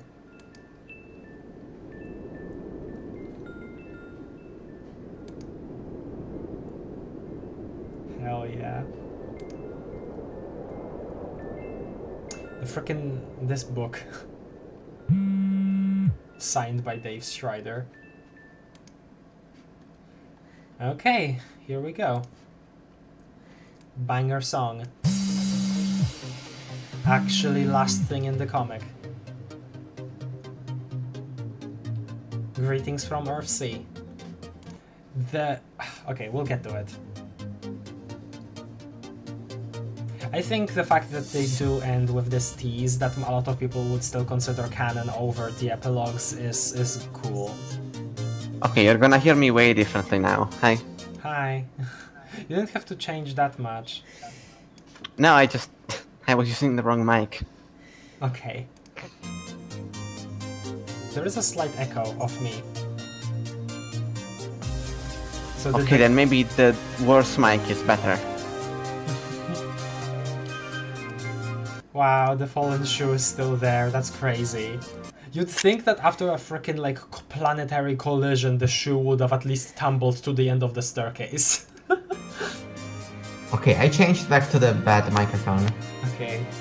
I just lowered your volume, it's fine. Okay. So here they make Paradox like children. Which is just strange to think about.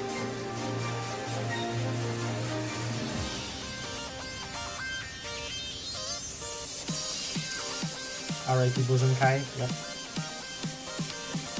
Guess that's enough. And they all just get like taken care of by Carapations.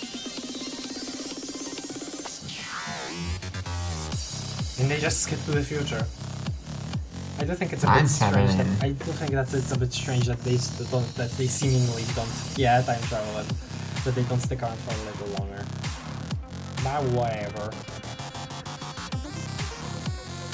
One of those babies is now one of those babies is the one Dirk drew when Caliborn made him draw Jake and Roxy art. Oh yeah, I forgot about that.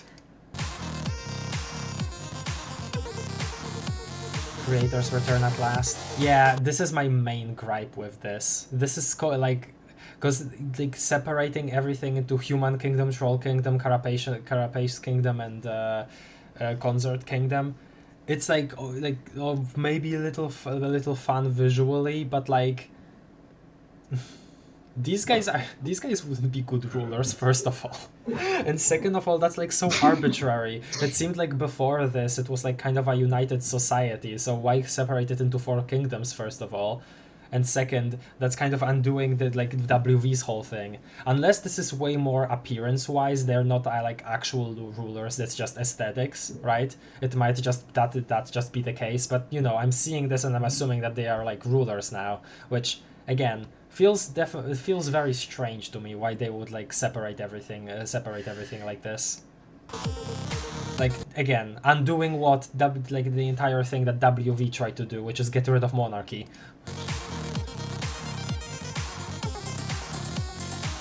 If it's just aesthetics, then it's fine, but you know, we don't, that would just be headcanon, we don't really see that.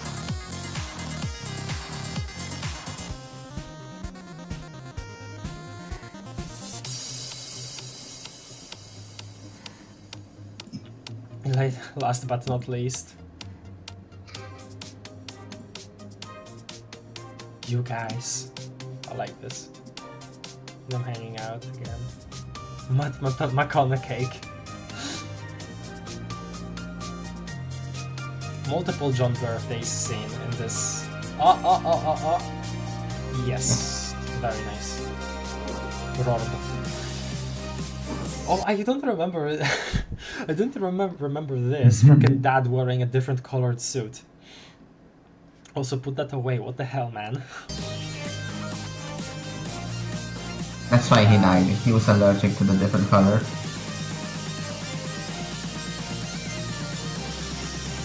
Found another liberty from his past self, different self. So crappy. True.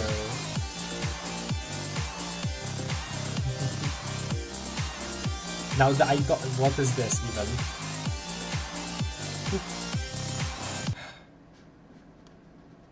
My precious. I like how Kadavra Sprite is hanging out with them.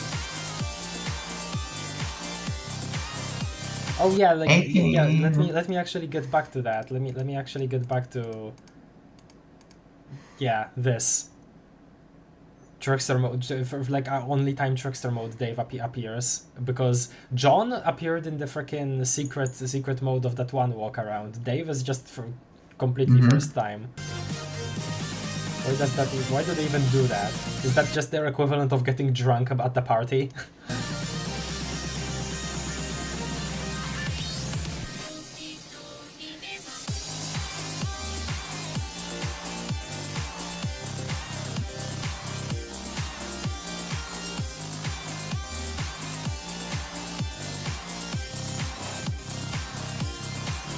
Gadzooks?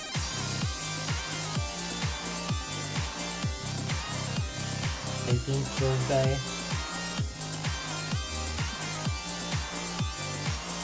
How's it going out there? We miss you. Terezi.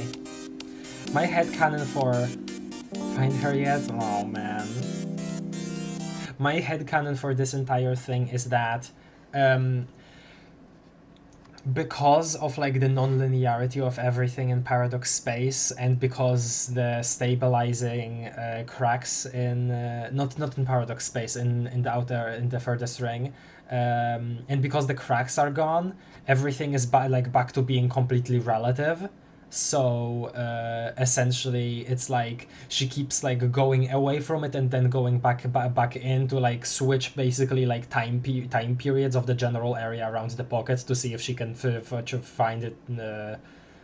Vriska still. That's kind of my headcanon for how she's working, because I don't think it would be very, like, it's very strange to think about the fact that, you know, if that wasn't the case, that the pocket would just forever and ever be sucking new things up, considering that there just wouldn't be anything around anymore after a while.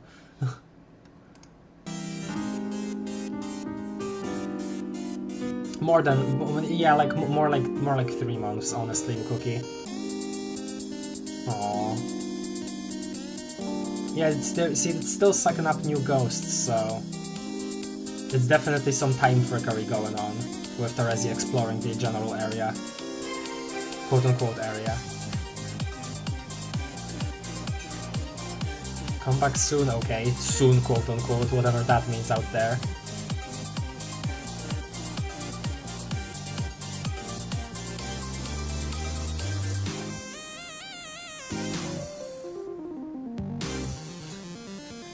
This thing. Wow. Jade says we should head over to your house for your D-Day. Oh, I guess it's kinda like,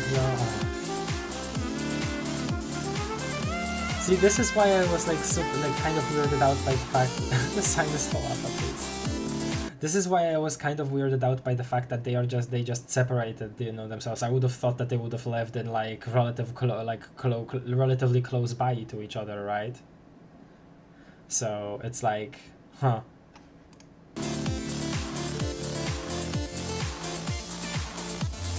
This is nice though. Like, John is definitely feeling down in the dumps, and the rest of them are going to win voluntarily.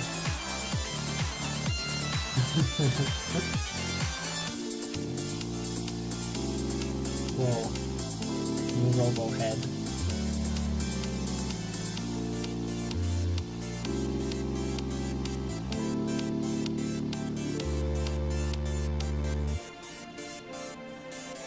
Chess guys. Call them by their actual names. By their actual name. Maybe they don't mind. 20th birthday.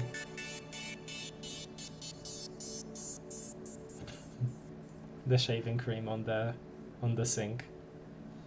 Overall, this is a good conclusion. Oh, that.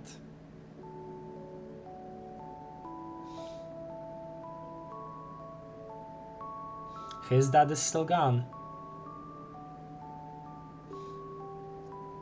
I remember getting to this part and completely kind of just forgetting about that.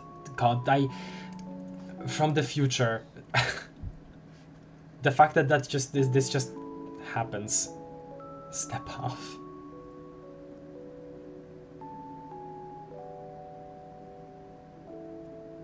He'll do it. I guess eventually. What's the consequences of that? I have no idea. Make the move or the bunny gets it in the end, man. Okay. And that's the end. That's everything. Okay. That is Homestuck again. We have finished going through everything again. Okay. We'll get to general discussion in a second because I have a couple of slides for that. It'll be pretty short. I don't have my very many topics. It's like 4 slides and pretty much will be complete in like a couple minutes. So yeah, but other than that, let me look at the stream chat.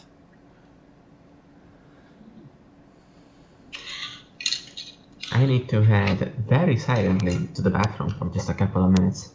Hopefully I don't wake my parents up. First of all, that's literal racial segregation. Second of all, what goes against everything WV stands for. Yeah, that's what I thought too.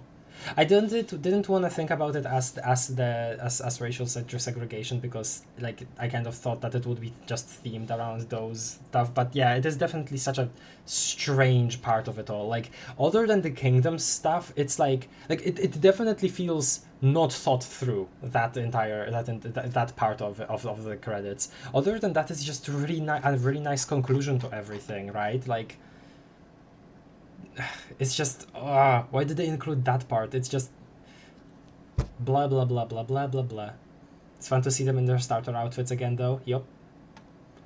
think about it weird when you think about it more. It is really weird when you think about it more. Makes the separate kingdoms pointless and like really weird. The lesbians are canon in my eyes. Oh, you mean like what, Calliope and Roxy? Callie straight up brought the drugs to the wedding. True. Also rare trickster mode Dave, yeah.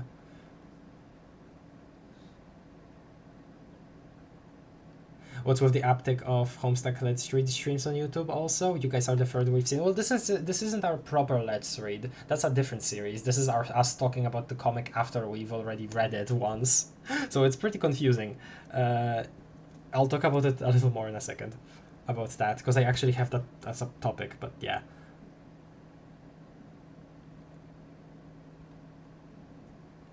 Look how I didn't forget Dave's scratched disc. I know, I just don't remember so many years ago. Yeah. Why can't we have nice things? John becomes really distant after this. Just, yeah, like, why do they live so far away from each other? What's the point of that?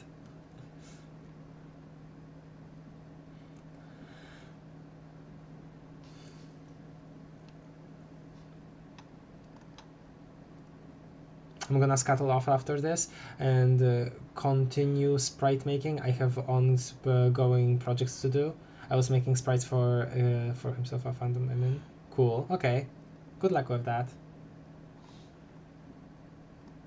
The Windy Boy is now the Windy Man. Beep boop. Yeah. But yeah, I never finished it, and instead basically what has fueled my continued stay was the fact that in 2018 I was gonna make a troll sonas based off of my entire horoscope map. What? But I didn't have Wi-Fi consistently, so I ended up making a guidebook for myself for the class aspects of HS character making 101 and Spurb itself. What? Just on your own, like without reference? That's interesting. That, dude, that is, huh. It's been years and I've never completed this project. I see. That's so, huh, that's, wow. Just I'm thinking about that, I'm impressed. And you've never actually finished reading the comic? Then, like, but you've seen this at some point, right? Like, kind of in a vacuum? I'm assuming? I forgot what happened in Act 1. Can we get a recap? No, I'm sorry, Donnie, no. So, hello, Topat Stick. Okay, bye, Cookie. If you do go away. Okay. So, the very last part of everything we're doing here.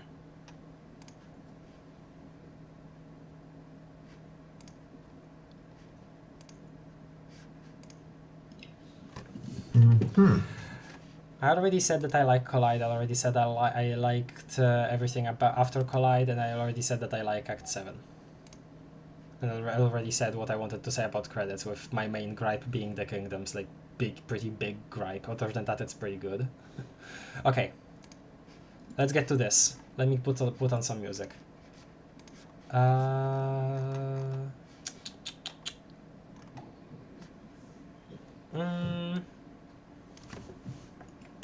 Let's do some Pester Quest music. Rose's theme.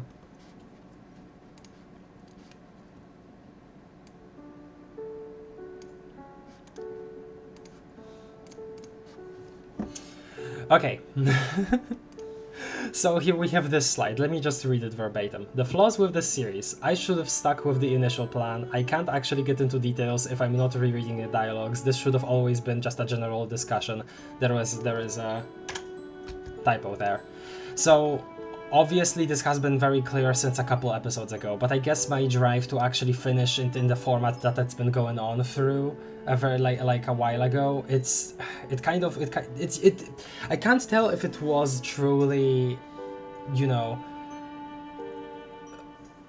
sunk cost fallacy or whatever. Don't know if it could be even be defined by that, or as that rather.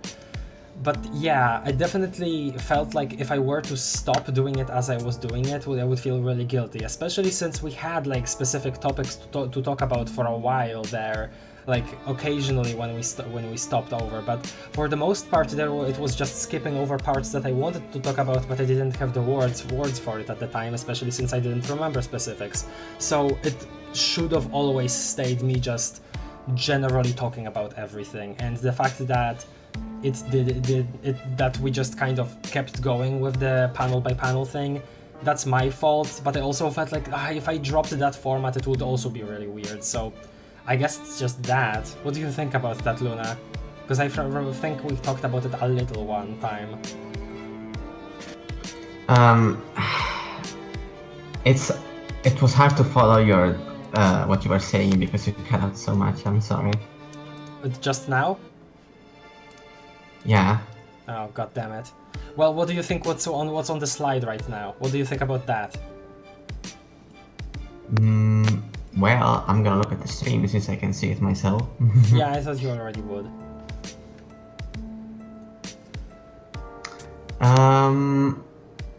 Yeah, I only mentioned it to you a couple of times because I thought you were enjoying this more, but I did think consistently that you lost your initial idea on what to do with this. Yep. Which doesn't necessarily have to be a bad thing, but it wasn't what you said it would be at the start. Mm-hmm. That's the main thing. It is, yeah. It wasn't what I said it would be at the start, and yeah, I'm still kind of disappointed by that. Especially, I guess it's just especially since it could have been like way shorter than it was. We could have played Hive Swap Act 1 already way earlier than we will, because as it stands, probably will be next week. But yeah, I honestly. Scary. Yeah, it's kind of scary, but honestly very exciting. But yeah, I just kind of feel guilty, right? Because it feels like I promised something specific and it didn't become that, and while stuff still, came together, like we still had pretty fun discussions during it, it's still like, it didn't feel right for me, to me. That like I wasn't doing both the comic and my thoughts at the time when I was still reading like Justice. It felt that way, where I wasn't doing my past self justice with this, even though that was kind of the point of it all. So, in general, what I thought would be the series that would, I guess, show you my general thoughts on the comic ended up not being that. It didn't end up being like this final piece of like opinion piece on the comic that I wanted it to be. It just didn't turn out that way because I guess I'm bad at doing that kind of stuff live. I'm way better at just writing my thoughts down through text. So maybe I should have just made a video, but I'm still pretty scared of making videos. Yeah, I guess that's that. Let me read the chat. I'll stick around to the end of the stream. Okay. You could still try doing that. You still have a chance to do it after the epilogues. I guess, yes. Parts 3, 8, and 11 of Post Discussion aren't in the Homestuck playlist. Okay, thank you for telling me. I'll take care of that. I'll stick around as I did Steins Gate Let's Play. You have a Let's Play. That's cool. Don't stomp on the radio. Yeah.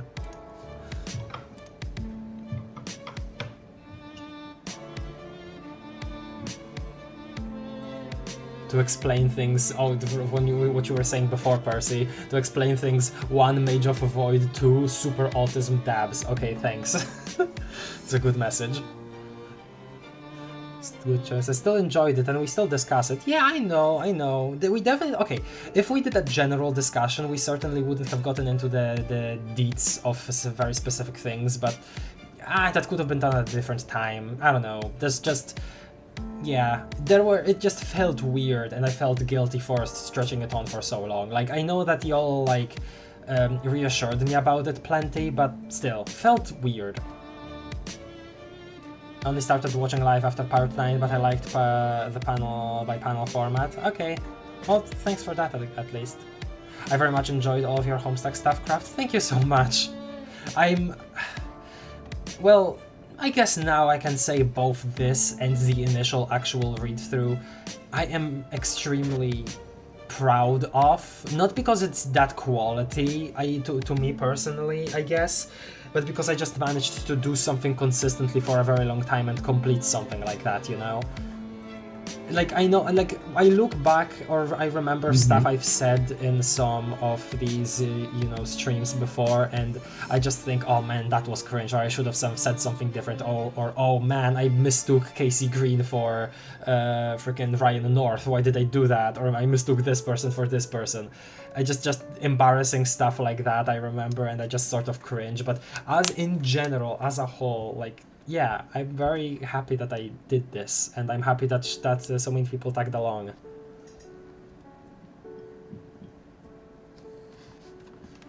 Okay, next slide.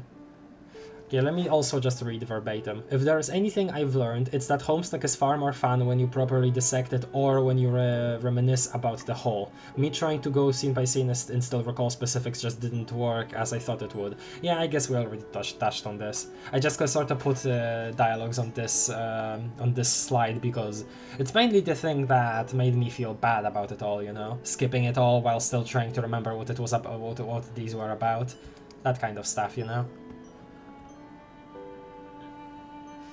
Yeah, so again, this series was meant to be just kind of my final opinion piece on Homestuck, didn't end up being that way, and I guess we have to move on from that. I guess we have to say that's okay. Okay, this is what I've been alluding to all stream. Fear of not getting something. This is something that sometimes haunts me. I fear that I didn't quite get something in the comic, and that's the source of me not enjoying it as much as I could have. There's been multiple times throughout me looking at Homestuck fan content and generally just discussion of Homestuck, both on Twitter where I actually am and on different websites where I just sort of, you know, look at things without an account, like on Tumblr.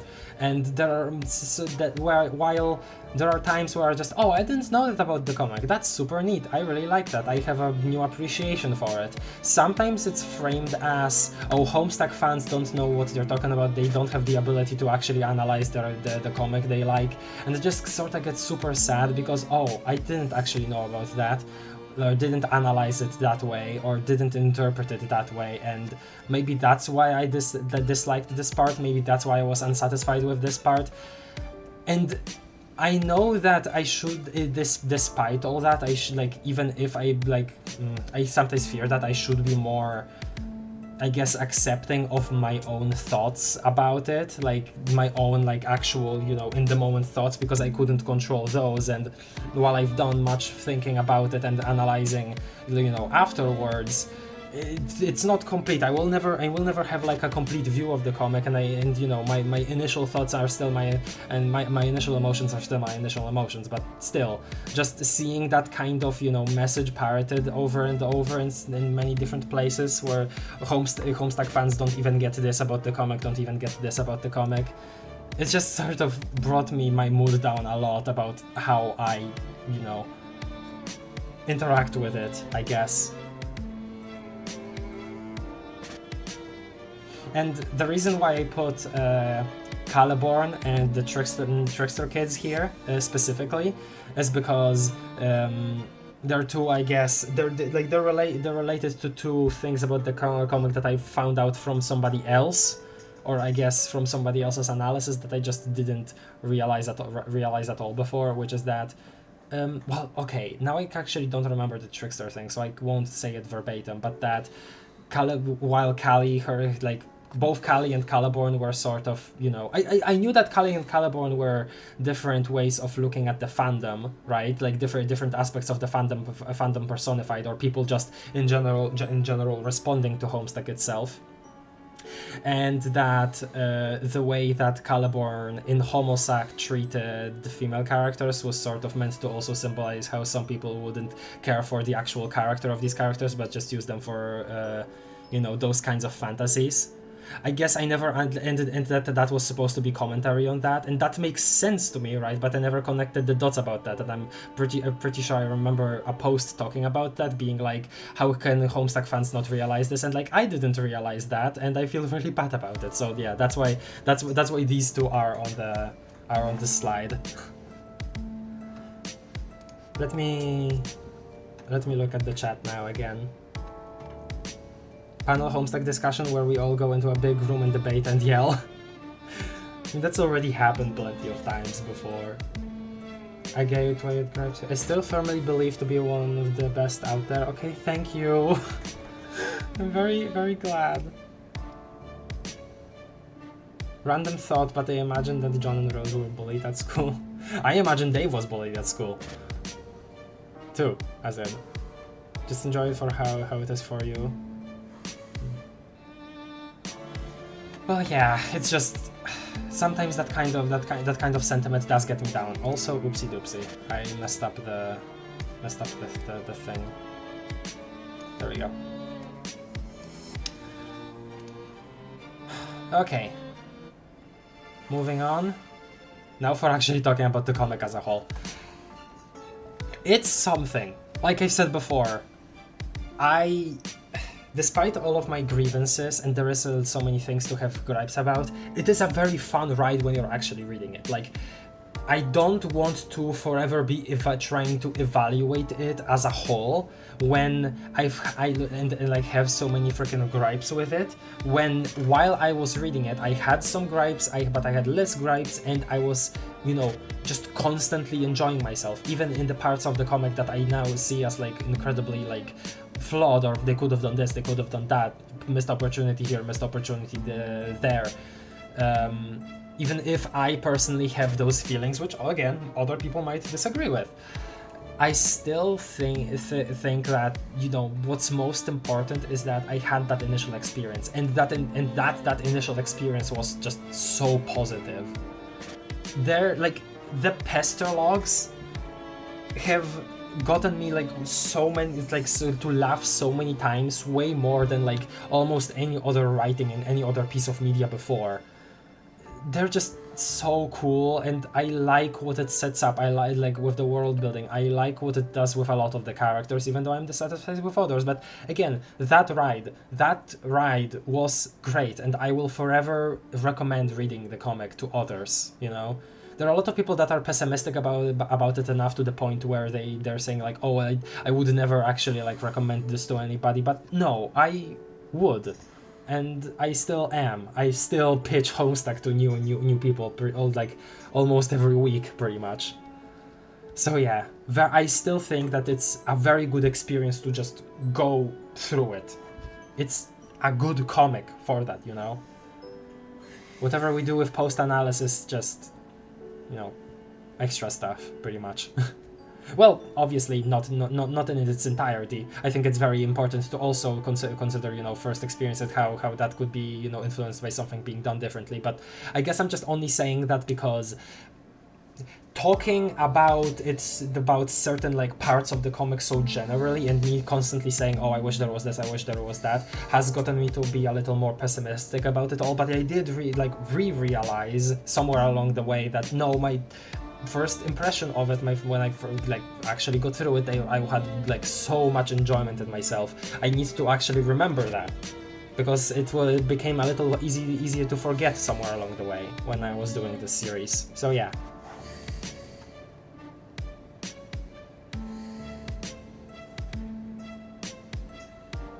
Lol, silly frog. Would you say there is any media even remotely close to Homestuck in any way? I know that some people have compare that one football alternate universe future thing, which I always forget what it's called. It's like a number. But other than that, I don't know that there is much. Obviously, there is a lot of you know, freaking fun adventures. Obviously, that's a thing, which a lot of people hold in very high regard. But I think.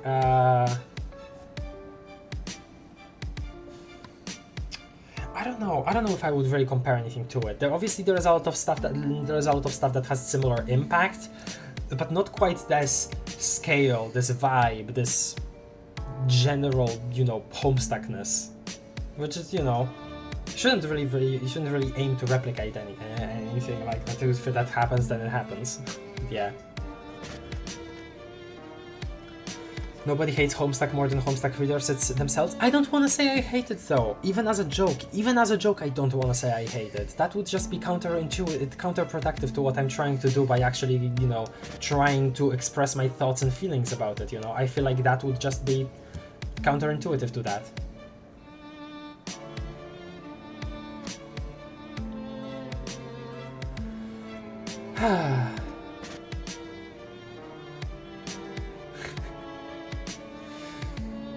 My friend pitched Homestuck at the Thanksgiving dinner. I feel like introducing it to him was a mistake, but besides that, I love recommending it. Hell yeah. There are so many people that have gotten to read it like recently from like my various friend groups. Like this person named Roxy Moron, this you know, Cookie herself, Dark Mage, who hasn't shown up on stream, but that person too. I reminisced about this before, during this series, I'm pretty sure. But the reason that Cookie even like started reading Homestuck again, like because is just that I drew one of the Dragon Ball androids as an indigo blood troll, and I guess it just sort of unlocked something in her brain. And the funniest thing is I did that through Azure. I made Azure send that to her, which is really funny. It is funny. That was before we actually talked with each other more often. I think I mentioned Homestuck to my friends way too much and drove some away, but most of them never would have heard of it anyway, and I don't think they were the type to read it. Yeah, I get that. Some of the friends I've made in college, I've talked about Homestuck to, and God, it's just super funny because sometimes I feel like, oh no, am I yapping too much? And then I remember that one of my friends went on like a 30-minute rant about the Saw series, so I'm good.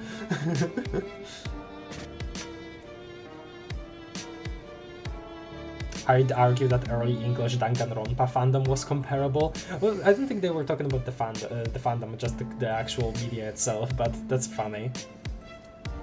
Yes, 17776 really isn't that Homestuck-like IMO. I know that, listen, I think that the reason why people compare to that is just the very incredibly unique format and taking full advantage of the fact that it's on the internet. Other than that, I don't imagine it would be very Homestuck-like at all. I mean, you know, just from the premise of it that I've heard, but just, yeah. But the premise of it, like, I've heard about its premise, it's actually very interesting. Maybe I'll get around to reading it someday. I've read a lot of similar media, but IDK if I found a Homestuck level thing. I've seen farther on the scale though. Interesting. I've heard ORV is similar, but I haven't read it myself. I don't know what that is. It's so funny. Indigo Blood Android is based. Fits with Aquarius's inventor stick too. It was I forget the number, I forget the actual, which one it was, but it was the you know, the guy one. Out of the duo, it was the guy one. haven't watched Dragon Ball, so I wouldn't remember. 17? Yeah. Another thing I drew was draw freaking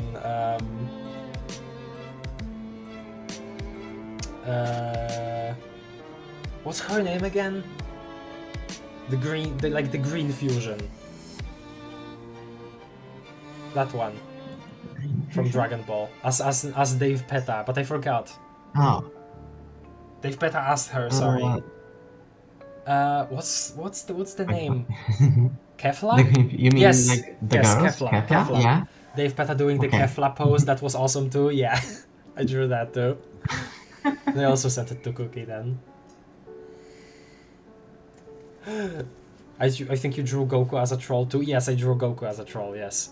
Still haven't seen anything info about that. Goksun Kakrot Ra. It's so funny how you remember his name. Hell yeah. So yeah, just coming back to this. Homestuck is still a good piece of media that I think I always recommend people to just check out at least to see if it's right for them, you know, if they get charmed by the characters, by the world, by the freaking quirky video game mechanics, if they get charmed by any of that, you just tell them to, you know, stick through with it, because it's worth it. There is so much to enjoy with Homestuck. Like, despite whatever we might have talked about, we might have complained about, there is so much to enjoy in Homestuck. It's beautiful. It's beautiful. And yeah, okay, as this slide says, Homestuck means a lot to me personally. There is so much art I've done of this comic. It inspired me to make so many little doodles, that little sketches, more fully rendered stuff that I haven't actually posted much of. It for a very long time became my new Undertale, which I need to get back to actually get like, you know, do into that fandom. I need to get back into the Deltarune and Undertale fully like embrace myself mentally because of what's coming. But yeah, for a substantial amount of time, it was my new Undertale, and that I think is really special, because I honestly at a certain point never thought that anything would replace Undertale for me in that way.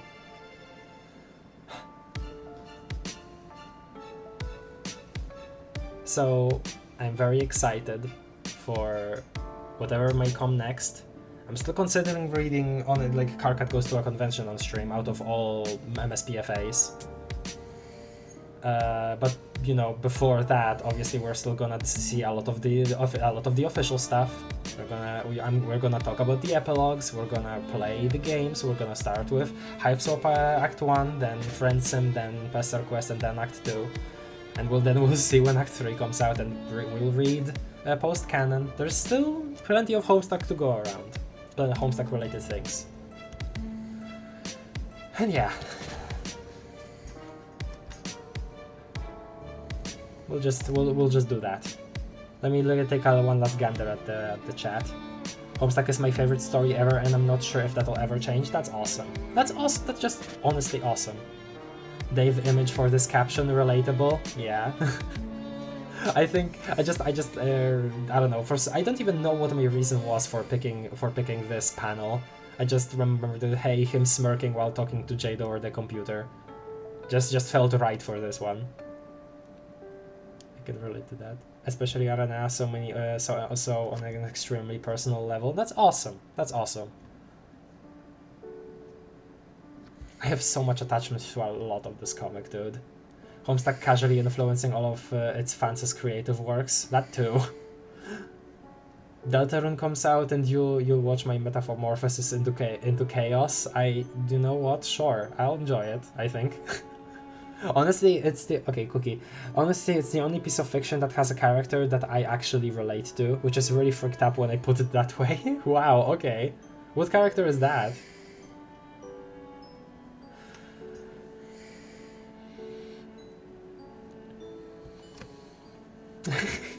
Are you ready for the Alvanite reveal in Deltarune Craft? No.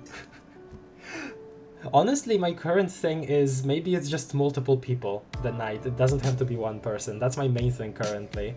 I know that Oblivion Theory is a thing, but I don't like how it treats Kara. Like, obviously I know that they don't treat them as like, oh, inherently evil, blah blah blah blah blah, but the fact that they mainly portray them as Oblivion Theory mainly portrays Kara as you know, that representation of the player, that of the players like want to see what happens, and that's only when they make themselves known. I don't know. Just I've read it. Or part of it at least. I haven't actually finished reading it. Just that mention of Kara in it there, it just made me really sad. Because I wanted them to be like, because I want to treat them like absolutely 100% completely neutrally. So the focus on that made me a little upset. Anyway, that's a stupid freaking rant, unrelated to anything. Okay, I'm gonna go now because we're ending soon anyway. Extremely late. This is the last panel. No, I know, but I'm gonna go now because I'm starting to feel pretty sick because of how late it is and how I'm still at the PC. That's completely fine, Luna. Take care. Take care. It's been fun to hang out though. Thank you. See you With guys. you too.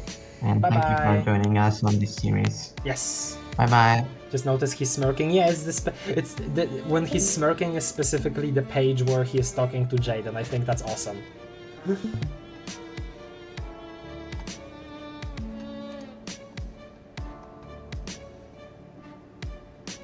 Characters, I'm stupid and said characters are Karkat, Dave, Sprite, and Dirk. Oh, interesting.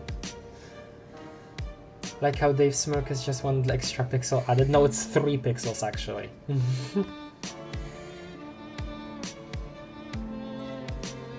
I feel like a lot of people can relate to John. In many ways, I do imagine so. I don't know if there is any character that I specifically identify with very much. I don't know. I very much enjoy a lot of characters, but I don't know if there is anything like that for me in Homestuck, really. I still dress up as Manepeta once every week. I am her. I am the Arsenic Catnip Jr. Alright, Donnie. Oblivion and Multi-Night are both very bad if you actually look at them, but anyways, this is a Homestuck stream. Okay, the Multi-Night is... I don't know about anybody's actual... you know, like, expanded thoughts. I just say that because it feels like something that could be revealed. I haven't actually analyzed it. Like, it's not something that I got from somebody else, and I haven't actually analyzed it myself, so don't worry, Udram. I'm not actually like super convinced of it or anything. And I only mentioned Oblivion Theory, but because I've noticed that there's some people lately quoting it as something really good, and yeah.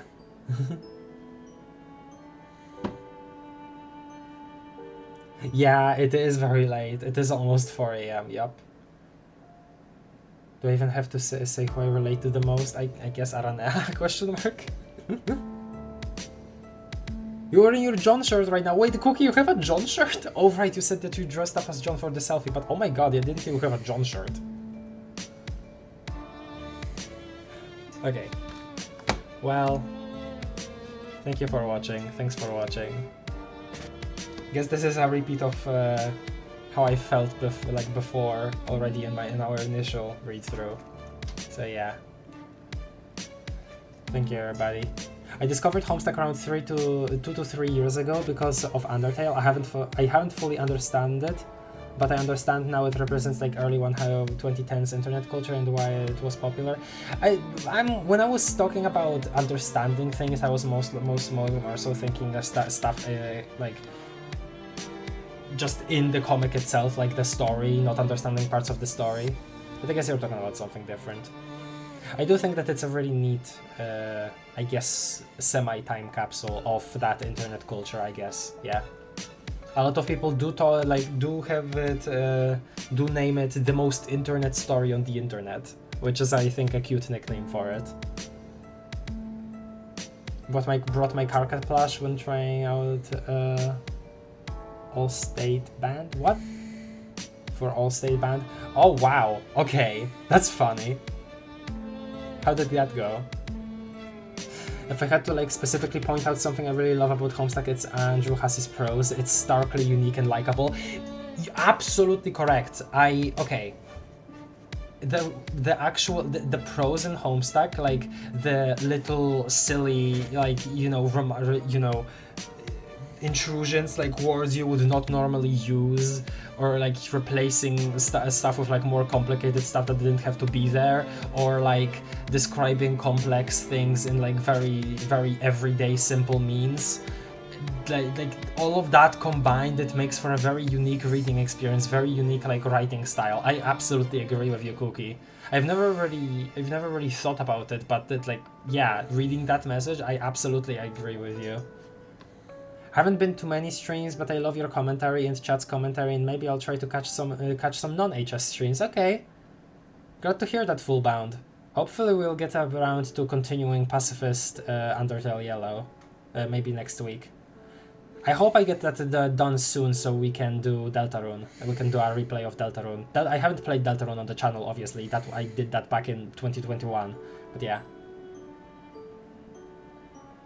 Not Homestuck, but my favorite Oh, okay. Wait, no, I actually don't know what that means. Sorry, Donnie. Legitimately, deciding to join the chat made me more confident in being active elsewhere. I started sharing my art with other people other than my friend, and it feels so nice. So I have to thank you for it. Oh, well, I don't think I'm very much fit for saying you're welcome, because that was my first instinct. But no, that's not right. Just I'm glad that. I guess I could have that effect on you, or this series could have. I'm glad to hear it.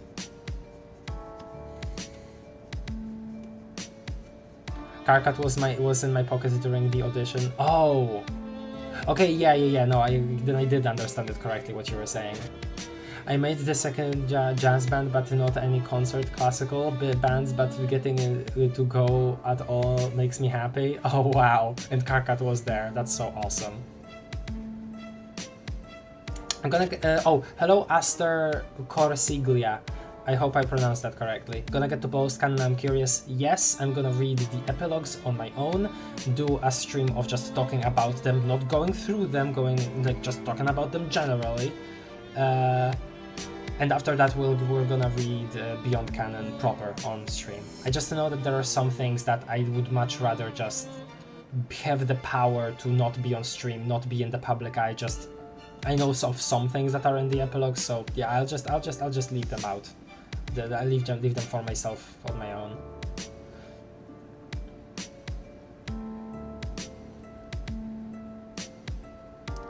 Beyond Canon will be fun in a good way. All right. I do know that I know that people like it. Even some parts of the pre HICU era, even stuff from there. I know that some people just genuinely like it. Some parts of it. So yeah, I hope that I will find some enjoyment in it too. Although I will probably also critical of it, as I am here. Even though a lot of my criticism again is, I wish there could be something more. Though maybe with Beyond Canon, my main criticism will be something else than I wish there was more of blank. Maybe that will be the case. Maybe I will switch up my game. Carpet will revive me for death like a micro totem. Okay.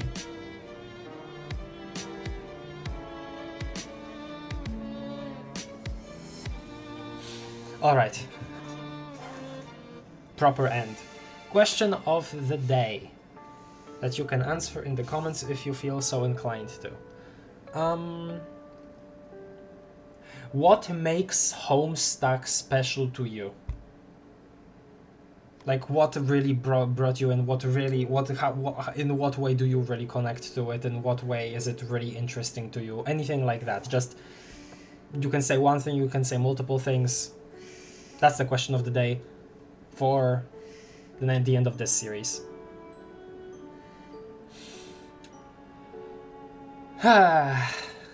Okay.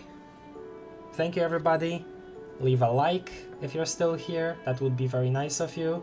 If you like Homestuck, you have some friends that like Homestuck, feel free to share the original series and maybe this too with them. That would also be nice. Subscribe if you're new for more stuff, as I've said, or this is not the complete end of Homestuck, just the comic proper. There is many more things for us to get into. And other series in general too. So yeah, bye bye everybody. See ya next time, which is Disco Elysium on Saturday. Bye!